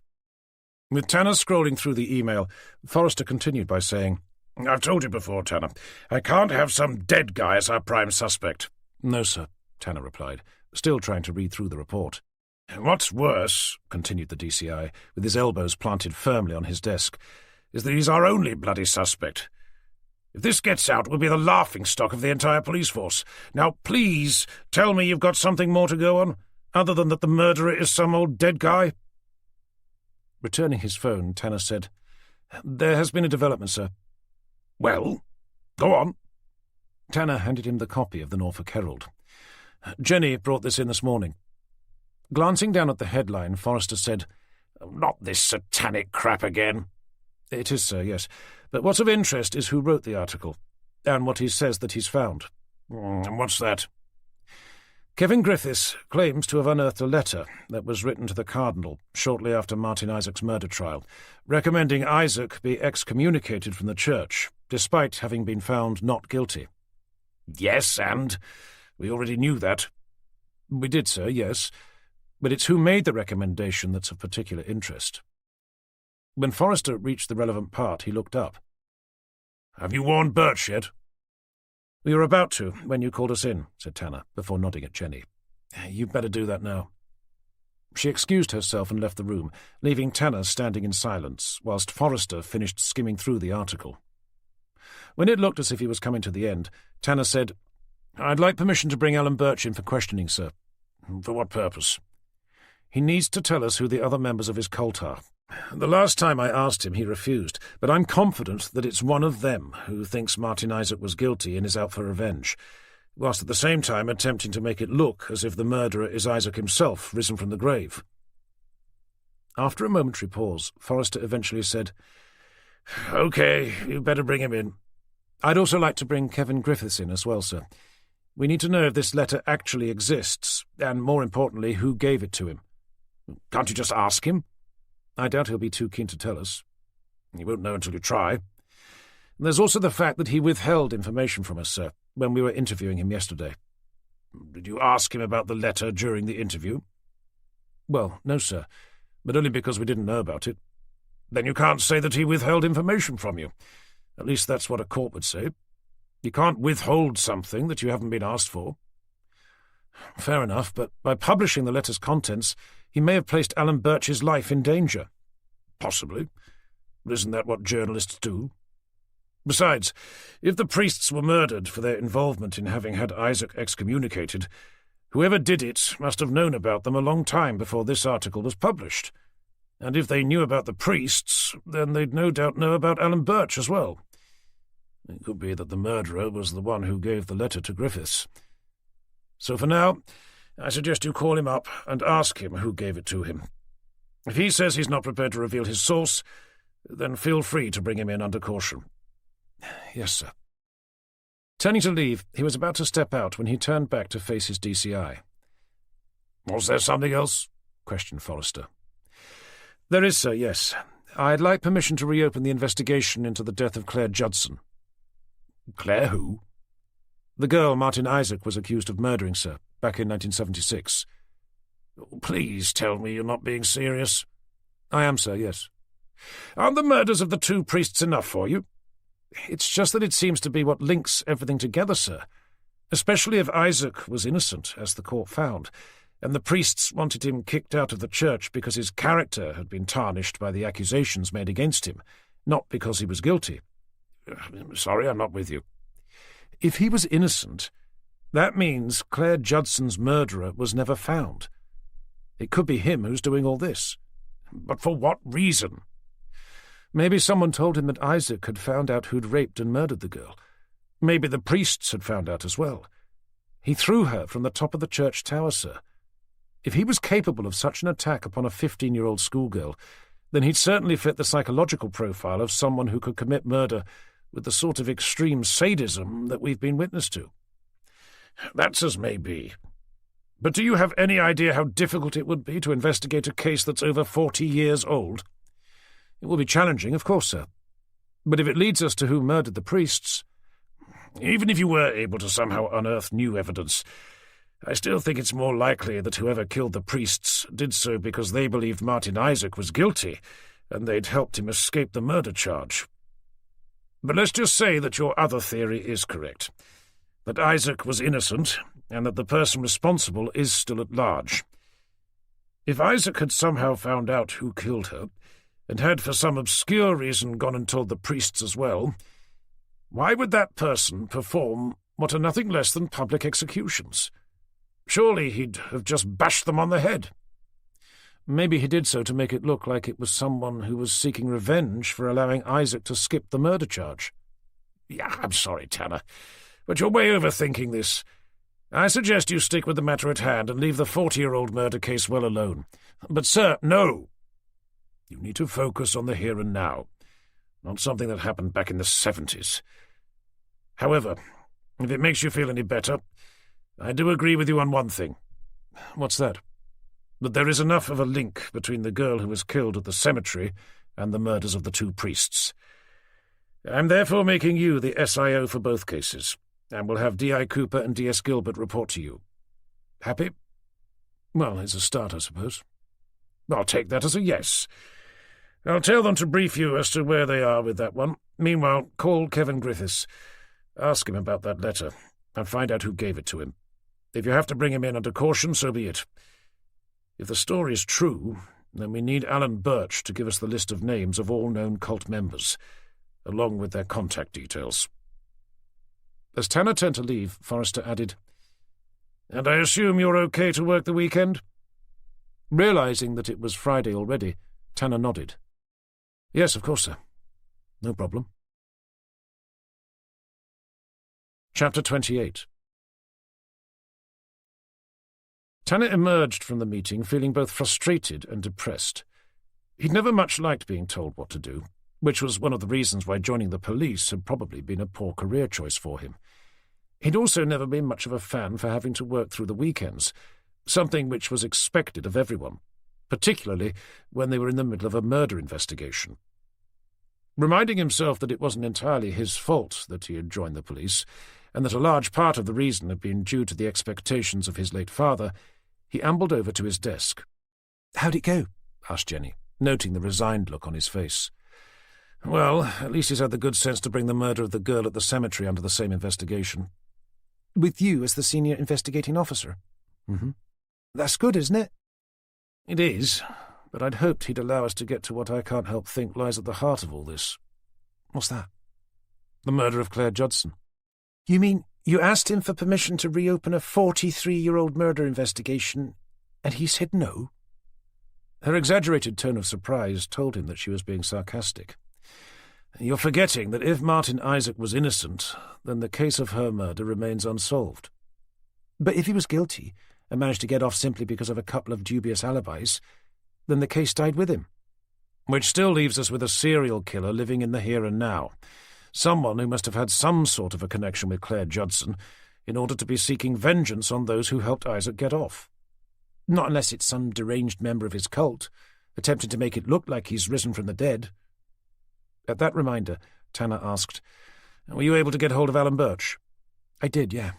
I told him to sit tight, and suggested that it may be in his interest to close his shop for the time being. How do you sound? I'd say somewhere between slightly concerned and completely terrified. But as he'd already read the article, he'd taken the precaution of closing his shop. Okay. Let me give our favourite freelance journalist a quick call. Hopefully he'll be willing to show us a copy of that letter he says he has, and to tell us how he came by it. Then we better bring Birch in for questioning. Somehow, I don't think he's going to mind being held under lock and key in the current circumstances. After that, I suggest we have a quick catch-up with Cooper to see how he's been getting on with that murdered cemetery girl. Chapter 29. "Fancy something to eat?" asked Tanner, holding the door for Jenny as they left Wroxham Police Station at the end of the day. Having been forced to turn down her invitation the evening before, he knew she was unlikely to ask him again, leaving it for him to make what he hoped would be the first move in re-establishing their former relationship. "As long as you're buying," she replied, but without her normal mischievous smile. "No problem," said Tanner, noting that her response was far from enthusiastic. He was, however, relieved that she'd accepted. It would have been easy enough for her to have said no. "Where'd you like to go?" he asked, as they came to a standstill in the middle of the car park, his car on one side, hers on the other. "I don't mind," she replied, suppressing a yawn, "but I'd prefer if it was somewhere close to my flat. I don't want to be up late, not when we have to work the weekend."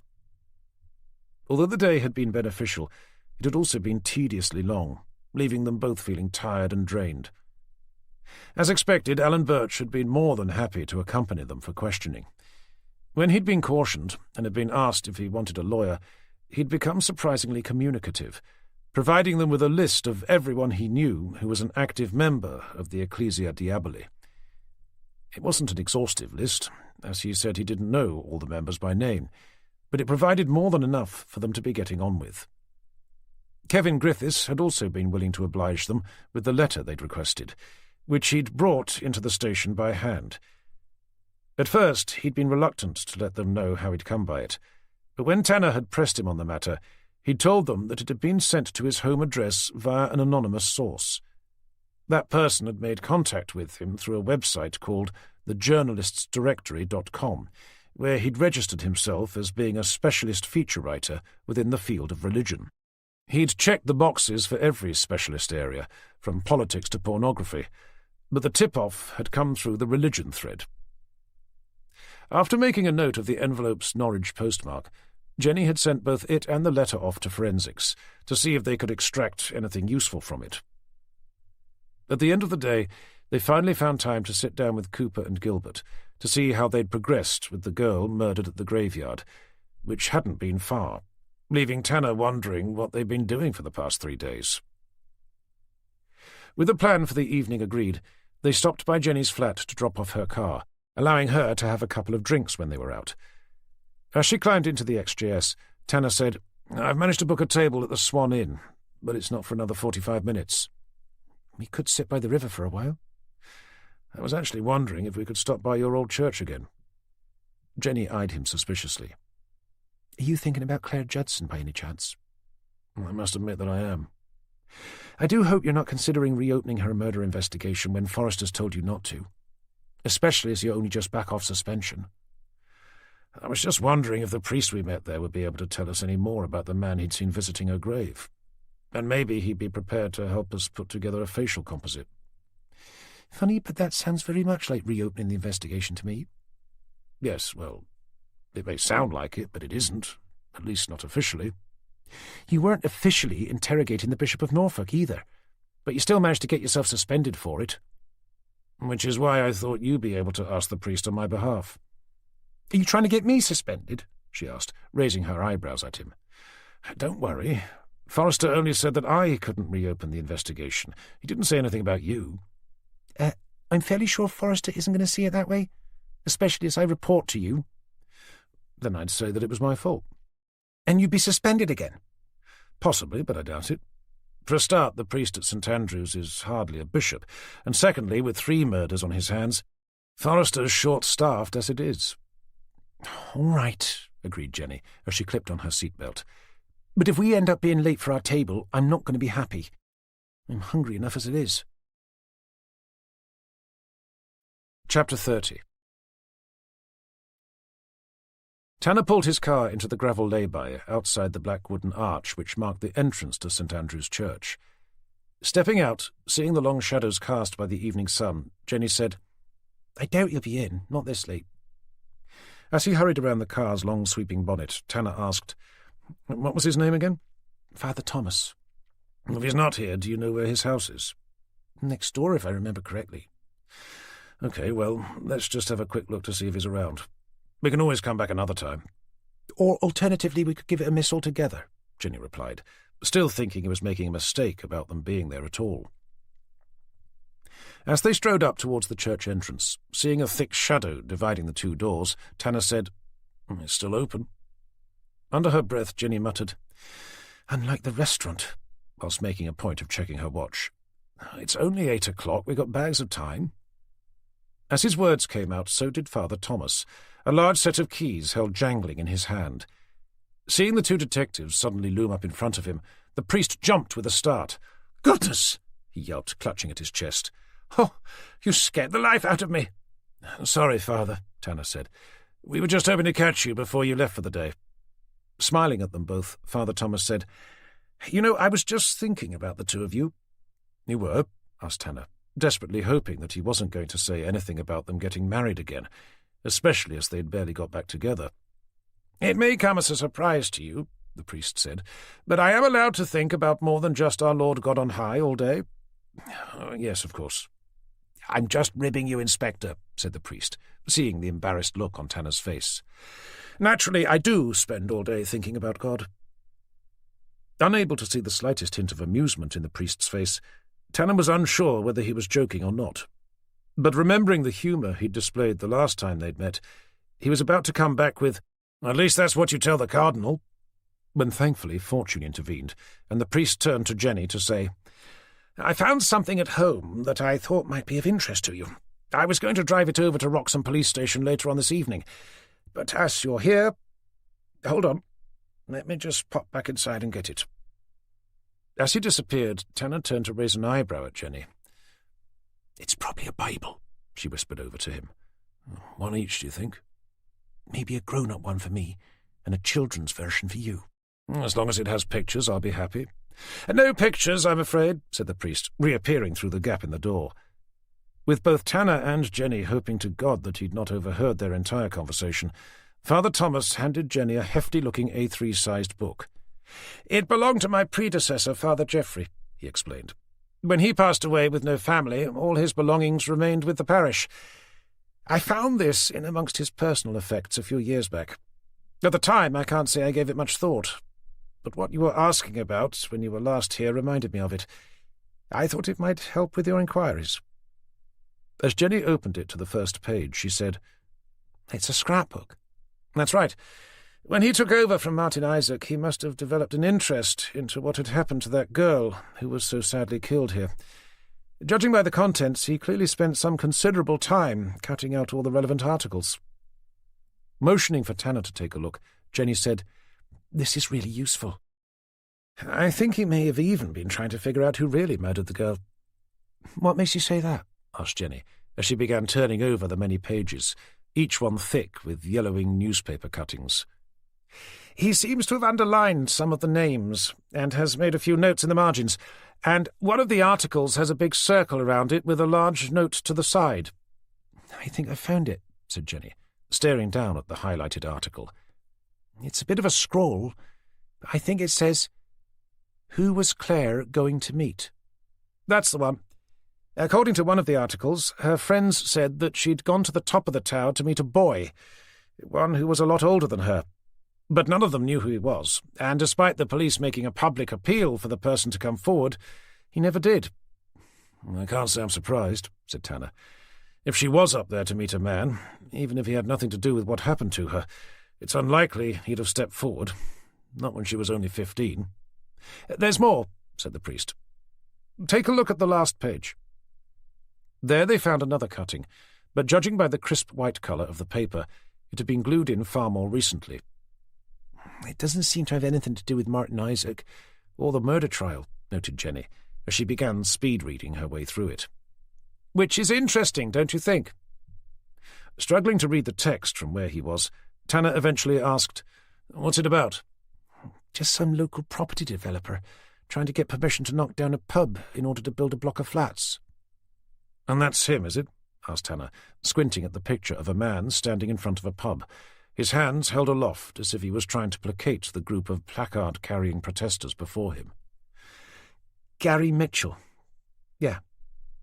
"After you'd been here," Father Thomas explained, "asking about Claire Judson and who it was who'd been tending to her grave, it dawned on me where I'd seen him before."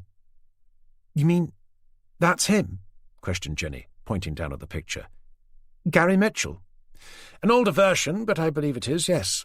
My predecessor must have somehow worked out who he was, or possibly was told in the sanctity of confession, and as he would have been unable to tell anyone, he must have pasted the article into the scrapbook as a sort of a clue." Catching his eye, Tanner asked, "Have you shown this to anyone else?" "Not a soul, no." "And when was the last time you saw him, the man tending to her grave?" "It was just before your previous visit." "Not since then?" "Not that I've seen, no. But I suppose he may have done. I've certainly seen him often enough. He probably comes about once a week, and he's been doing that since I first took over the parish." Carefully closing the book, Jenny asked, "May we borrow this?" "Of course," replied the priest, "although I'd like to have it back at some stage." "I'm sure that won't be a problem. We only need to scan the newspaper articles. Then I can return it to you." "That would be appreciated." With a grateful smile and the book in both hands, Jenny said, "Thank you again, Father." "No problem at all." As they turned to leave, as if remembering something, the priest called after them, "You know, I've seen the newspapers about what's happened to Father Richard and Father Michael." Turning back to face him, Tanner said, "It's all most unfortunate, I know." "It's just that," began the priest, colouring a little. "I was thinking, obviously the stories about monks rising from the grave are stuff and nonsense, but I was wondering if you thought that whoever's responsible—" He stopped and stared down at the scrapbook. "Do you think he's deliberately targeting parish priests?" It was evident that the man was concerned for his life, and with the possibility that he might have just identified the murderer, Tanner realized that he could have good reason to be. Taking a step towards him, Tanner asked in a low voice, "Are you sure you've not shown that book to anyone else?" "Well, no, but what?" "I think someone may have been inside my house last night." "May have?" "Well, I'm fairly sure someone was." "Did you report it?" "I couldn't see any reason to. Nothing was taken, and besides, it was my fault. I forgot to lock the patio doors when I went to bed." "So if nothing was taken, what made you think someone had been inside?" "Because I left the scrapbook on the kitchen table before I turned in for the night, as a reminder for me to bring it in for you today." "And it wasn't there when you woke up?" "I found it at the end of my bed, open to the last page." A cold silence fell over them, before Tanner eventually said, "Are you sure you didn't leave it there when you were going to bed?" "No. I definitely left it on the kitchen table. I'd even placed another book on top of it to hide it from view." Thumbing through it, Jenny said, "But if someone broke into your house looking for this, then why didn't they just take it, instead of leaving it on the end of your bed?" "I've no idea." "I do," said Tanner. "At least I think I do." Looking first at Jenny, then back at the priest, he continued by saying, "Father, I think it may be sensible if we were to put you up in a safe house, at least until this matter is resolved." "You think he left it there as a warning, don't you?" That was exactly what he was thinking, but as he'd no wish to alarm the priest any more than was necessary, he said, "I think Jenny might be right. The logical thing to have done would have been to have taken it."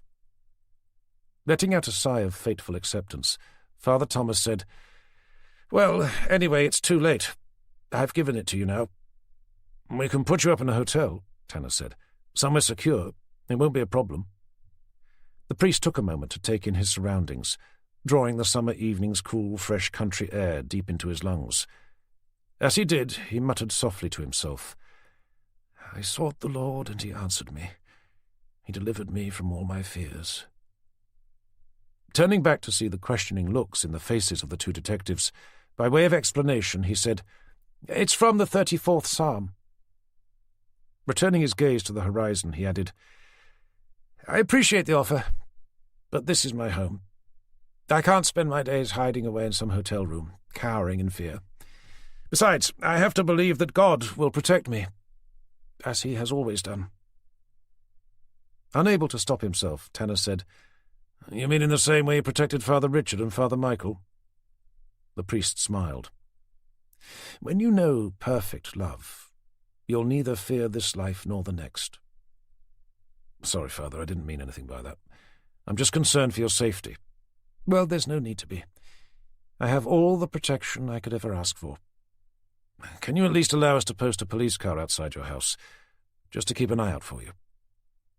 Father Thomas thought about that for a moment. "I suppose that would be sensible. Thank you. And let me give you one of my cards," Tanner added, pulling out his wallet and sliding one out. Handing it over to him, he said, "If you change your mind about staying here, or if you see Gary Mitchell again, please call me on my mobile." Taking the card, the priest gave him a warm smile. "Thank you, Inspector. And if I see him again, I promise I'll call." Chapter 31. An oppressive silence followed as they made their way back to the car. He knew from Jenny's pursed lips and flushed cheeks that she was upset with him. He also had a good idea as to why. Desperate to avoid any further animosity developing between them, he blurted out, "I'm sorry about what I said to Father Thomas earlier, about how God hadn't been much help to the other priests." "It's fine," she responded, but in a way that made it clear that it wasn't. "I only said it because I'm worried about him, and I was frustrated that he turned down the offer of the safe house." Stopping to glare up at him, Jenny said, "Why do I get the feeling that you've got something against Catholicism?" "I haven't," he replied. "I just wasn't brought up believing in it, that's all. To be honest, I'm not sure I was brought up to believe in much of anything. My father wasn't exactly the spiritual type. Spending half his life working for the Met probably didn't help." "How about your mother?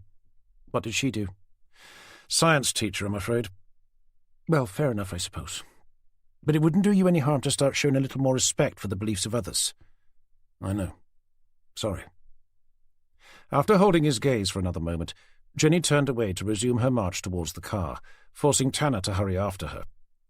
As he caught up, he said, "I must admit that I'd have been far happier if he'd taken us up on our offer."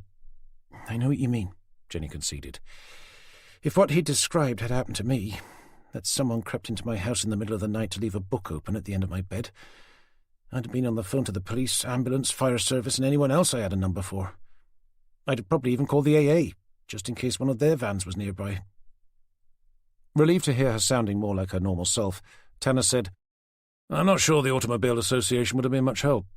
"Well, they call themselves the Fourth Emergency Service, and waking up to find that some complete stranger had been staring at me while I slept would have definitely counted as an emergency to me." Stopping beside the car, she asked, "So, what's next?" "I think we're going to have to postpone our dinner engagement. I need to get that scrapbook back to the station to sign it in as evidence, and to let Forrester know about it. I also have to arrange for a couple of PCs to keep an eye on Father Thomas's house." "So you think Gary Mitchell is our man?" "Well, if he's been visiting Claire Judson's grave every week for the last few years, like Father Thomas says he has, then chances are that he must have been very much in love with her. I can only assume that somehow he must have found out about that letter sent to the Cardinal asking for Martin Isaac to be excommunicated. He must have thought like we did, that it meant Isaac had been guilty after all, and that the Church had stepped in to cover it up." "So he killed Martin Isaac for what he'd done to Claire Judson, and the two priests because they helped him to be acquitted?" "It would seem like the most plausible explanation." "Okay. But why would he go to all the trouble of taking Isaac's body from his tomb and planting his DNA on the priests, all to make it look like he'd raised himself from the dead in order to execute them?" "Probably in an effort to divert suspicion." "And the girl at the cemetery?" "I suspect she simply found herself in the wrong place at the wrong time. She probably saw his face. Anyway, whatever his motivation, we have to find him as a matter of urgency." As they heaved open the Jag's heavy doors, Jenny said, "I think I'd better come back to the station with you." Tanner checked his watch. It was gone 8:30, and they still hadn't eaten. "Tell you what," he began. "How about we grab something to eat on the way?" "You're still paying, I assume?" "Of course." "Well, okay. But don't think that means you've wriggled your way out of taking me to an actual restaurant." Chapter 32. Saturday the 6th of July. It wasn't until gone 12 o'clock on Friday night that Tanner was finally able to roll himself into his cramped but cosy cabin bed. But despite being both mentally and physically exhausted, he had a real struggle getting off to sleep. After Father Thomas had given them the scrapbook, they'd sped back to the station, stopping only at a garage to pick up some sandwiches. Once there, Jenny had signed the book into the secure evidence room, leaving Tanner to update DCI Forrester with the new information they'd uncovered. At the same time, he'd asked permission to have a squad car parked outside Father Thomas's house, just until they were able to locate the person Tanner now believed to be their prime suspect, the man Claire Judson had been planning on meeting that fateful day at the top of St Andrew's Church, Gary Mitchell. Joining Jenny back in the main office, with the squad car arranged, it had soon become clear that tracking Mitchell down wasn't going to be as straightforward as they'd hoped. There were over 20 listed as living in the Norfolk area, and that was working on the assumption that he still lived there and wasn't driving in from somewhere else to tend to his old girlfriend's grave. Once they'd removed those who were either too old or too young, their only means of identifying the right one was physically, by comparing each with the black-and-white photograph that had been published in the Norfolk Herald in 2006. Reaching the reluctant conclusion that it was going to take longer than a few hours, Tanner had briefed a couple more constables on night shift to keep sifting through the names, and to call him if they had a result. After checking that Alan Birch was still happy to remain in a holding cell, he decided to call it a night. Having dropped Jenny off at her flat, where she left her car earlier that evening, before driving back to his boat, he'd made a slight detour via Father Thomas's house. He'd wanted to check that the car he'd requested had positioned itself where he'd asked, directly outside. Whilst there, he'd had a chat with the two constables, making sure they were both fully awake and understood their orders, to keep a close eye on the house at all times, and to make regular but discreet patrols of the property's boundaries. Only when he himself had picked his way around the exterior, noting the most likely points of entry and relaying that information back to the PCs, did he allow himself to finally head for home. However, despite having done all that, it didn't stop him from worrying. If Gary Mitchell was someone who was psychologically imbalanced enough to nail one priest up to a cross and impale another, he couldn't help but worry what he might do to Father Thomas were he to find out that he'd told the police what he'd learned, despite the warning that had been left for him. At some stage he must have fallen asleep, because the alarm on his phone woke him from some unremembered dream. As it was Saturday, he allowed himself the luxury of lying in bed for an extra 10 minutes. Eventually, with his eyes half closed, he dragged himself out of bed to begin his normal routine of getting ready for work. He was showered, dressed, and sitting down to enjoy his freshly made filtered coffee when his phone rang. Pleased to see that it was Jenny calling, he answered, "Hi, Jen, what's up?" before taking a gulp from his cup. "What the hell have you done?" came Jenny's voice, almost shouting at him down the phone. Nearly choking, Tanner sat up straight to say, "I'm sorry, I'm not with you." "You've been speaking to that reporter again, haven't you?" "Which reporter?" "You know damn well which reporter, Kevin Griffiths." "Not since we interviewed him, I haven't." "Then how come the Norfolk Herald has just published an article written by him in which he's quoted you as saying we found out that Gary Mitchell was the man Claire Judson had been having an affair with, and who she was waiting for at the top of St Andrew's Church the day she was murdered? They've even published that photograph we have of him."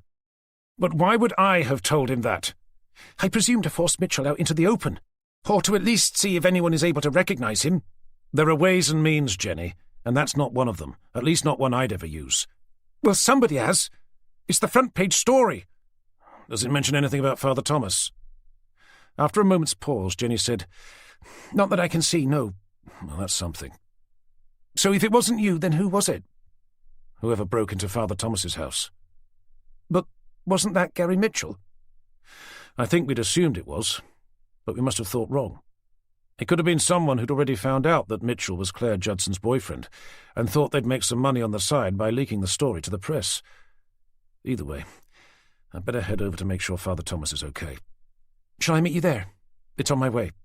Thanks, Jen, but no. I need you back at the station. We have to find Gary Mitchell, especially now that he's been publicly named and shamed as being the person who was not only having sexual relations with an underage girl, but who may also have been responsible for killing the 2 priests. Shall I tell Forrester where you're going? If you could. You better show him that article as well. But do me a favour. Tell him it wasn't me who leaked the story. Also, can you let everyone know that I intend to hold a station-wide briefing when I get back?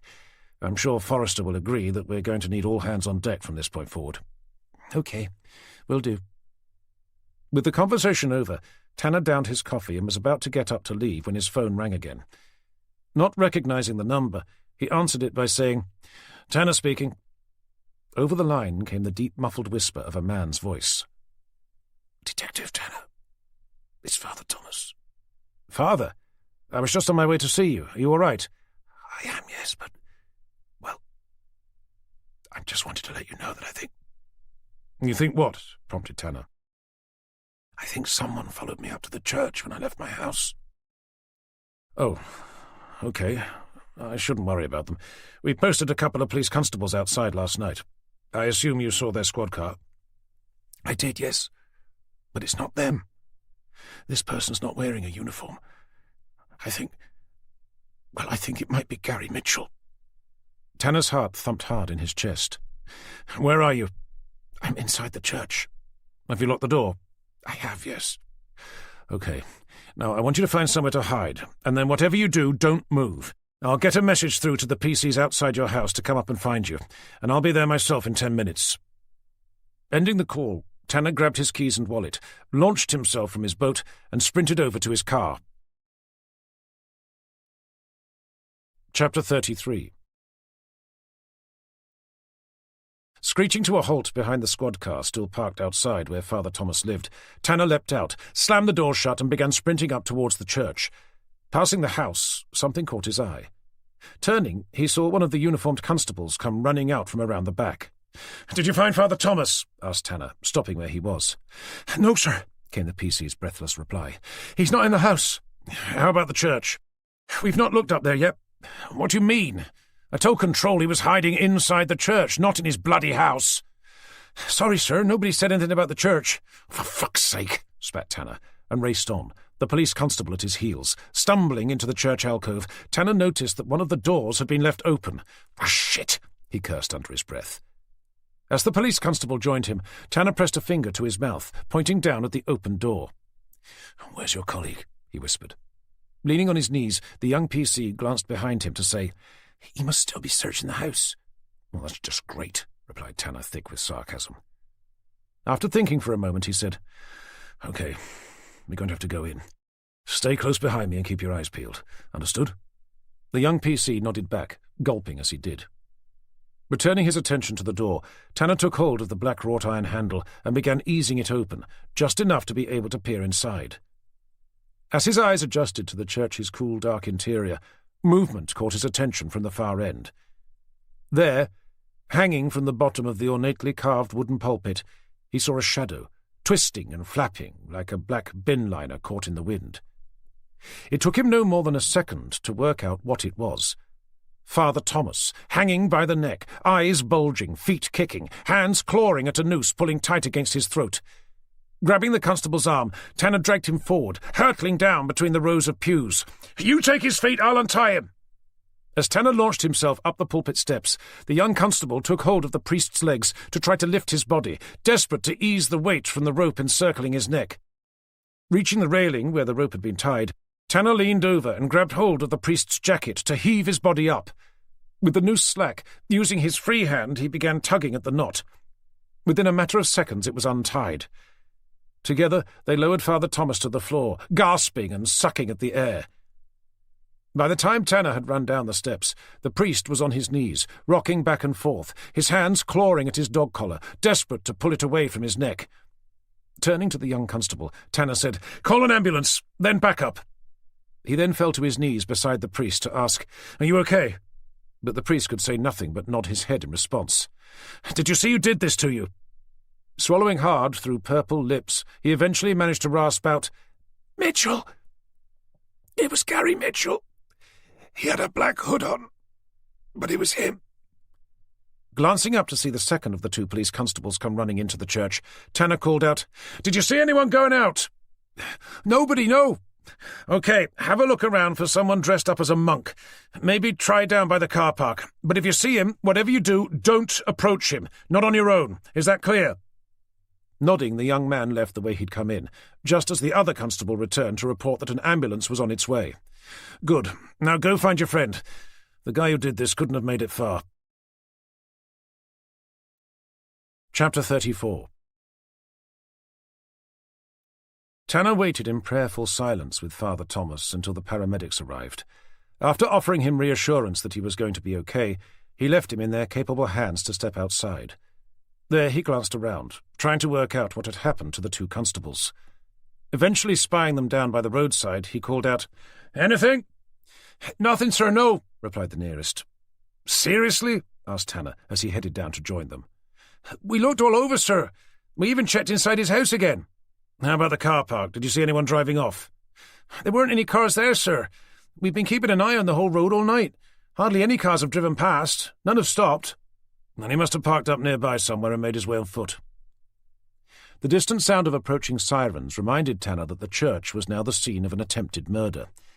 Forced to accept the fact that Gary Mitchell had somehow managed to slip past them, he instructed one of the PCs to begin cordoning off the church and the surrounding area, whilst the other was to begin knocking on doors to see if any of the neighbours had seen or heard anything unusual. Leaving them to it, he headed over to the small church car park to help guide in the approaching vehicles. After two squad cars came screaming in, lights flashing, sirens blazing, Jenny arrived in her silver Golf, closely followed by D.I. Cooper in his Mondeo, with D.S. Gilbert in the passenger seat. Jumping out of her car, her voice tight with anxiety, Jenny asked, "Is he all right?" "He should be, but it was close. Another couple of minutes and it may have been a different story." Cooper stepped out to join them, leaving Gilbert talking on the phone. "Any idea who did it?" "Gary Mitchell," replied Tanner. "You sure?" asked Jenny. "No doubt about it. Father Thomas recognized him." "But there is no sign of him?" "Nothing, no. Although he must have been close. Father Thomas could have only been left hanging there for a minute, maybe less. Mitchell must have been hiding inside when we came in and then slipped out the main door when we were busy taking him down. I had the two constables take a good look around for him, but they couldn't find a single trace." "No car?" asked Cooper. "None that they saw, no. He most likely saw the squad car when he drove up and decided to park down the road somewhere. I've told them to start asking the neighbours if they saw anything. Maybe an unfamiliar vehicle parked nearby. Hopefully we'll get a break." "I think we've just got one," announced DS Vicky Gilbert, as she strode towards them, phone still in hand. "We've had someone call in after seeing that newspaper article. They recognised Mitchell's picture from the photograph. They say he's their neighbour, and he just pulled into his drive." "You got an address?" "Yes, he's not far, just outside Salhouse." "Right. I suggest we move in and arrest him before he does a runner." "Forrester's on his way," said Cooper. "We'd better wait for his authorization first." Ignoring him, Tanner barged straight past, saying to Jenny, "You're with me," leaving her stranded in the middle of the car park, exchanging anxious glances between Cooper and Gilbert. As they turned to watch him stomp over to his car, Cooper called out, "But he could be armed!" Crossing the road almost to himself, Tanner replied, "I doubt it."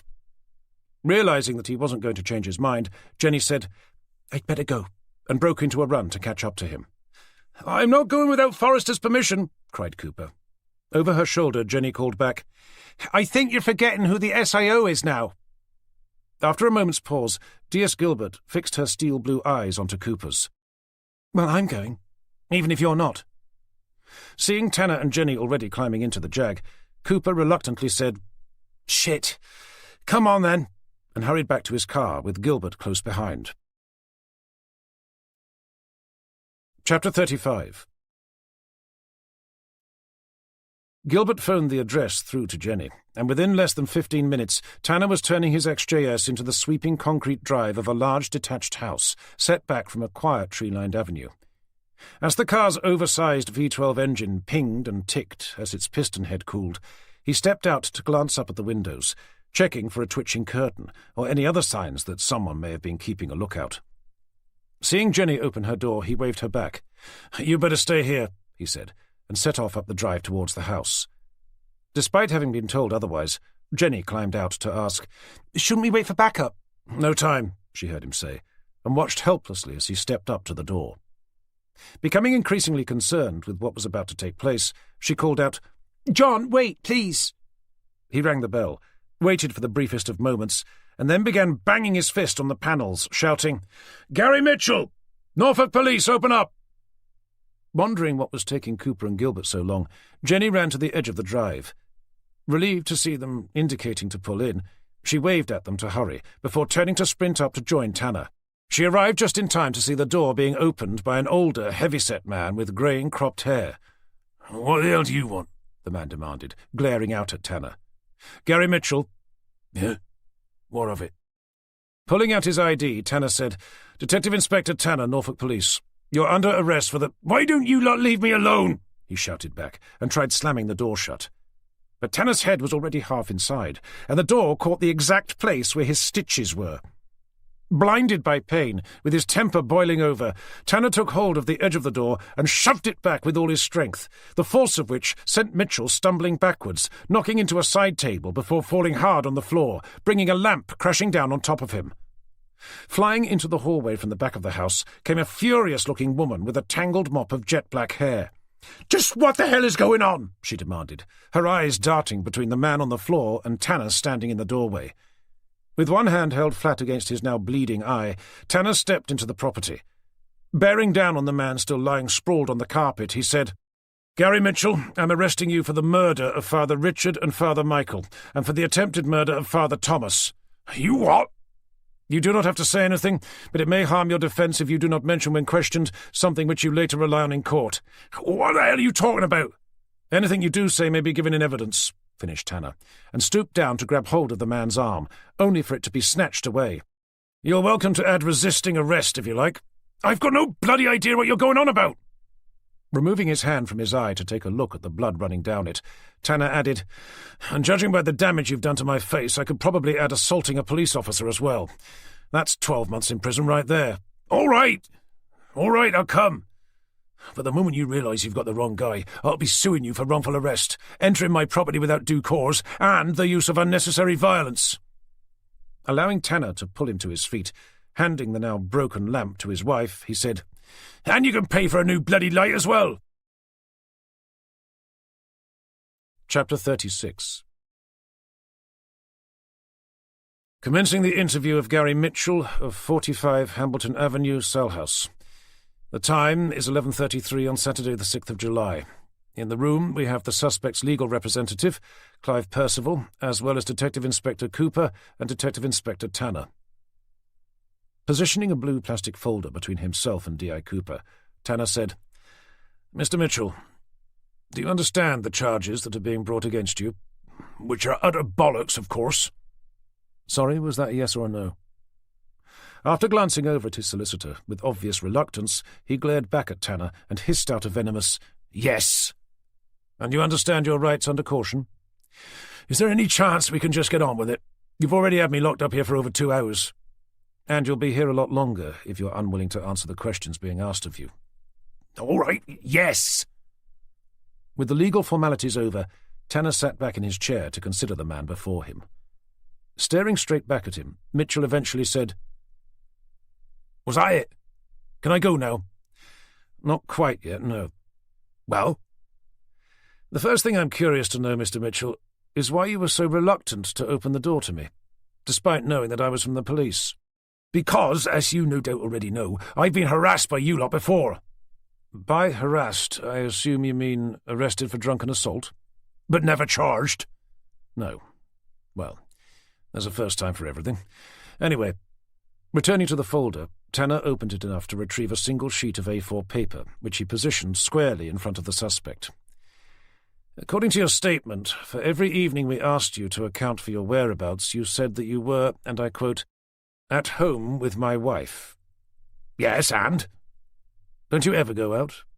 Or is it that you don't have any friends?" "Of course I've got friends. I just don't feel the need to spend every waking hour with them, that's all." "Not even at the weekends?"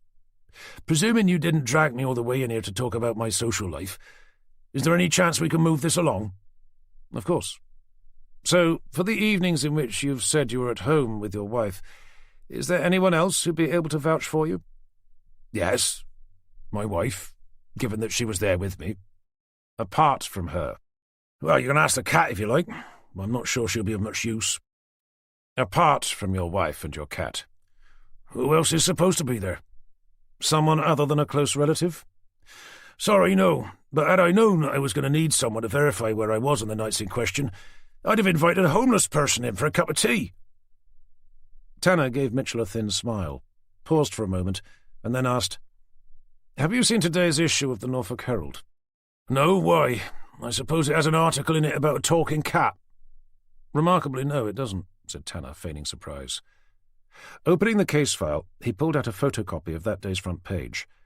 After glancing down at it himself, he turned it around and laid it on top of the statement for the suspect to see. "I believe that's a photograph of you," he asked, pointing at the black-and-white image.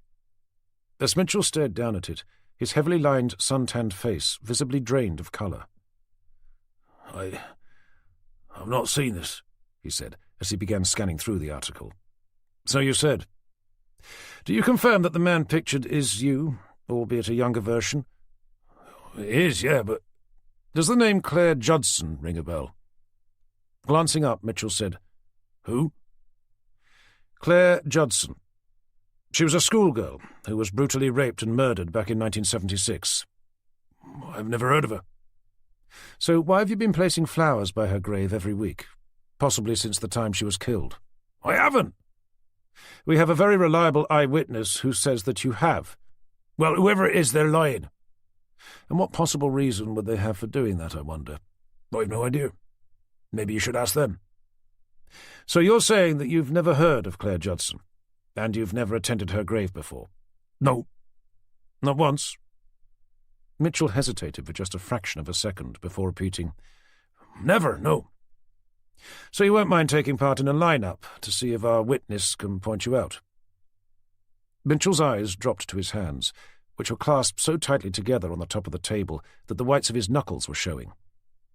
Sitting back in his chair, Tanner gave Cooper a discreet nod as a signal for him to take over.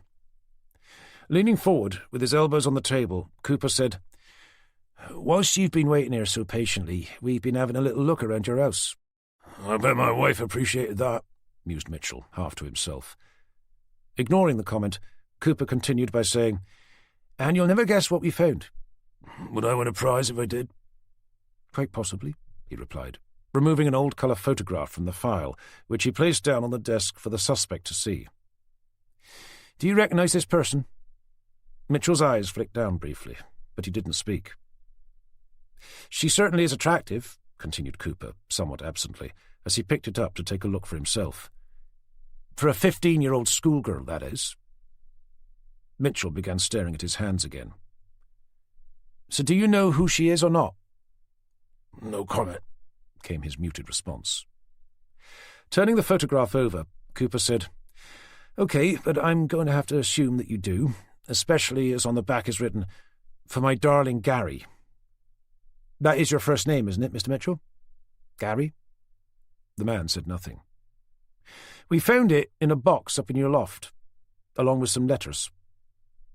Replacing the photograph on the table, Cooper delved back into the case file to pull out a small bundle of folded pieces of paper, some pink, some blue, all scrawled over with the same swirly handwriting. Opening up the first one, he began to read. "My darling Gary, I can't stop thinking about you, especially the way you rub yourself up against my—" "All right," Mitchell exclaimed, his face flushing with embarrassed anger. "Yes, I knew Claire Judson, so what? It was over 40 bloody years ago." "Well, for a start, Mr. Mitchell," continued Cooper, "from what we can make out from these letters, you were very obviously having sexual relations with her, which would have been fine had she not been only 15 years old at the time. That, I'm afraid, makes you a child molester." "Look, it wasn't my fault. She told me she was 18. How was I supposed to know that she wasn't? I mean, just look at her for Christ's sake." Picking up the photograph again, Cooper said, "To be honest, Mr. Mitchell, I'd have to agree with you." Leaving Cooper to admire the girl, Tanner sat forward again to say, "I assume you're now also willing to admit that you know where she was buried, and that you have visited her grave before." "Okay, yes, I have. But only a couple of times." "Specifically?" "Literally twice. Once after she was buried, and once more after the trial." "The trial where they acquitted the priest who'd been accused of having raped and murdered her, Martin Isaac?" "If that's what his name was, then yeah." "Are you honestly trying to tell us that you didn't know his name?" "At the time I did, of course. But surprisingly, after 43 years, I'd somehow managed to forget." "But you remember that it was exactly 43 years ago?" With a shrug, Mitchell said, "I suppose it's not every day you find out your girlfriend's been murdered." "Did you love her?" asked Tanner. "We had good sex, if that's what you mean." "So she was just another girl, one of many?" "I suppose you could say that." "And yet after all these years, you've still kept the letters she wrote to you?" "In the loft, yeah. But as I'm sure you've already discovered, there must be a lifetime of crap up there." "Maybe. But I can tell you something we didn't find." "What's that?" "Letters from many other girls. If she was just one of many, where are all the rest?" "Okay, look, I suppose you could say that Claire was my first love. But that doesn't mean I've spent every day since then pining after her. Life moves on. I got married, had children. I'm now a grandparent. As I said before, it was all a very long time ago." "Yes, of course. Maybe you can tell us when you first suspected that Martin Isaac, the priest who was acquitted of having raped and murdered the love of your life, was actually guilty." "The thought never crossed my mind." "So you were happy to go along with the court's decision?" "Of course." "Even though the only thing that saved him from having to spend a lifetime behind bars was the last-minute alibi produced by a couple of his fellow priests?" "If he didn't do it, he didn't do it." "But you think he did, though, don't you? That's why you went back to her grave after the verdict to swear you'd take revenge." Mitchell shifted uncomfortably in his seat. Tanner allowed a heavy silence to descend on the room before asking, "What I really want to know is how you found that letter." "What letter?" "The one sent to the cardinal after the trial, signed by the very priests who'd given Martin Isaac the dodgy alibi, demanding he be excommunicated from the church." "Oh, I've got no idea what you're talking about." "Don't you read the Norfolk Herald?" "Only if I have to, which fortunately I don't. I mean, it's utter rubbish." "Generally, I'd have to agree with you," Tanner said. "But recently they do seem to have been hitting the mark. For example, yesterday's front-page story was about that letter I just mentioned. It said that it proved Martin Isaac was guilty all along, and that the church had persuaded a couple of priests to provide alibis simply to save them from the embarrassment of having a priest on their books who was a child rapist and a murderer to boot." "Well, as I said, I've never heard of the letter." "Yes, in much the same way that only 5 minutes ago you said you'd never heard of Claire Judson, and yet we've since learnt that she was the love of your life." "But I had good reason for denying I knew Claire Judson, which was the same reason I didn't come forward at the trial. She lied to me about her age. Had I known she was only 15, I wouldn't have gone anywhere near her." "Unfortunately, Mr. Mitchell, now that you've been caught lying to us once, it's going to be very difficult for us to believe anything you say from this point forward." "But I didn't know anything about the letter." "Can you at least admit to having known about what happened to the two priests?" Mitchell glanced over at his lawyer, who just shrugged back at him. "I've heard about it, yeah. But I had nothing to do with it." "Do you want to know what I think?" "Not really," he said, and reverted to staring back at his hands. "I think you're telling the truth, in part at least. Claire Judson was your first love, but based on the fact that you've kept all her letters, as well as her photograph, plus the fact that we have an eyewitness who says you've been placing flowers beside her grave every week for some considerable time, means that you're still in love with her, even after all these years. I also think that you've always believed Martin Isaac raped and murdered her. And when you were somehow able to unearth the letter sent to the cardinal demanding Isaac be excommunicated from the church, you considered that to be the proof you'd always been looking for. So you set out to avenge Claire's death, just as you'd promised you'd do after the trial, by first cutting the throat of the man responsible, then executing the priests who enabled him to be acquitted. And you did so whilst playing into the hands of the Norfolk Herald and the types who read it, by making it look as if Martin Isaac was the evil satanic worshipper everyone thought he was, and that he'd raised himself from the dead to seek revenge on those who'd had him kicked out of the church. Okay. Look, I admit to having been in love with Claire. At least I was at the time. And yes, even after all these years, I've never forgotten her. But I've not been back to her grave since after the trial. And the idea that I could cut someone's throat or do what the paper said had been done to those priests, I mean, good God, what sort of a monster could have done such a thing? A monster like you, Mr. Mitchell, said Tanner, picking up the case file, standing up and walking out, leaving D.I. Cooper to close the session by leaning into the recording device to say, "Interview suspended at 11:54. Chapter 37. As Cooper caught up with him in the corridor, Tanner said, "We need to know if Mitchell's DNA or prints could be matched to anything forensics have found at the murder scenes of Martin Isaac, Father Richard, or Father Michael. As well as at the cemetery, where Hannah Beale was found," added Cooper. "Of course, yes. All we need is one single piece of physical evidence to tie him to any of those locations, and we've got him." Bursting through the double doors, Tanner filed off towards his desk, where he could see Jenny waiting for him, leaving Cooper to head for his own workstation. "How'd it go?" asked Jenny as Tanner approached.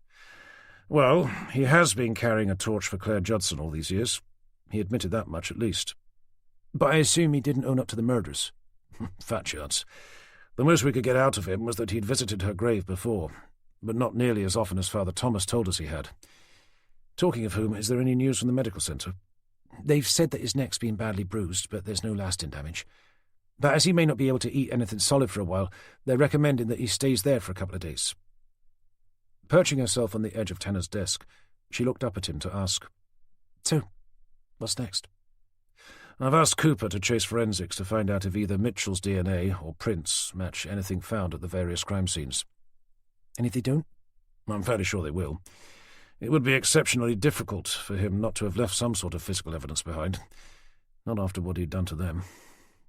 The problem is, it may take a while, and we don't have all that long to hold him before we'll need to go cap in hand to the magistrate to ask for an extension." "Don't we have enough evidence for one?"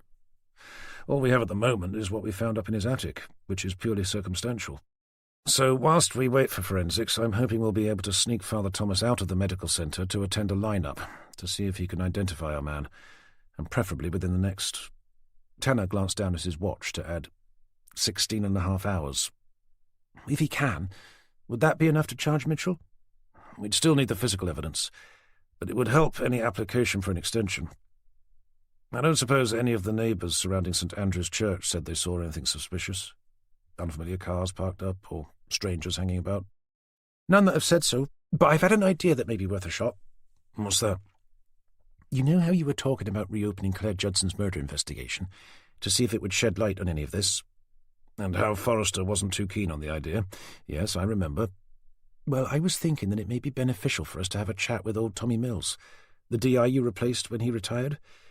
I know that he started working here in the 70s, so it's possible that he can still remember something about what happened. If he does, it would mean that we'd be able to find out some of the details, but without officially reopening the case." "Now that, Jenny, is what I call a good idea. I don't suppose you know where he lives?" "No, but it should be in the system. Unless he's moved to Spain, of course." "Let's hope not." "OK, see if you can dig out his address, and then give him a call to ask if he'd be happy for us to come over. Meanwhile, I'll have a chat with Forrester to fill him in on how we got on with Gary Mitchell." "No problem. But may I suggest you don't tell him that we're planning on seeing Tommy? I doubt speaking to an old colleague can be classed as reopening a murder investigation, but I'm not sure he'd see it that way." "Don't worry. I'll keep it to myself. For now, at least." Chapter 38. Former Detective Inspector Tom Mills, or Tommy as he'd been affectionately known, had what many would consider to be the perfect retirement home. From the front drive, where Tanner parked, the house was nothing out of the ordinary, a single-storey dwelling with 2 dormer windows set into a sloping tiled roof. It was the location that made it special, and that was only apparent when he and Jenny were led through to the back of the house. "Wow!" exclaimed Tanner, as he stepped through a large patio door onto a decked veranda, a mug of steaming hot coffee in hand. Laid out in front of him was a peaceful stretch of the River Bure, which glided past with untroubled, majestic beauty. "That's quite a view." As he was guided towards a black wicker armchair, he added, "And you have a sailing boat as well," gesturing over towards a large dinghy moored up to a small dyke at the side of the house, one that was evidently much loved, judging by the way its smooth black hull and varnished wooden foredeck gleamed in the sunlight. "It's a wayfarer, isn't it?" he asked, deliberately showing off his newly acquired knowledge of all things nautical. To Jenny, Tommy said, "We thought you said he didn't know anything about boats." With the merest hint of a smile, she replied, "I think that's the full extent of his knowledge." Turning to Tanner, Tommy said, "He is a wayfarer, yeah. The Mark I version, to be precise. But I hear you have something a little larger." "Well, yes, but it has to double up as a home as well, so it needs to be. However, if I'm to be honest, I think I'd prefer the setup you have here." "Perhaps," replied Tommy, as he gazed out over the river. "Although the problem with living in an actual house is that the only way to change the view is to buy another one. Whereas with yours, you can simply slip your moorings, go for a sail and take your pick." "That's true, I suppose," agreed Tanner. "Although I can't say I've done as much, at least not yet." "I assume you can sail?" "Not really. Jenny's had a go at teaching me, but I've proved a poor pupil, I'm afraid." "He's doing all right," Jenny interjected. "For a Londoner." As Tommy settled back into one of the empty chairs, he asked, "So anyway, Jenny tells me that you wanted to talk about the Claire Judson investigation." "If that's okay with you." "I assume this is in connection with what happened to Martin Isaac and the two priests?" "And possibly the girl at the cemetery as well." "I'll certainly do the best I can. What do you want to know?" "Have you been reading what's been reported about them in the Norfolk Herald?" "We must admit to having scanned through some of the articles, but more for personal amusement than anything else." "Okay, well, we started off with what were effectively 2 lines of inquiry," began Tanner, making himself more comfortable by crossing one leg over the other. "Our current theory is that someone close to Miss Judson, possibly an old boyfriend, thought Martin Isaac was guilty, despite having been proved innocent, and that the church had persuaded a couple of local priests to give false alibis to ensure his acquittal. That theory's been backed up by a letter which the Herald was somehow able to dig up." "The one that listed the 2 priests as having asked for Martin Isaac to be excommunicated from the church?" "That's the one. We've seen the original copy, and we believe it to be genuine. So we're thinking that the murderer somehow found out about the letter before it was published by the paper, and came to the conclusion that it proved Isaac was guilty after all. That person then set about seeking vengeance for Miss Judson's murder by killing Isaac and the 2 priests." "And what's the second theory?" "That came about through the events surrounding Isaac's death. You probably don't know, but his body was removed from what was supposed to have been his final resting place." "That was during the storm, when the girl was killed at the cemetery?" "That's right. But what you probably also don't know is that his DNA was discovered at the murder scenes of both Father Richard Illingworth and Father Michael Minshall." "I assume you're ruling out the possibility that he did actually manage to raise himself from the dead?" asked Tommy, a dry smile playing over his heavily weathered face. "For now, we are, yes," Tanner said. "However, if I see his undead corpse stacking shelves down the local supermarket, I may be forced to change my opinion on that." "So you think someone's been trying to make it look like Martin Isaac did raise himself from the dead to seek revenge on those who asked for him to be excommunicated?" "Well, we were, but now we're thinking that the 2 are probably one and the same. That some very sick individual is taking revenge for Miss Judson's murder by making it look as if Martin Isaac has risen from the grave to do something similar." "Do you have any suspects? Apart from the late Martin Isaac, of course?" "We do have someone in custody, yes." "May I assume that it's the man Claire Judson was due to meet at the top of St Andrew's Church Tower, as named in the paper?" "Gary Mitchell," nodded Tanner. After a momentary pause, Tommy asked, "Do you think it's him?" "He has motive. We found some old love letters she'd written to him in a box up in his loft, along with a photograph of herself, and he's admitted to having held a torch for her all these years." We also have a witness who stated that he'd been tending to her grave on a regular basis, and he has a history of violence. But I take it you haven't charged him yet? At the moment, we're building a case against him, although we're beginning to run out of time. So how can I help? We were wondering if there was anything you can remember about the murder of Claire Judson and the subsequent trial. Anything that might shed light on what's been going on in the here and now. For example? Well, for a start, did you think Martin Isaac was guilty? We did at the time. But from what I can recall, there wasn't all that much in the way of physical evidence. But then again, we didn't have the luxury of DNA analysis. Can you remember what evidence you did have? Let me see, he said, leaning back in his chair. I believe we found Isaac's fingerprints at the crime scene, and there were a couple of witnesses as well. A gardener who saw Claire running into the church, closely followed by Isaac, and someone else who saw her actually falling from the tower. I think it was a woman tending to a grave. She said that she thought she saw a priest with dark hair looking over the top, moments after she'd fallen. Who she thought was Isaac? She said it could have been him, but she was too far away to be sure. But she did think it was a priest, though. That she was sure of, yeah, and that he was wearing a black cassock. Was there anything else? Not that I can recall. It doesn't sound like much, I know, but you have to remember that there was a huge amount of pressure on us to find the person responsible. And what did Isaac have to say about it? He never confessed, I remember that much. Did he offer an alibi? Not as such, no. He admitted to having been inside the church at the time. He even owned up to having seen Claire go inside and followed her in shortly afterwards. But he denied actually doing anything to her. Vehemently, yeah. With the conversation seeming to have come to a dead end, eventually Tanner asked, "Can you think of anything else that may be of use to us?"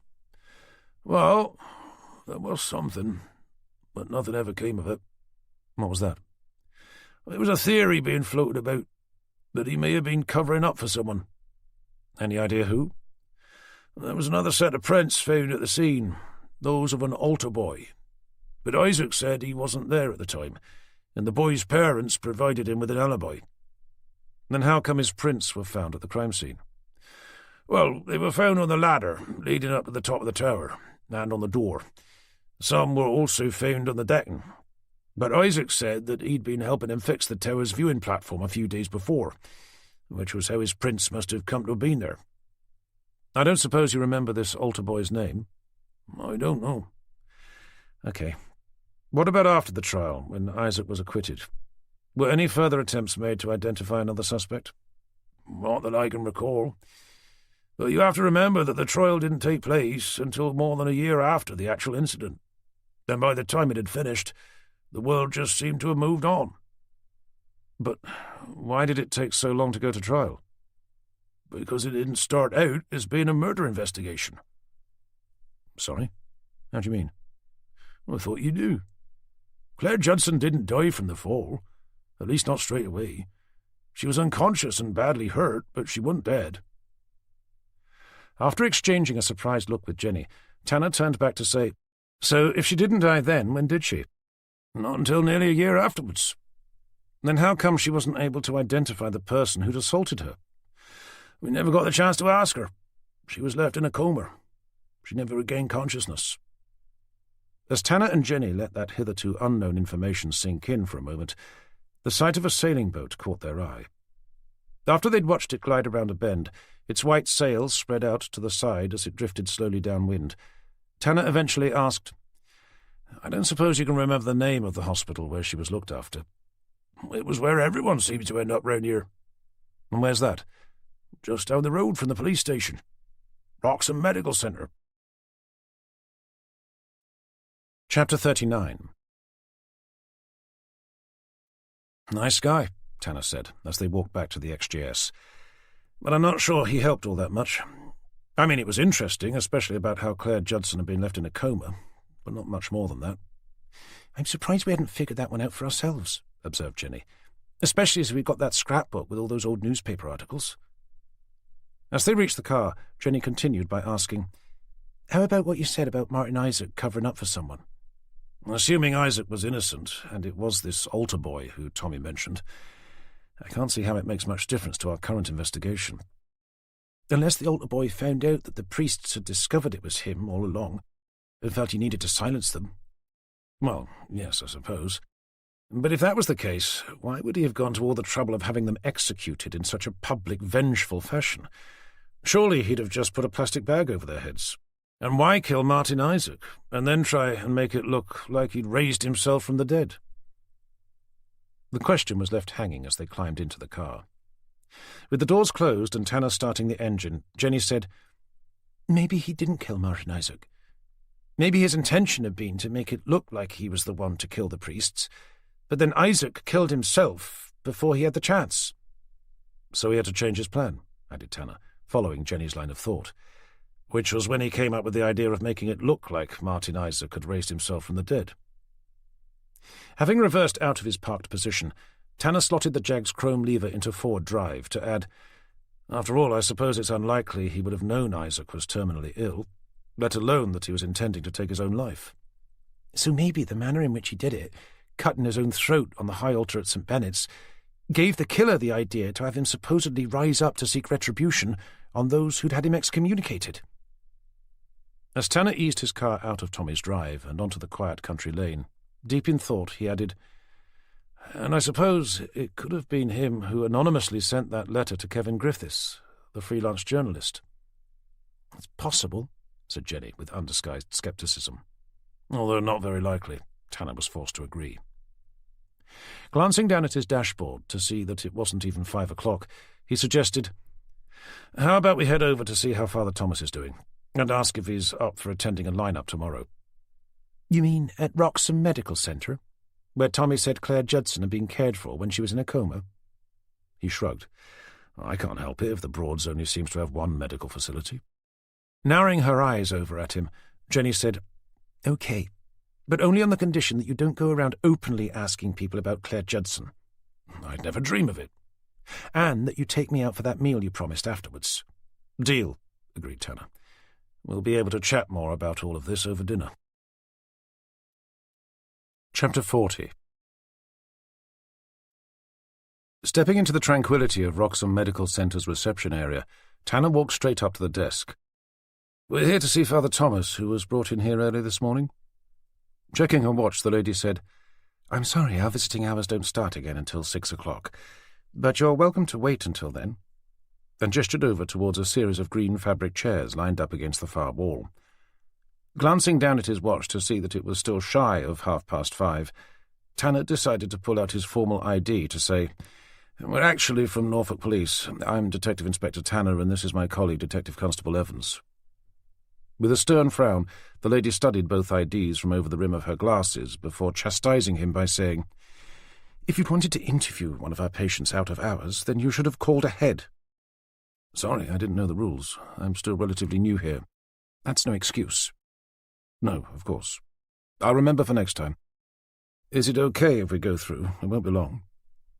With curt dismissiveness, she checked her monitor to say, "He's in room 21, but you'll need to sign in first," and pointed to a book left lying open on top of the desk. Doing as he was told, Tanner signed the book before handing the pen over for Jenny to do the same. He then gazed about, looking for a sign to indicate which rooms were where.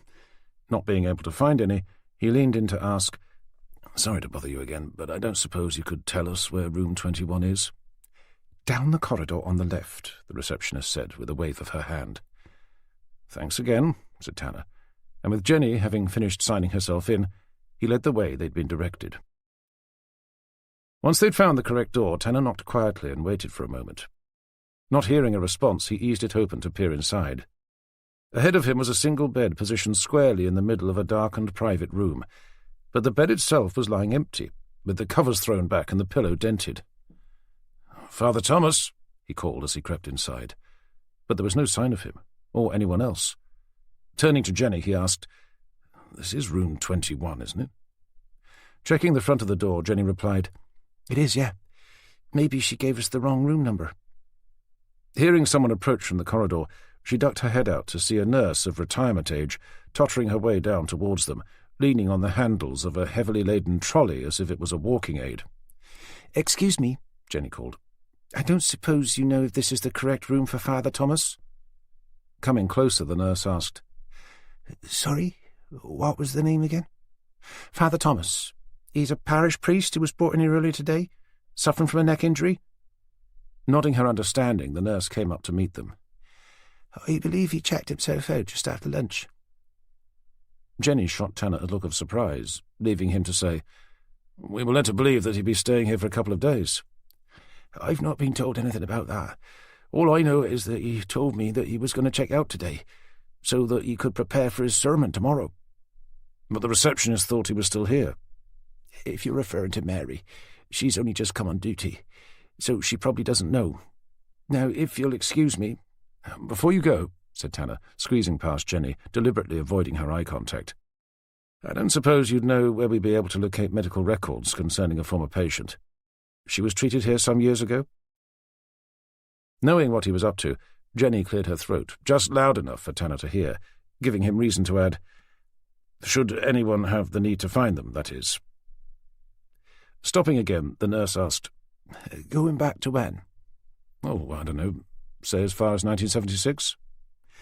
"Well, this centre wasn't built until the 80s. As far as I know, all patient files predating that were put into storage, but I've no idea where. You'd have to ask someone in administration." "I see, yes, of course. And yourself, Nurse—" "Nurse Peters." "I don't suppose you were working here at the time?" "When this place was built?" "No, back in 1976.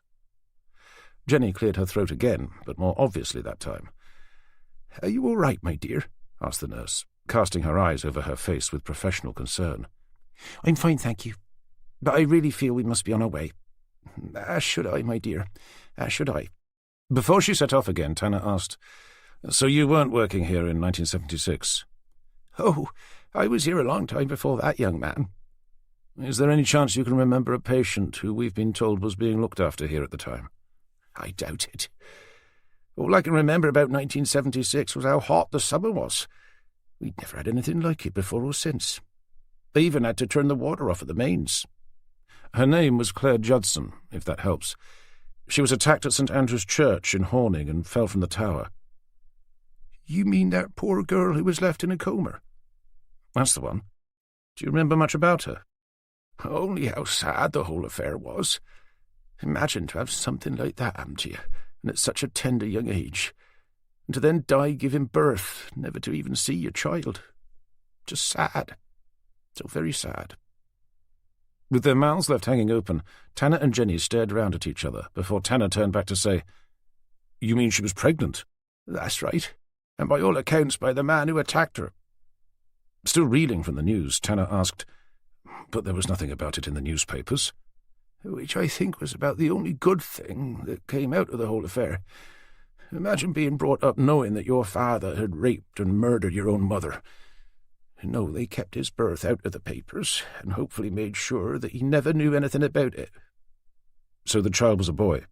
"That's right, and a handsome one at that. I can still remember his cute little face." "Any chance you can remember his name?" The nurse gazed up at the ceiling for a moment before saying, "You know, I'm sorry, but I can't. I'm not sure he was even given one, at least not when he was here." "And you say that they made sure he was kept out of the papers?" "That's right." "May I ask who they were?" "The authorities who dealt with the case, I suppose." "You mean the police?" "Them and the lawyers, yeah. We were told very specifically not to talk to the press about anything we either saw or heard, especially about the child. And then, when he was born and his mother died, a group of legal-looking gentlemen arrived with a nun, and they took him away." "You say the nun took the child?" "The nun and the lawyers, yeah." To Jenny, Tanner said, "It must have been the church's legal defence team." "Anyway," continued the nurse, "I really must be getting on now. Lots to do, you know." As she began rattling her trolley away, he called out after her, "Thank you, Nurse Peters, you've been most helpful." Doubting she'd even heard him, he turned back to Jenny. "I think we've just discovered a really big piece in this increasingly complicated puzzle. If Claire Judson's son had been told who his parents were and what his father did, I think it could explain a lot." As he reached for his phone, Jenny asked, "Do you think Alan Birch, the bookshop owner, would know anything about him?" If it was the church's defence team who arranged for the child to be taken into care, and I'd be surprised if he doesn't. I'm going to call Forrester to give him an update. Then I suggest we head back to the station and have another chat with our Mr. Birch. Chapter 41. DCI Forrester, it's D.I. Tanner here. Tanner, where the hell have you been? We're down the road at Roxham Medical Centre. What on earth are you doing there? I've been trying to get hold of you for bloody ages. Sorry, sir, replied Tanner. I must have forgotten to take my phone off mute. We came to see if Father Thomas would be up for attending a line-up. Fair enough, I suppose. And is he? Well, he's already checked himself out to prepare his sermon for tomorrow, so I'd have thought so. Okay, good. Anyway, I was trying to call to let you know that we've had news in from forensics. They've found Gary Mitchell's DNA at the scene where Father Thomas was hanged. I think that gives us the physical evidence we need to go ahead and charge him. Tanner relayed the information to Jenny before replying. That's very interesting, sir. But I was hoping we'd be able to delay that for a while. Delay? Yes, sir. But why? One of the nurses here has just told us something very interesting about Claire Judson. What the hell are you doing talking to a nurse about Claire Judson? Well, I think her name just happened to come up in conversation, sir. I see. And why do I find that somewhat hard to believe? Moving the conversation swiftly along, Tanner pushed on by saying, We've discovered that Miss Judson wasn't killed at St Andrew's Church as we first thought. She survived the fall from the tower to be left in a coma. She didn't actually die until 9 months later. It was only then that it became a murder investigation. And that's of interest because? Because, sir, she was left pregnant by whoever it was who raped her. She died during the operation to deliver the baby. There was silence from the other end of the line, before Forrester eventually asked, I don't suppose this nurse you were talking to knows the name of the child? Unfortunately not, sir, no. But she did remember that it was a boy, and from what she was saying, we believe he was taken into care by the church. So we're about to head back to the station to ask Alan Birch about it. As he served on the church's legal defence team during Martin Isaac's trial, we're hoping he'll know what happened to the child, and maybe what his name was as well. Okay, but there's no point looking for him here. Sorry, sir, but why's that? I gave the order for him to be released. You did what? Excuse me, Detective Inspector, but I really don't appreciate being spoken to like that. Excuse me, sir, but I'm the SIO for this investigation. You should have asked me first. Just who the hell do you think you're talking to, Tanner? You answer to me, not the other way around. Well, that's all very well and good, sir. But you're the one who made me the SIO, which means that all decisions have to be run by me first, no matter who it is who's having to make them. Then you'd better stop turning your bloody phone off, hadn't you? I had it on mute, sir. Either way, Tanner, if your phone doesn't ring, nobody can get through to you, can they? And now you've gone and released a key witness whose life might be in danger. I only released him when the physical evidence came through from forensics, which proved Gary Mitchell had attempted to murder Father Thomas. And as Mitchell is still sat safe and sound inside a holding cell, I believe my decision was correct. But only if Gary Mitchell did it. Tanner heard Forrester let out a heavy sigh before saying, Listen, Tanner, you said it yourself. The guy had been holding a torch for Claire Judson for 43 years. If he did come to the conclusion that Martin Isaac had been guilty of raping and murdering the teenage love of his life, then it isn't much of a stretch to see him seeking revenge on the man who he thought had done it, along with those who he felt responsible for having him acquitted, especially given his history of violence. And I completely agree with you, sir. But that doesn't mean he actually did it, though, does it? But the physical evidence forensics found does. Not if someone planted it there. In the exact same way they planted Martin Isaac's DNA on the two priests. There was a prolonged silence from the other end of the phone, before Forrester eventually said, So what are you proposing? We need to bring Alan Birch back in for questioning, not only to find out if he knows the name and whereabouts of Claire Judson's child, but also for his personal safety. If Claire's son does think that there was a church-led conspiracy to have Martin Isaac acquitted, he could well have Alan Birch next on his list. Very well, do it. But Gary Mitchell needs to remain in custody, and we can't hold him for much longer without charging him. I understand, sir. All I'm asking is for more time to track down Claire Judson's son, and Alan Birch should be able to help us do that. I suppose you'd better hurry up and find him then, hadn't you? Chapter 42. After Tanner pulled his XJS onto the far curb opposite Alan Birch's Victorian bookshop, Jenny stepped out, to immediately know that something wasn't right. Can you smell that? Smell what? Asked Tanner, following her gaze. Burning, she stated, pointing up to one of the shop's top windows. Look! There, seeping out through a gap, was a line of thick black smoke, steadily drifting up into the sky above. Oh, shit, said Tanner, as he flung himself around the car. Call control! We need the fire brigade and an ambulance! Seeing how Jenny seemed mesmerized by the smoke as it weaved its way out from the window, he shouted, "Now, Jen!" before launching himself over the road, heading for the entrance to the shop. Jenny delved into her handbag, searching for her phone. Just as her fingers wrapped themselves around it, the window she'd been staring at only moments before exploded, sending razor-sharp shards of glass spiraling out over the street like shrapnel. As Jenny ducked away, Tanner took cover under the alcove above the shop's door, pressing himself against it as he did. With shattered glass raining down on the pavement, he glanced over to make sure that Jenny was okay. Relieved to see her heading for cover behind his car, he turned back to face the shop's door to peer through its window. Inside, all seemed normal, until he looked up towards the ceiling. There, rippling its way over its surface like a swarm of bees, was a layer of dense black smoke. As he followed it back towards the far end of the shop, just above the spiral staircase, he could see the bright flicker of orange flames. Cupping his hands around his mouth, he bellowed, "Mr. Birch! Are you in there?" For a moment he thought he heard the sound of someone calling back, but he couldn't be sure.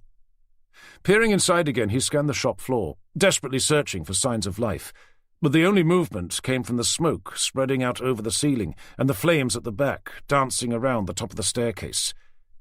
Examining the door, he placed the palm of his hand flat against one of the square sections of glass. It was warm, but not hot. He tried the handle, but that was stone cold.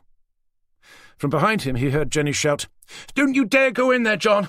Do you hear me?" Seeing her head poking up above one of the Jag's flying buttresses towards the rear, he called back, "Did you get through to control?" "Fire and ambulance are on their way." "How long?" "They didn't say, but I can hear them." She was right. Now that he was listening for it, Tanner could just about make out the sound of a siren rolling in over the flat landscape, but it was a long way off. He had to make a decision, and he had to do it quickly. Judging by the amount of smoke, if Alan Birch was trapped inside, by the time they arrived it would be too late.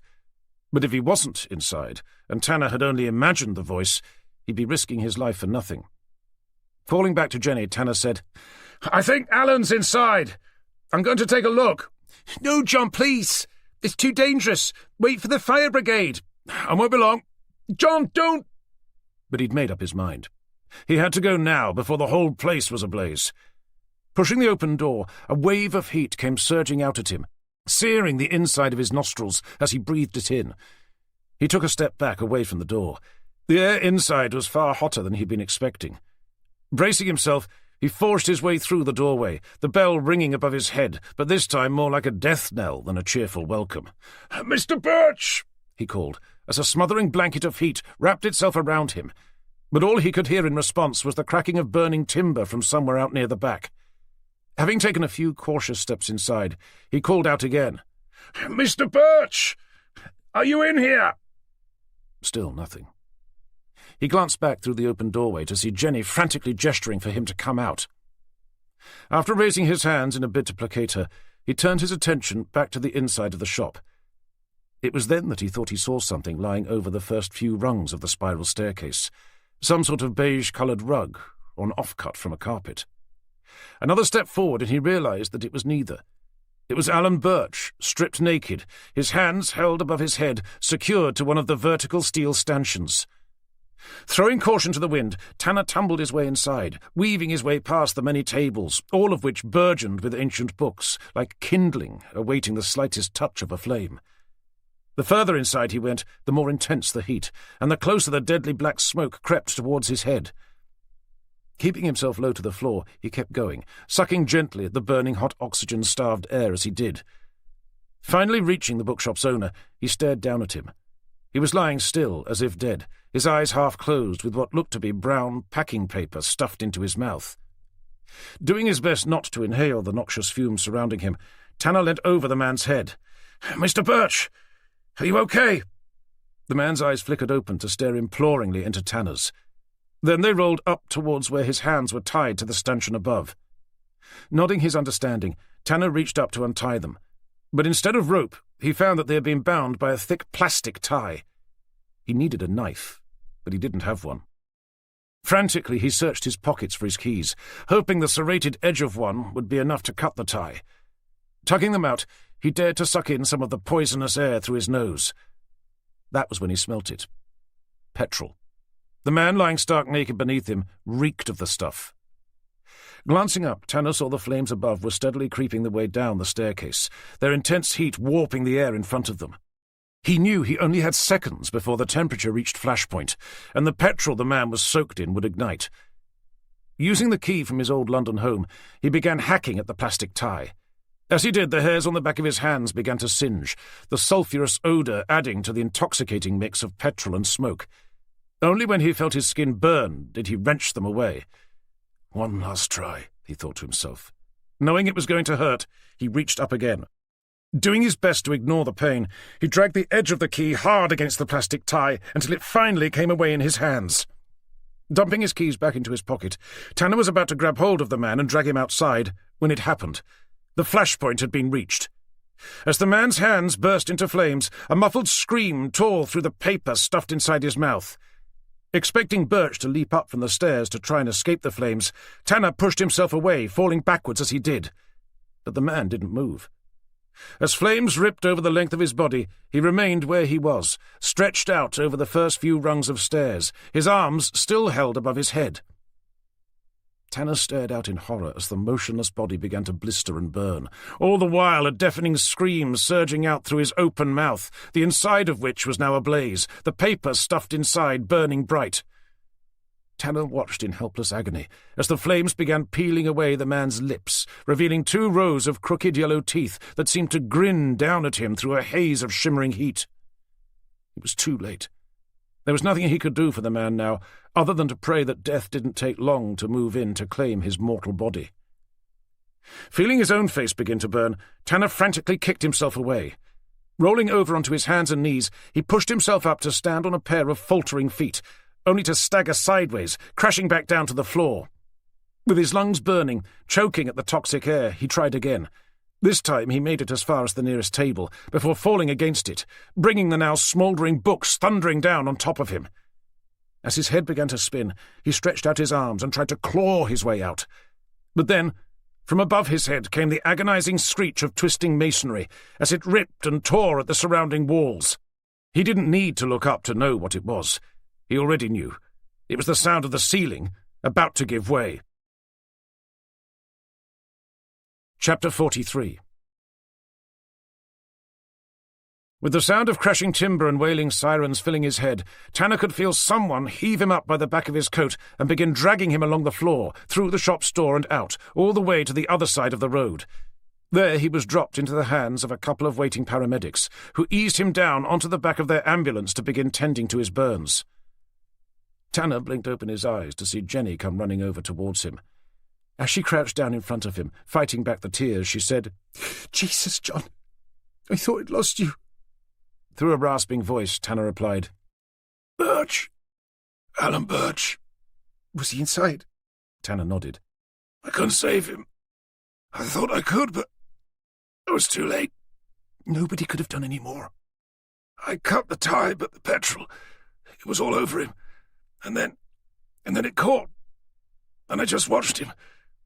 I just sat there and watched him." To the paramedics, Jenny asked, "Is he going to be all right?" "Looks like he's inhaled a fair amount of smoke," replied the nearest. "He's also sustained minor burns to the back of his hands, along with lacerations to his face. But he should be fine, yeah." "And he didn't move," continued Tanner. "Even when he was burning, he didn't move. And his mouth was on fire, and he grinned. He was grinning at me, Jen, as he was burning." Concerned with what they were hearing, one of the paramedics said, "I'd better give him a sedative. Then I think it would be sensible for us to take him to the medical centre." Sending them a look of intense concern, Jenny asked, "But he'll be okay, though, yeah?" "He should be, but it does sound like he's been through a lot. Better to have him in overnight, just in case." As the paramedic began fitting an oxygen mask over his mouth, Tanner yanked it away, stared deep into Jenny's eyes, and said, "My car, Jen?" "Yeah, your car. What about it?" "Is it all right?" With a smile that burst with emotion, Jenny said, "Yes, John. Your bloody car's fine, for fuck's sake." Refitting the mask, the medic looked at her and said, "We'd better take him. You can come with us if you like." "I'd like that," she replied. "Thank you." Chapter 44. Sunday the 7th of July. "Sorry I'm late," croaked Tanner the following morning, as he laid 2 bandaged hands down on the back of Jenny's chair to squeeze his way past. Jenny spun round to glare at him and ask, "Tell me you're not being serious."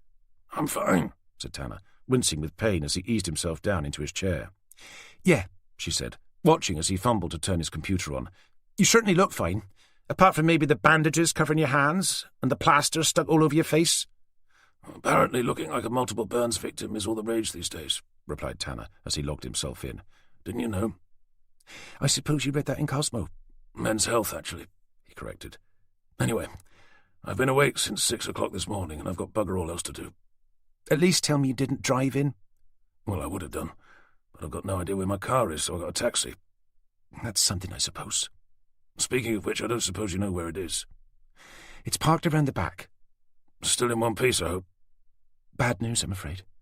Apparently, just after we left in the ambulance, it caught fire and blew up. Sorry about that." "I do hope you're joking."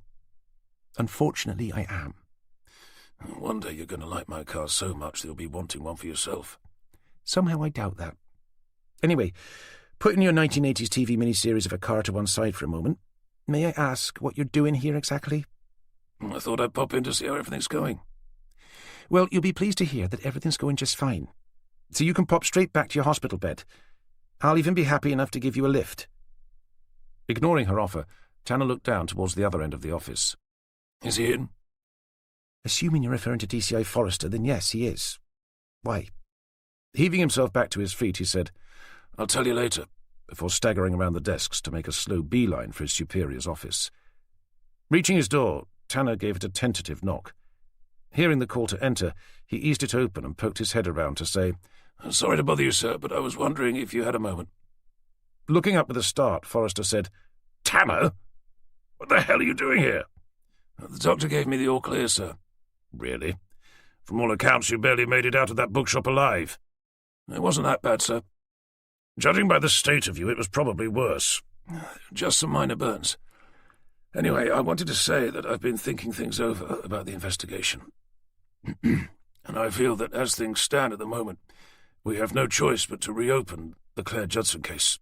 "Oh, sorry, I thought you already had." I meant officially, sir. It's obvious now that Gary Mitchell is innocent. There's no way he could have attacked Alan Birch. Not when he was locked up in one of our holding cells." "Surprisingly, Tanner, I'd somehow managed to figure that one out for myself, which was why we let him go last night." "Oh, sorry, I didn't know." "Well, I would have asked you first, of course, had you not just been dragged out of a burning building and driven away in an ambulance. Before you ask, yes, I have arranged police protection for Father Thomas. But this time we've posted men outside his front and back door, not just parked idly outside his house." Still standing in front of the DCI's desk, Tanner shifted uneasily from one foot to the other, before eventually saying, "I'd also like to speak with the Bishop of Norfolk again, sir." "Please, God, tell me you're joking," demanded Forrester, scowling at him over his desk. "Not at all, sir. We still need to find Claire Judson's son, and the only person who may have been able to confirm his identity was the person I saw burnt to death yesterday." "Yes, quite. But why does that give you cause to speak with the bishop again?" asked Forrester, with a heavy emphasis placed on the last word. "For the same reason as before, sir. It's the church connection. If what the nurse said is correct, that Claire Judson's son was taken into care by them, then there's a good chance that the bishop's office will have access to records kept on file somewhere, which will hopefully provide a name, and possibly even tell us his whereabouts." Forrester thought for a moment before eventually saying, "Okay, you have my permission to contact his office, but not the bishop himself. There's no reason why he should personally know anything about this. With what happened the last time you spoke to him, I don't want him bothered again." "You mean, apart from the fact that he personally held a funeral service for an excommunicated, self-confessed devil worshipper, who, according to the coroner's office at least, took his own life, meaning that by Catholic standards he'd have gone straight to hell, and therefore had no place being given any sort of a church send-off. let alone one in Norfolk Cathedral. Seriously, Tanner, if I receive so much as a text message from head office saying that you've been attempting to speak with the bishop again, and for no other reason than he presided over that funeral, forget being suspended. I'll have you thrown off the bloody force. You understand? With respect, sir, over the last few days I've seen a priest crucified, another impaled, one nearly hanged to death, and a former church defense lawyer burnt alive right in front of my eyes. Frankly, I don't give a fuck who I have to speak to in order to find out who did it. With a darkening face, Forrester sprang up from his chair. But I do, Tanner. And if you dare speak to me like that again, you'll be off the fucking force whether you've questioned the bishop or not. The sudden shock of being yelled at sent Tanner reeling. As he stumbled, he grabbed hold of the top of one of the chairs to try and stop himself from falling, only to bring it crashing down on top of him. Jesus Christ! Exclaimed Forrester, as he launched himself around his desk to come to Tanner's aid. Pulling the chair off of him, he helped him back to his feet to ask, "Are you okay?" I'm fine, just a bit dizzy, that's all. As he eased him down into the chair, Forrester said, "Look, it's glaringly obvious to anyone with half a brain that you're in no fit state to be back at work." "I'm fine, sir, really. Like hell you are." Moving back to the other side of his desk, Forrester picked up his phone, saying, "I'm having you taken back to the medical centre, and that's my final word on the matter." With one of his bandaged hands pressed against the side of his head, Tanner said, "After I found Claire Judson's son." "No, Tanner." "But he's the one who's behind all this. I know he is." "That's as may be. But I'm afraid you are not going to be the one who finds him. I'll get Cooper to cover it." "Cooper?" "Yes, Cooper." Feeling his head starting to spin again, Tanner conceded by saying, "Okay, but at least allow me to contact the bishop's office." Holding the receiver in his hand, Forrester scowled at him. "You don't give up, do you?" "I can't let this one go, sir. Not after what I saw happen to Ellen Birch." Forrester replaced the receiver back into its cradle, sat back down and cast an eye over his more senior detective inspector. In particular, the stitches on his forehead, the taped gauze covering his left cheekbone, and the bandages wrapped around his hands. "Okay, I'll give you permission to contact the bishop's office, but only by email, and I'll need to approve whatever it is that you write before it's sent off. How about that?" "I suppose that'll have to do." "But if they are able to identify who Claire Judson's son is, then the whole thing will have to be handed over to Cooper, and you're going to be checking yourself back into the medical centre. Agreed?" "And if they're unable to identify him?" "Then I suppose we'll be back to square one." "And what about me?" "I'll have to have a chat to your doctor about that. It will be for him to decide if you're fit to return to active duty. However, at this precise moment, even from a layman's perspective, it's pretty bloody obvious that you're not up to it. Not by a long way." Chapter 45. With Forrester deciding to give D.I. Cooper the order to officially reopen the 43-year-old investigation into the rape and murder of Claire Judson, Tanner sat down with Jenny to compose an email to be sent to the Bishop of Norfolk's office, requesting any historical documents held with regard to both the trial of Martin Isaac, along with the identity and location of Claire Judson's son. After it had been drafted, approved by Forrester, and sent to the General Inquiry's email address for the Diocese of Norfolk, Forrester told Jenny to drive Tanner back to the medical centre, which Tanner was happy to agree to. Or so it seemed, until he sat in the passenger seat of Jenny's Golf. "How about we go and see how Father Thomas is doing?" he asked, sending her an oh-so-innocent grin. "Do I have to remind you that I'm under orders to take you back to the medical centre?" "Yeah, but it wasn't an order as such. It was more of a suggestion. Besides, St Andrews is on the way." "It's in completely the opposite direction." "Not if you take the long way round." "Based on that logic, anywhere is on the way if you take the long way round." "Exactly." She pulled a face at him, but didn't argue. Reversing out of the parking bay, she asked, "What have you got against hospitals, anyway?" "Nothing in particular. I just don't like spending my time having to look at an endless number of posters advertising a wide variety of god-awful diseases, ones that if I don't already have, I've apparently got an above-average chance of developing. Besides, as I keep telling everyone, I'm fine." "Forrester told me you keeled over in his office." "Apart from that." Coming to a halt at the car park's exit, looking left and right, she said, "If Forrester's watching from his office and I turn left, he'll know that I'm not taking you to the medical centre." Swivelling around in his seat, Tanner looked behind them, towards Forrester's window. "Is he watching?" asked Jenny. Mm-hmm. Turning back around, he said, "You better turn right, but you can do a U-turn when we're out of his sight and head back the other way." "But what if he's still watching when I drive past?" Well, it's a good job your car looks almost exactly the same as everyone else's. Chapter 46. After taking a minor detour for the benefit of DCI Forrester, about half an hour later, Jenny pulled up behind a squad car parked directly outside Father Thomas's house, next door to St Andrew's Church. Seeing the car was empty, as they climbed out, Jenny said, "At least they're not sat inside, enjoying an early afternoon snooze." Looking over at the house, Tanner said, "But they're not guarding the front door either," and broke into a run. Reaching the house, he rang the bell before peering through the letterbox to call out, "Father Thomas! Are you in there?"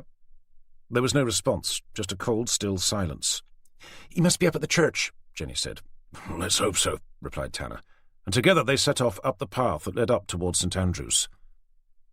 The moment the church's heavily fortified entrance came into view, they reined themselves in to continue up the hill in a more sedate, leisurely fashion.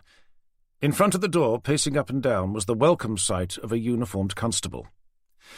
"We were beginning to wonder where you were," said Tanner, with some relief, though a little out of breath.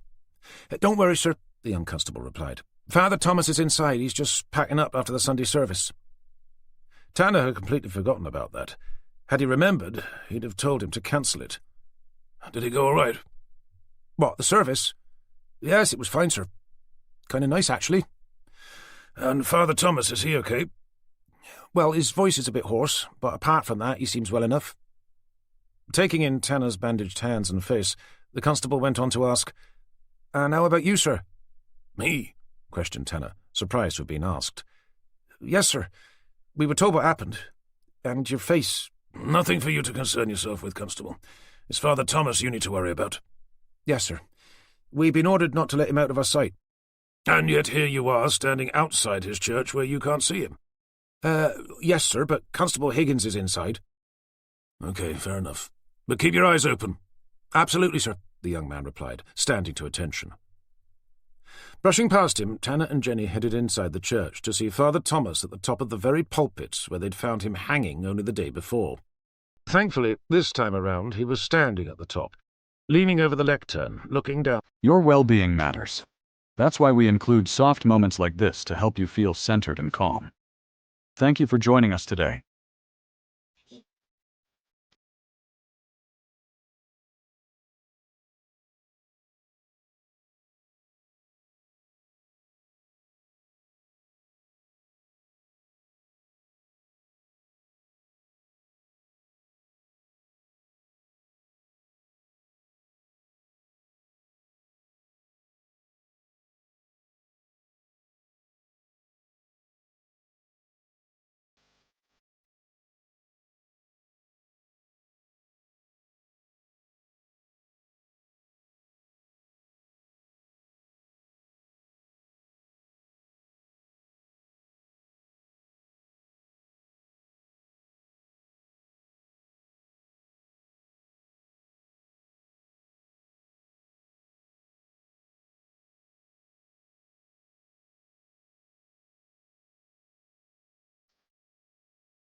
With a pen in his hand.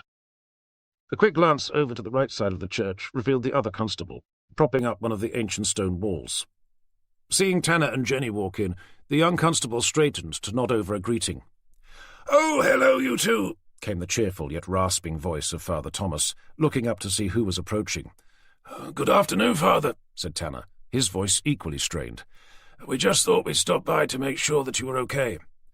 "As you can see," the priest replied, glancing over at the constable by the far wall, "I'm being well guarded. Hold on, let me come down and say hello to you properly." With that, he pocketed the pen and carefully made his way down the pulpit's wooden steps, which were as steep as they were narrow. Watching the way he was having to cling on to the handrails, Tanner said, "We can still put you up in a safe house if you prefer." No, I feel quite looked after, thank you. A little too much, to be honest. I must admit we thought you'd be staying at the medical centre for a while longer." Stepping safely onto the floor, As he began making his way over towards them, the priest replied, "I can't say that I've ever had a particularly good relationship with hospitals. Too many posters advertising too many diseases for my liking." Glancing at Jenny, Tanner said, "See, it's not just me. And besides, I had a service to prepare for." As he approached, he took in the state of Tanner's face and hands to say, "Goodness, what on earth has happened to you?" Glancing down, Tanner replied, "It looks worse than it is." "Your face doesn't, surely. Shouldn't you be in hospital yourself?" With a grim smile, Tanner replied, "Too many posters." As his face brightened with amusement, extending a hand, Father Thomas said, "I never had a chance to thank you for yesterday." Taking it with his own bandaged one, Tanner gave it a careful shake. "Anyone in my position would have done the same." "But it wasn't anyone, though, was it? It was you. If you hadn't come along when you had, I'm fairly sure I wouldn't be standing before you today." Feeling a twinge of embarrassment, Tanner replied, "But I was, and you're okay." After they'd exchanged smiles, the priest's face darkened as he said, "I heard you were able to apprehend the man who'd done that to me, but that you've since released him. Is that true?" "Well, yes, but I was going to ask you about that. Are you absolutely sure it was Gary Mitchell who attacked you?" "It was definitely him," he replied. "The same man who's been visiting Claire's grave." "Yes, but are you sure that the man you've seen outside in the graveyard was Gary Mitchell?" "Oh, I see what you mean. Well, when you put it like that, I suppose it's possible that I could have been mistaken.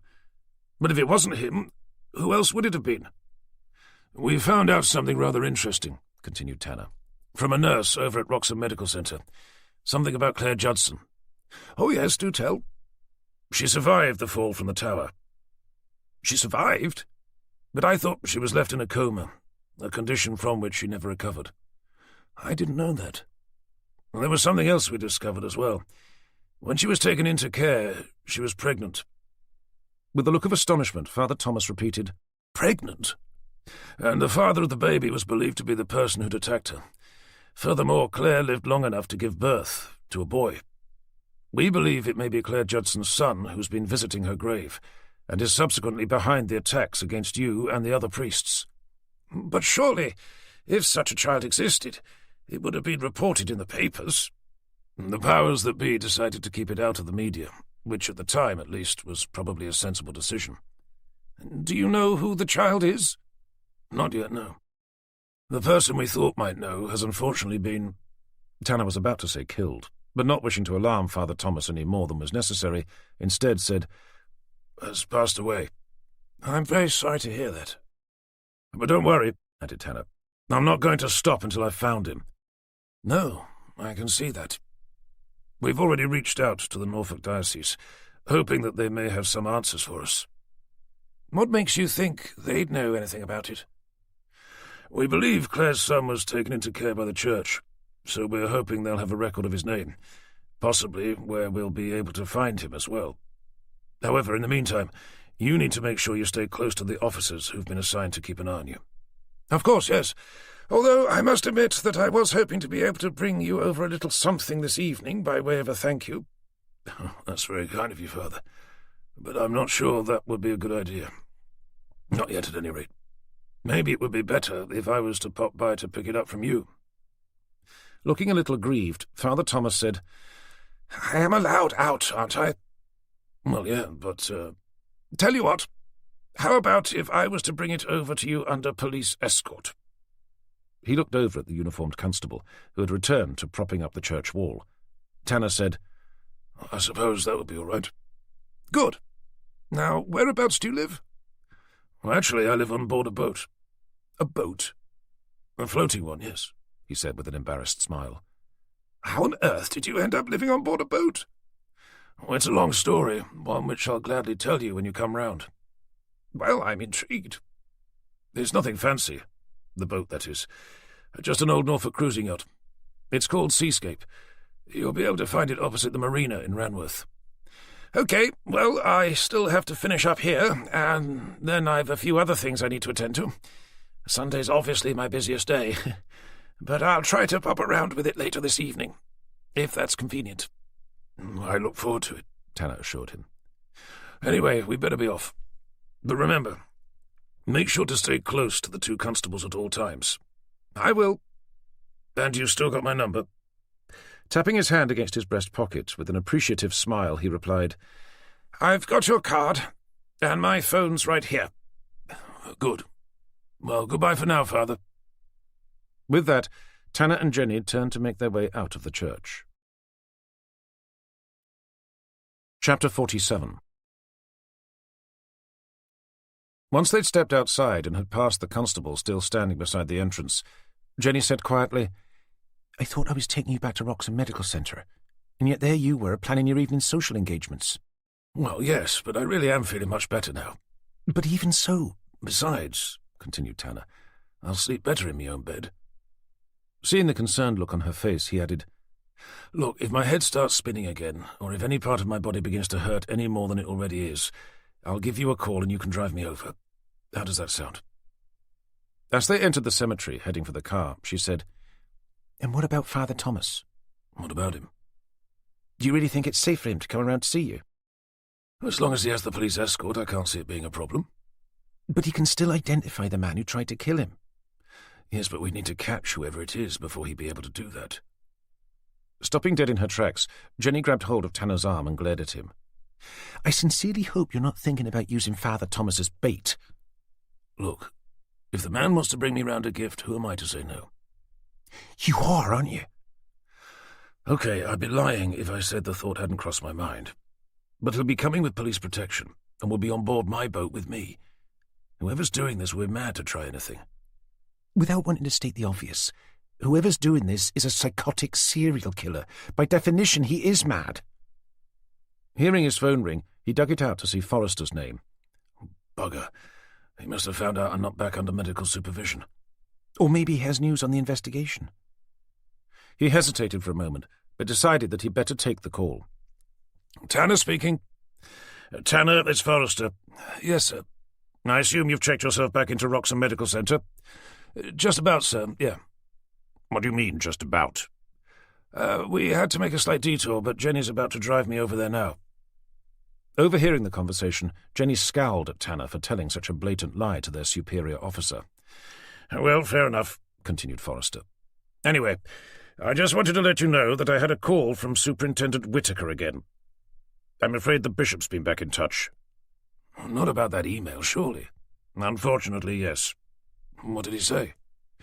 He wanted to make another official complaint, that you, personally, were harassing him. Seriously? I'm afraid so. But don't worry, I told Whittaker that I'd both approved and authorized the inquiry. Did the bishop say anything about Martin Isaac's trial documents, or if they knew the identity of Claire Judson's son? Apparently he said they had no such records, and if they had, they would have been thrown away years ago. That sounds to me like they didn't even bother to look. Who knows? But it does mean that that particular avenue is closed. It also means that we're back to square one again. Not quite. Cooper and Gilbert have just arrived back from head office. They managed to dig out Miss Judson's old case files from storage. Hopefully they're going to find something in there that may shed some light on all this. Well, that's something, I suppose. Can you ask Cooper to keep me posted? Will do. But only if I feel it's important. For now, I want you to get all the rest you can.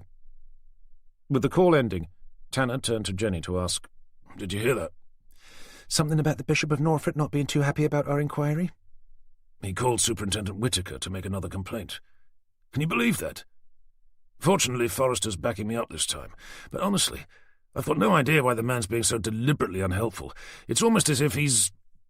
Got something to hide, finished Jenny, as the two of them stared at each other. You don't think... she continued. Tanner cast his mind back to his first attempt to question the bishop just after Martin Isaac's funeral. If it is Claire Judson's son who's behind all this, then we're looking for someone who's 43 years old. Nearer 42, corrected Jenny.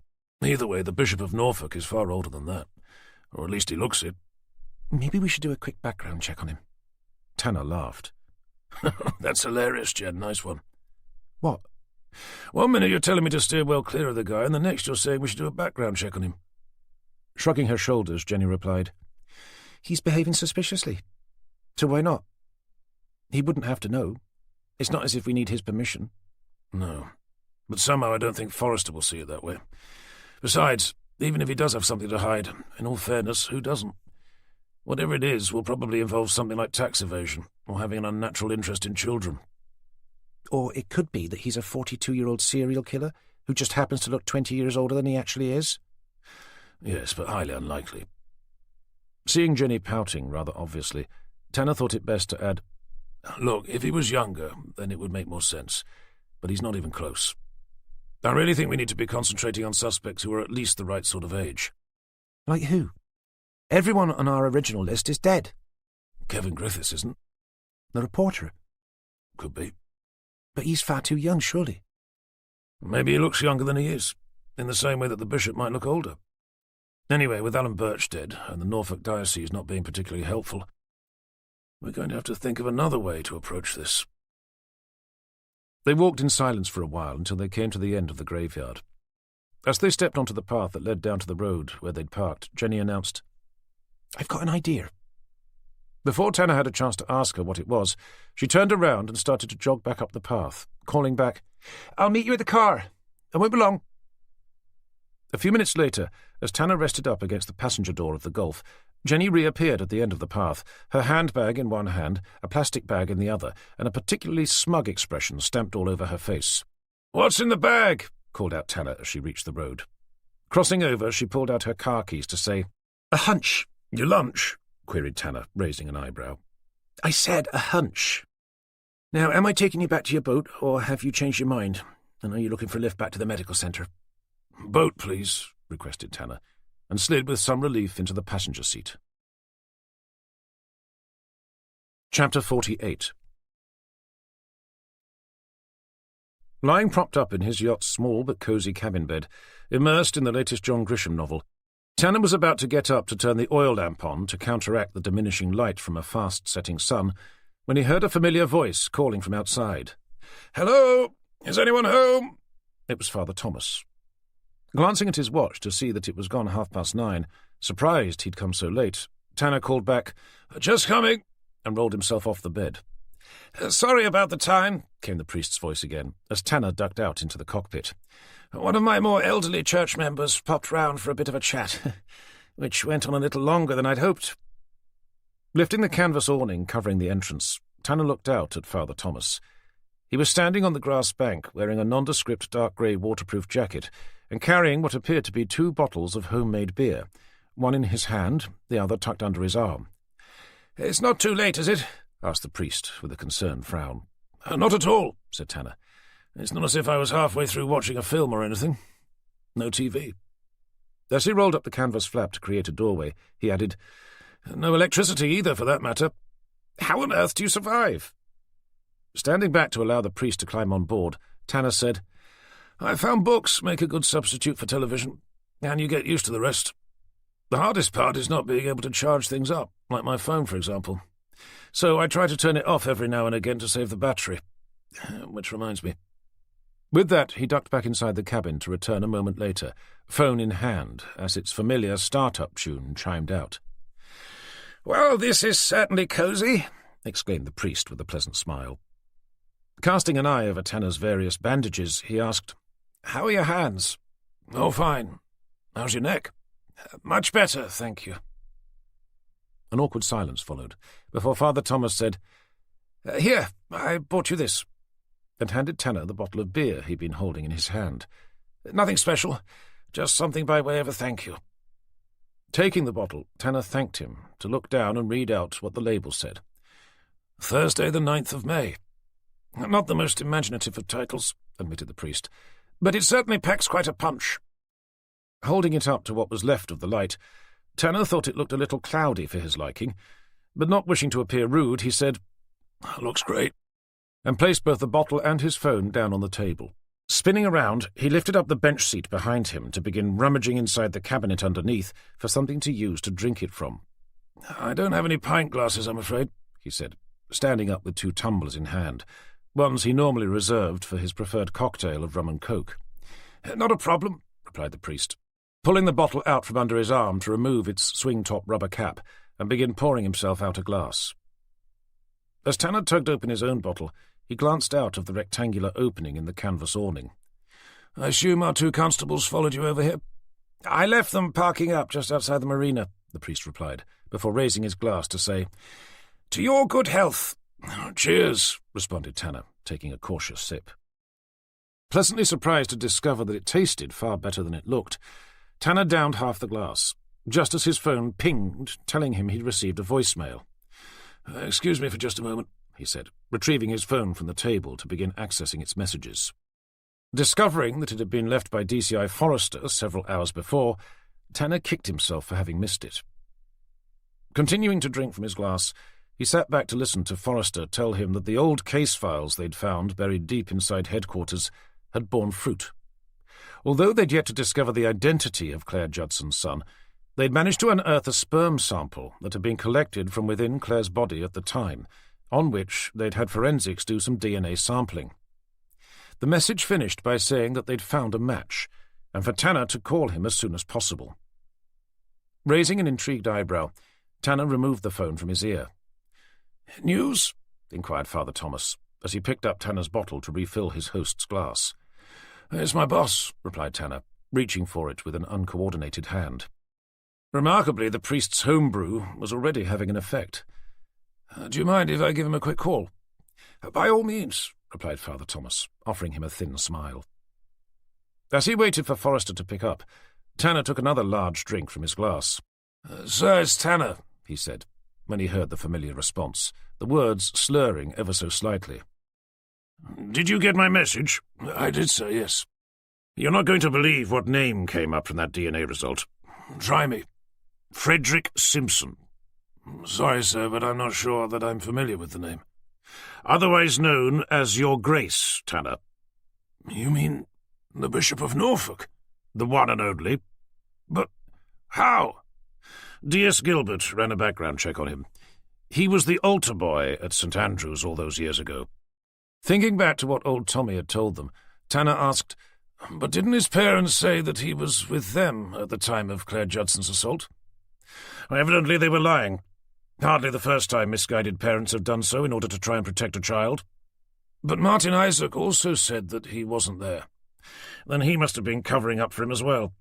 Furthermore, we've discovered that it wasn't the only occasion he'd been suspected of rape. There were 2 other schoolgirls during the 80s, which was why we had his DNA on file." "And what happened with those?" "The same thing as with Martin Isaac.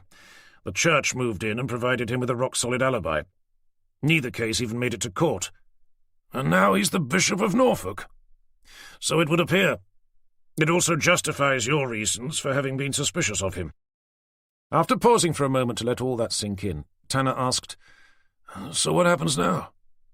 "With someone who holds such a high office, I'm not taking any chances. We're going to get a second opinion on the DNA. Then I've asked Cooper to see if the other girls who'd accused him of sexual assault are still around.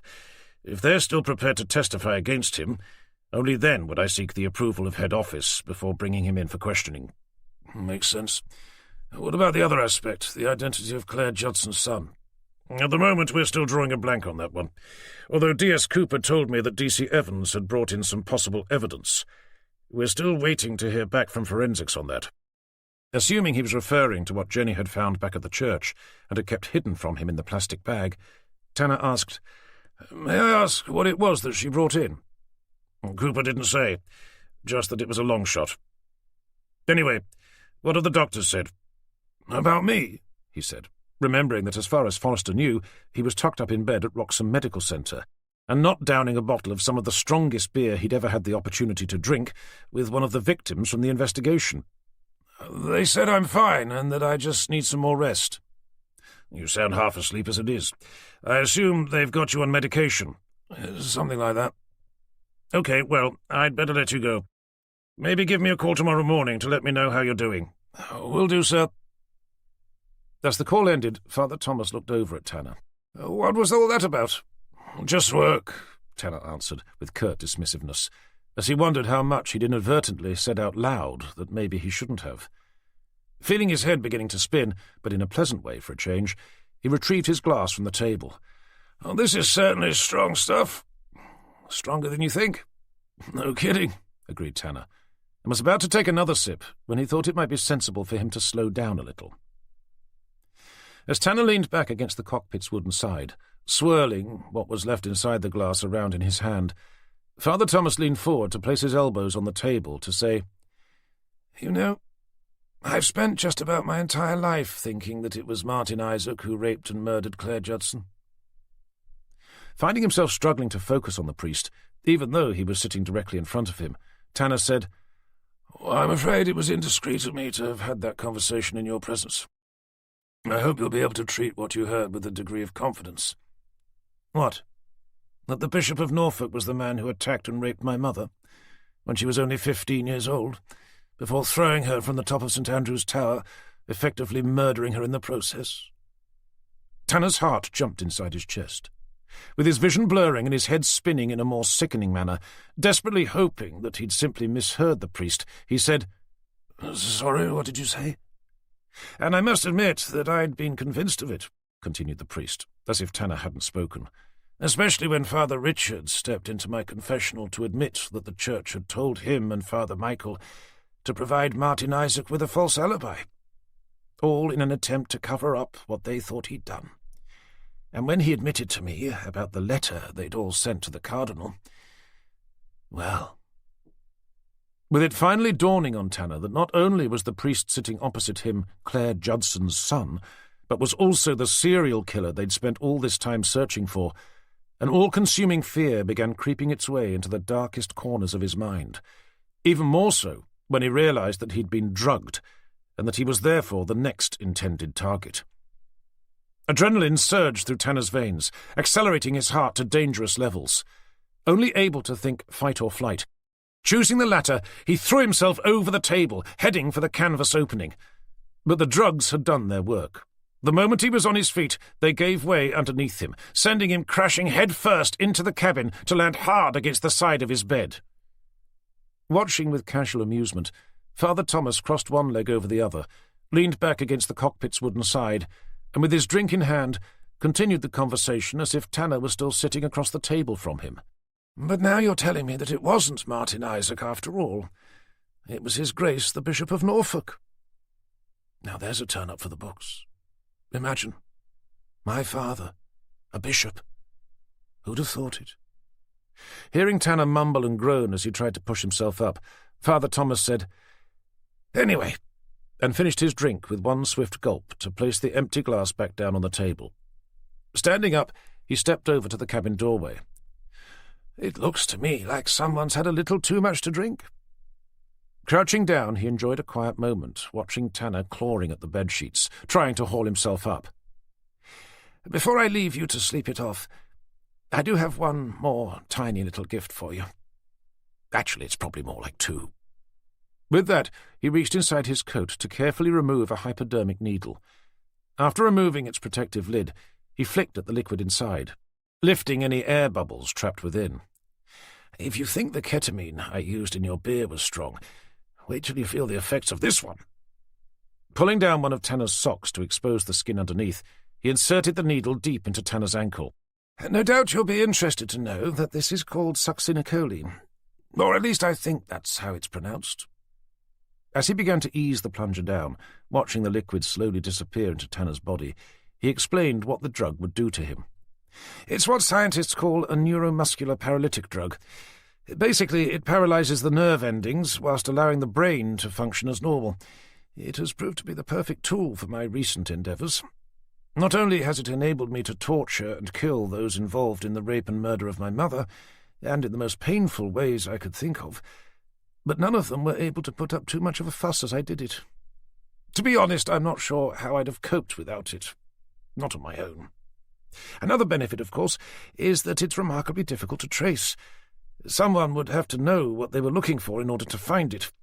Apparently, enzymes in the body start to break down the drug almost immediately, leaving virtually no evidence behind.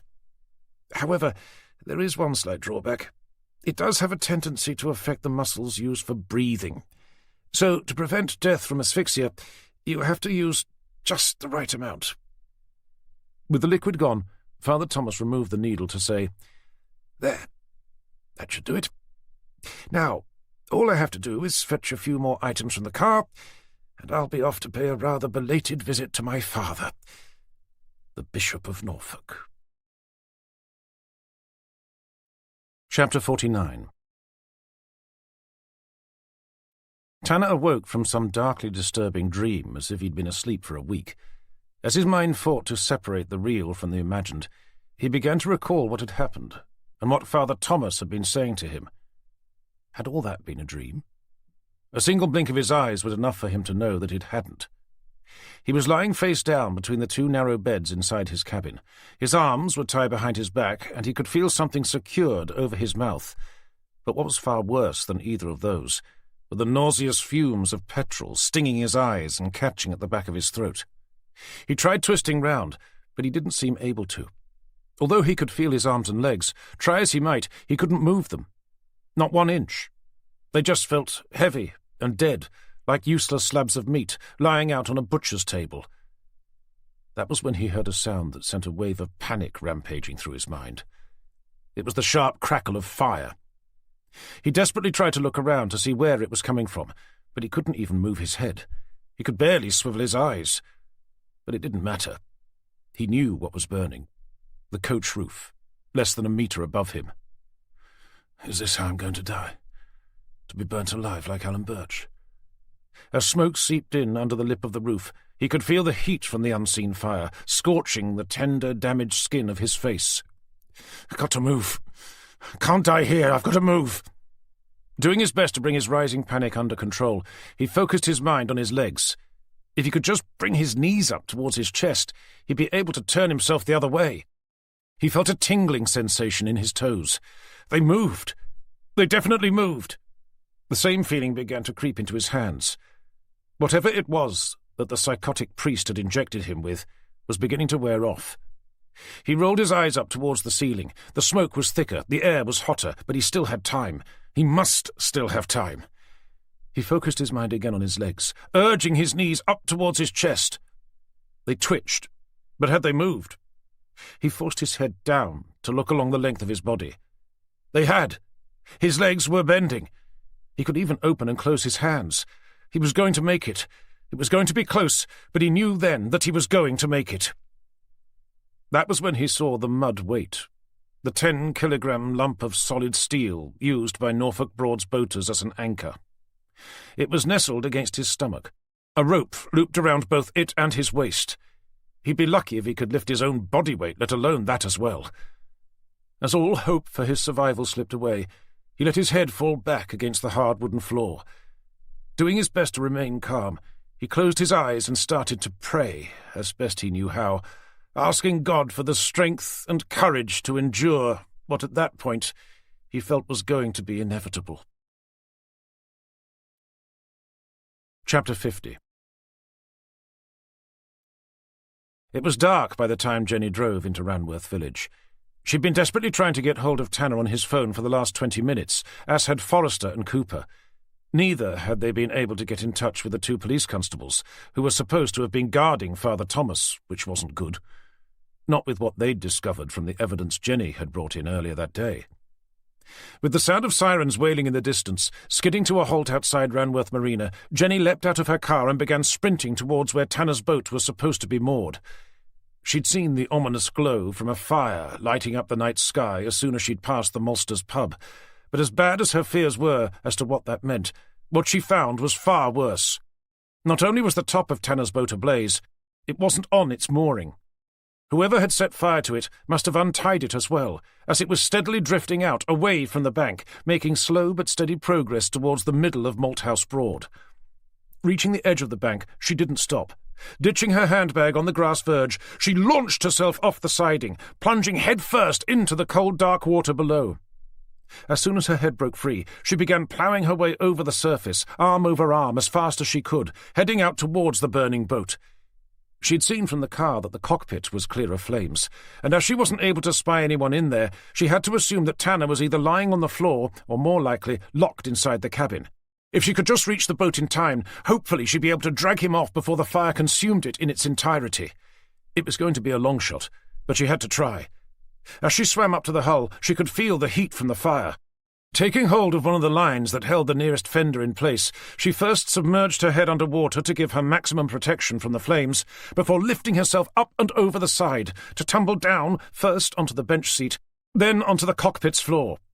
A quick glance around told her that Tanner wasn't there, but the cabin doors were firmly closed. He must have been locked inside. Keeping herself as low to the floor as possible, she spun around until her feet were facing the twin cabin doors. Even lying flat, the heat from the boom burning above was so intense she could see it evaporating the water from her clothes right in front of her eyes. With a surge of adrenaline, she kicked at the doors, splintering the lock and flinging them both inwards. Flipping round, she peered into the blackness beyond. Seeing a shadowy figure lying curled up on the floor, she lifted her voice above the noise of the fire to call out, "John!" From within the darkness she saw a head turn to face her, its mouth covered by tape. It was Tanner. Finding his feet, she took a firm hold of his ankles and said, "I'm going to try and pull you out." Seeing him nod, she began tugging at his legs, as Tanner did his best to lever himself out using his elbows. "Jesus Christ, John, how much do you weigh?" she asked, before clenching her teeth together and heaving at his legs with all her might. As he gradually slid out of the cabin, the moment his shoulders were clear of the door, she rolled him onto his back, took hold of the lapels of his jacket, and said to his face, "I'm going to drag you overboard." Hearing that, Tanner's eyes widened with fear. As he started shaking his head furiously from side to side, he used his chin to point down towards his stomach. That was when Jenny saw something she instantly recognized. A mudweight, secured around his waist by the rope normally used to fasten it to the bow of the boat. "Shit!" she said. Then she smelt the petrol. Fighting against a rising tide of panic, she realized that if she dragged him overboard with the mudweight still attached, she'd be saving him from being burnt alive, only to be drowned about a minute later. There was no way she'd be able to swim all the way back to the shore with both him and the mudweight, not when Tanner's hands were bound as well. Acutely aware of the fire raging above their heads, she found the knot that secured the mudweight and began tugging at it desperately, but the rope was wet with petrol and kept slipping through her fingers. When the sulphurous smell of burning hair caught in her nose, she knew they had a matter of seconds before the petrol ignited and they'd both go up. She had no choice. They had to get off the boat. Ripping the gaffer tape off Tanner's mouth, she said, "We're going over the side." "But the weight?" questioned Tanner, finally able to speak. With the reflection from the flames above dancing in his eyes, she said, "Don't worry. I'm not going to let you go." With that, she scrambled onto the bench seat, then up and over the side, dragging Tanner along with her. Plunging down into the cold, murky depths of Malthouse Broad, they disappeared under the surface. But before going over, Jenny had taken hold of the same fender rope she'd used to climb on board, and with her other hand still latched on to the front of Tanner's jacket, she heaved both herself and him up until their heads burst out through the water. "Gotcha," she said, as Tanner began sucking in great lungfuls of air. Looking over towards the bank, Jenny could see the flash of emergency lights ricocheting off distant trees, but whichever service it was, they weren't there yet. "We'll be safe enough here," she said, before turning to look up at the flames above. But the way they were burning, with even more ferocity than they had been before, did little to allay her fears. Following her gaze, Tanner said, "You mean before the boat begins to sink?" Jenny stared back towards the shore, trying to judge the distance, and if it would be possible for her to swim back with both Tanner and the mudweight. But deep down she knew she wouldn't, not with Tanner's hands still bound behind his back. Knowing what she was thinking, Tanner asked, "Is there any way you can untie me?" "Unfortunately, I've only got 2 hands, one of which is holding you, the other the boat." "So that's a no, then?" "Well, it's not a yes, if that's what you mean." A moment passed before Tanner said, "When the time comes, Jen, and the boat starts to go down, you're going to have to promise me something." "What's that?" "That you'll leave me here and swim back to the shore on your own." "No problem." "Oh, okay. Well, that's good, I suppose." "Sorry, I should have paused for a moment there, shouldn't I?" "It would have been nice if you'd at least pretended to give it some thought, yeah." "Hold on. I think I've got an idea." With that, she wrapped her legs around his waist to hook her feet together in front of him. With one of her hands now free, she reached down under the water, found the knot that was holding the mudweight in place, and began trying to prise it loose. But if she was unable to untie it with 2 hands earlier, being able to do so with one was proving impossible. "Fuck it," she eventually said, beginning to struggle for breath. "It's no use. I can't untie the damn thing." "Need a hand?" came a voice from out of the darkness. Turning their heads, they saw a stocky middle-aged man sitting inside a wooden rowing boat, slipping silently through the water towards them. "You could say that," said Jenny, beaming a huge smile over the water towards him. As the boat slid to a halt about 10 feet away, the man called out, "I can't get much closer, I'm afraid. Can you swim over?" "We can't, no," said Jenny. "My friend has a mud-weight tied around his waist." With a confused look, the man asked, "He wasn't trying anything silly, was he?" "Other than entertaining a psychotic serial killer, I don't think so, no." Staring at the burning yacht behind them, his look of bemused confusion turned to one of acute concern. "It's beginning to go down," he said. "I can try to get a little closer, if that would help." "Probably not," said Jenny. "His hands are tied together as well. Could you maybe hold out an oar for me, and then pull us over?" "OK, hold on. Let me try and get a little closer first." Already feeling the intense heat against the side of his face, the man pulled gently on his oars before lifting one out of the rowlocks to swing over for her to grab. With her legs still locked around Tanner's waist, with her free hand she took hold of the oar, where it joined the paddle. As soon as she felt she had a firm enough grip, she said to Tanner, "Are you ready?" "Not really," he replied. Forced to assume that he was being his normal sarcastic self, she said, "OK, take a deep breath." As they both did, she let go of the fender rope. The moment she did, they slid silently beneath the surface, leaving the man in the boat to begin pulling in the half-submerged oar. As it gradually emerged from the blackness beneath, seeing that she was still holding on to the end, with one hand he took hold of her wrist. When he saw her let go of the oar, he threw it down into the bottom of his boat and leaned over the side to continue to pull both her and the man up until their heads broke free of the surface, gasping for air. "Are you all right?" he asked, staring down at the two of them. Seeing them nod as they blinked the water out of their eyes, he began heaving at the man's body until his top half was hanging over the edge of the boat. Once the woman had handed him the mud weight, he continued to pull the rest of the man in, until he rolled safely over the side to end up lying in the bottom like a dead wet fish. After he'd done the same for the woman, he wrestled the oar back in its rowlock, spun the boat around, and began rowing them away from the burning remains of what was left of Tanner's floating home, making speedy headway for the safety of Malthouse Broad's moorings. Chapter 51. As they were rowed towards the moorings, Jenny busied herself with the ropes that had been used to bind Tanner, starting with the one securing him to the mud weight, before tackling the other used to hold his hands behind his back. Once free, he sat up straight to begin massaging his wrists. As he did, he studied Jenny's face. "How did you know?" "What? That Father Thomas was going to try and burn you alive?" "I can't say that I did. But after we worked out that he must have been the one behind all of this, I thought he might have a go, especially after what you told him earlier." "What was that?" "That you'd never give up until you found out who killed Alan Birch and the two priests." "OK, but how did you know it was him?" "It was what I went back for, after we left St Andrew's Church. Something that, according to you at least, is virtually invisible to the male of the species. Well, what you put into them is." "Sorry, I'm not with you." "The vase beside Claire Judson's grave? I realised that whoever had been leaving their flowers there must have been her son." "And that the vase would have his prints all over it," concluded Tanner, feeling a little stupid for not having thought of that himself. "But I can't say I had any idea that they'd end up belonging to Father Thomas. Fortunately, we had his prints on file, after forensics had requested them when he was at Wroxham Medical Centre, to eliminate them from the scene at St Andrews." "After he'd pretended to have been attacked and hanged by the neck," interjected Tanner. "It was only when we did a background check on him," continued Jenny, "and discovered who his mother was, and that he'd been adopted by a church orphanage when he was born, that I believed it."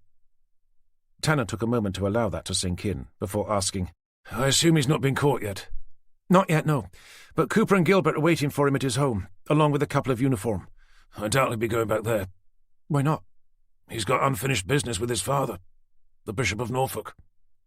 "But how could he know about him? We only found out ourselves a couple of hours ago." "Because I told him," said Tanner, feeling even more stupid.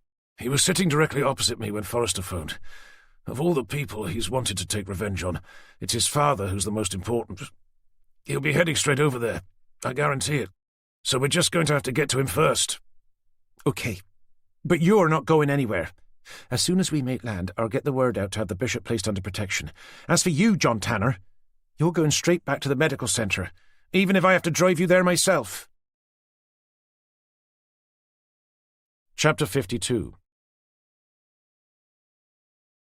By the time they'd been rowed safely into Ranworth's moorings, a number of emergency vehicles had arrived, including a fire engine, an ambulance, and a couple of squad cars. As they heaped thanks on their rescuer, Tanner and Jenny were both wrapped in foil blankets by waiting paramedics.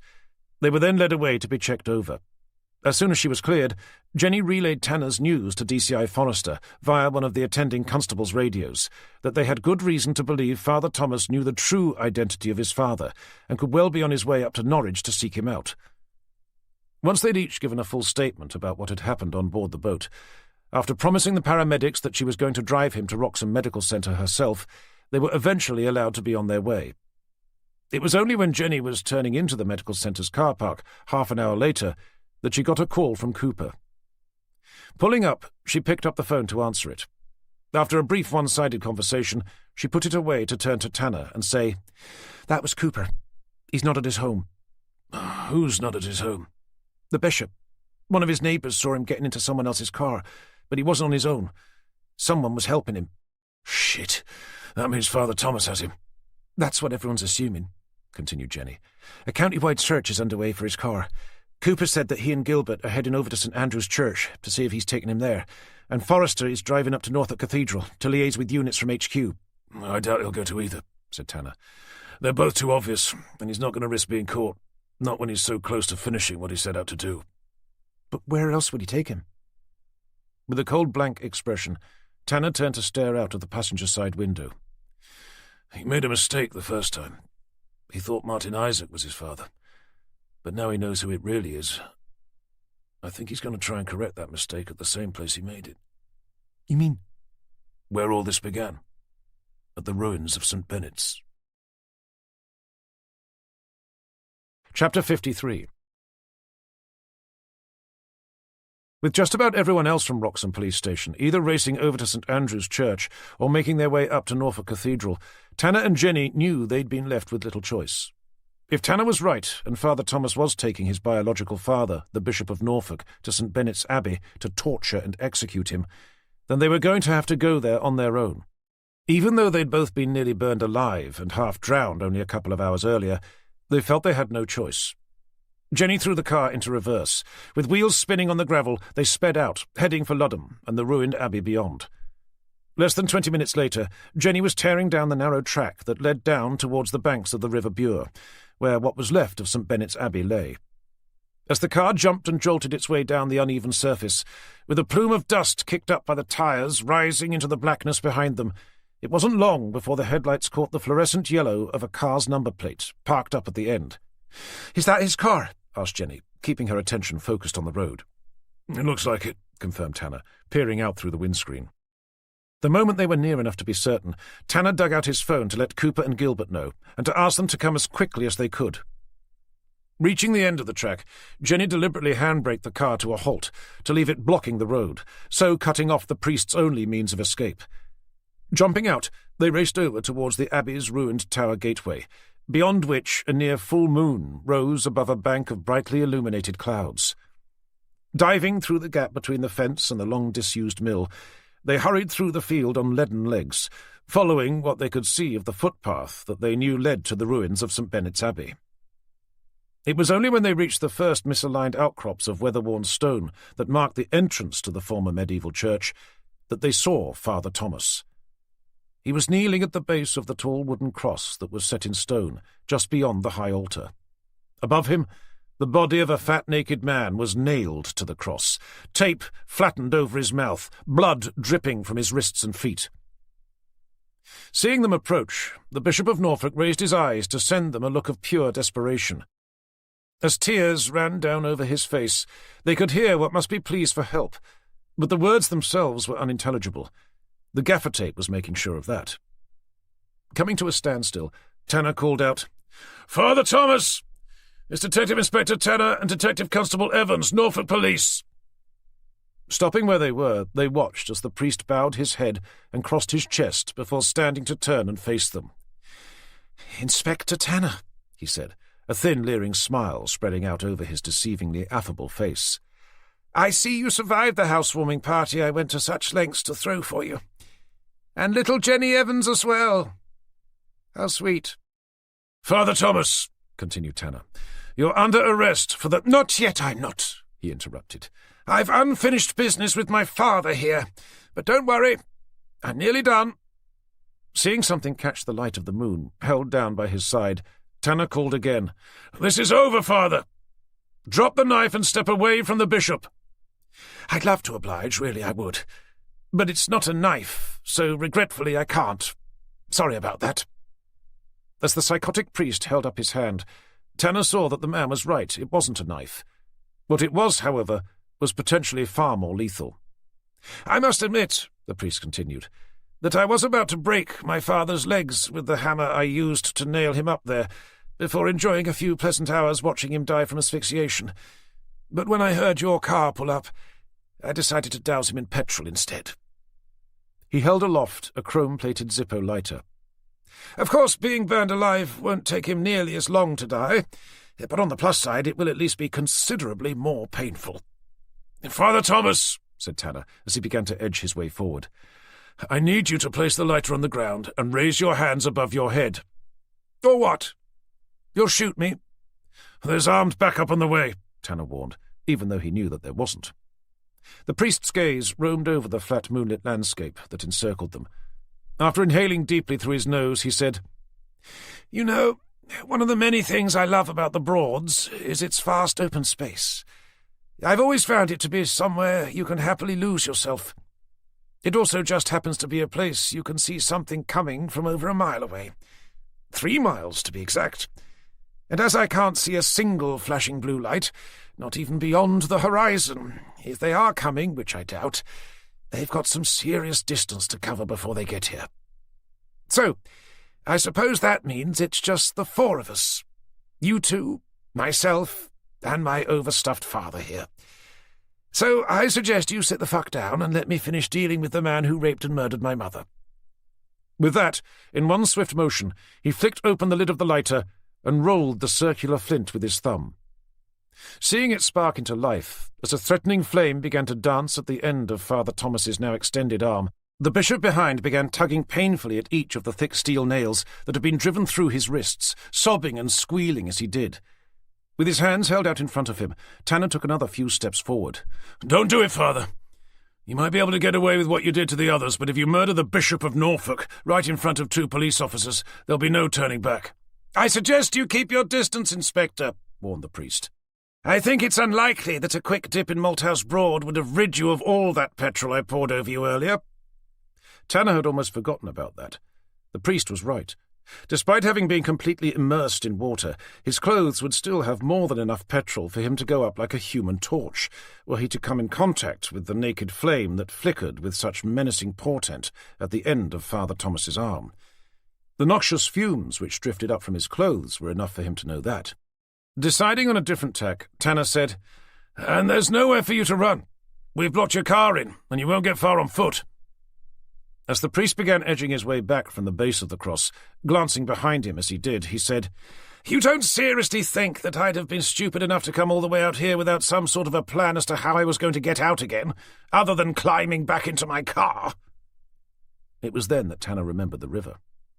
With his eyes fixed firmly on the Zippo lighter, held at the end of the priest's still outstretched arm, Tanner crept ever nearer to the base of the crucifix, until he was standing directly beneath it. You do realize that I've only got to drop this, and you'll be going up in flames along with our friend here? And you don't seem to realize what will happen if you do. I can assure you, Father Thomas, that the prison service doesn't take at all kindly to those convicted of killing policemen, and I can't imagine what half the inmates would think of someone who'd been banged up for murdering various members of the clergy. So unless you really want to spend every day for the rest of your life being beaten in the morning and gang-raped at night, I'd strongly recommend that you extinguish that lighter and turn yourself in. I'm afraid it's too late for that now, Inspector. Far too late. With that, he tossed the burning lighter over towards the base of the cross, directly at Tanner's feet, and took a backward step, turning his head to look behind him as he did. As the lighter came down, in desperation, Tanner kicked out at it with his foot, catching its corner and sending it arcing back towards the priest. Seeing it come flying back at him from out of the corner of his eye, the priest made an instinctive grab for it. Missing it by inches, it landed against his chest to slide down his front. As it went, flames sprang up over his coat, where he must have inadvertently spilt petrol during his evening's various nefarious activities. With flames climbing his black clerical shirt to begin licking at his face, he stumbled backwards, frantically trying to douse them with his hands. But his coat sleeves must also have had traces of petrol on them, as they too caught fire. Within a matter of seconds, the entire top half of his body was consumed by a raging inferno. With Tanner's own clothes still reeking of petrol, he could do nothing but stand there and watch, as the priest began spinning around in circles before charging down the incline, heading for the River Bure, limbs flailing, head screaming. As Jenny came sprinting up to Tanner's side, she asked, "Can we do something?" "He'll reach the river soon enough," replied Tanner with detached dispassion. "But he'll be dead by then." "For his sake, hopefully, yes." Epilogue. Saturday the 13th of July. The following weekend, with the summer's sun warming their shoulders, Tanner and Jenny stood arm in arm as they looked respectfully down at Claire Judson's headstone. "This was a really sweet idea of yours, Jen," he said, turning to look at her. Unlinking her arm from his, she knelt to place a colourful bouquet of flowers within the glass vase that stood empty on the stone's marble plinth. "I thought it was the least we could do," she said, taking a moment to arrange them into place. "Besides, I'm not sure that there's anyone left to remember her." "Apart from maybe Gary Mitchell," remarked Tanner. A moment's silence followed, after which Jenny said, "Did I tell you that it's looking increasingly likely that Father Thomas is going to pull through?" "You didn't know." Tanner was still officially on sick leave, and had subsequently been relying on Jenny to keep him updated with any news. "Although I'm not sure if that's good or bad," he added. "I don't suppose he's said anything about what he did with Martin Isaac's body, or even if he did anything with Martin Isaac's body." "Well, he's still breathing through a tube." "So that's a no, then." Without feeling the need to answer, she stood back up to smooth down her summer dress. "One thing I do know. If he does survive, he won't be tending to his mother's grave anymore." "Probably not," agreed Tanner. "How about the bishop?" "I'm not sure he ever did." "I meant if he's admitted to having murdered Claire Judson." "Not yet, no. Just the rape. He's still adamant that she fell." "He could be telling the truth, I suppose.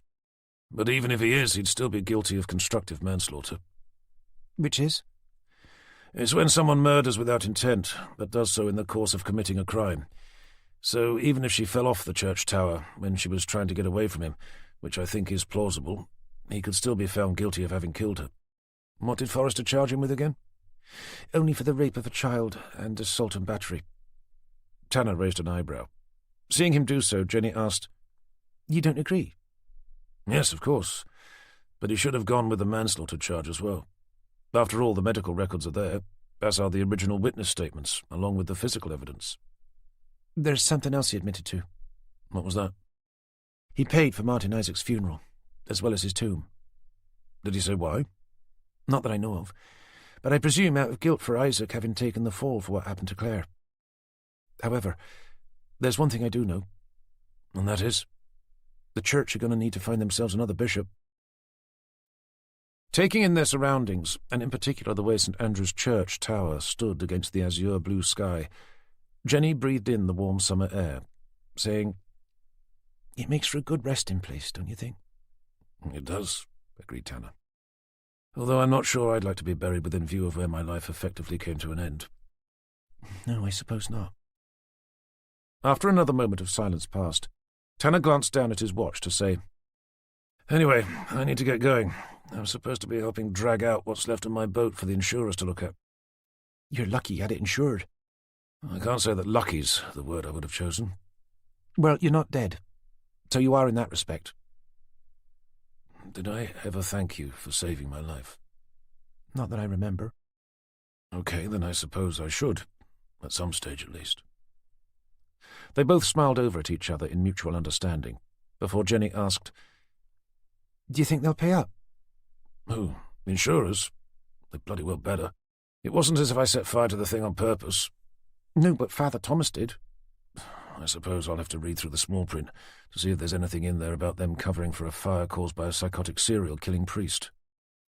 But assuming there isn't, I'm just going to have to wait and see what they say, and be grateful that there's a travel lodge down the road where I can stay. It's hardly ideal, though. No, but it's only until I can find something more permanent. After a moment's pause, Jenny piped up with, "If you like, you could always crash at my place." Thanks, Jem, but I wouldn't want to impose. "You wouldn't be," she replied, before turning to gaze up into his eyes. "To be honest, I'd like you to." Tanner thought about it for a moment. "Well, I've already booked and paid for tonight, but how about tomorrow?" "Sounds good," she said. Encircling her arm through his again, with the uplifting sound of birdsong filling the air, she gave it an affectionate squeeze to add, "And then maybe we could have a chat about us buying a boat together." The end. You've been listening to St Benet's by David Blake, narrated by Jonathan Keeble, published by Whole Story Quest Audiobooks, an imprint of W.F. Howes Limited. This work is copyrighted 2019 David Blake. This recording is copyrighted 2019 W.F. Howes Limited.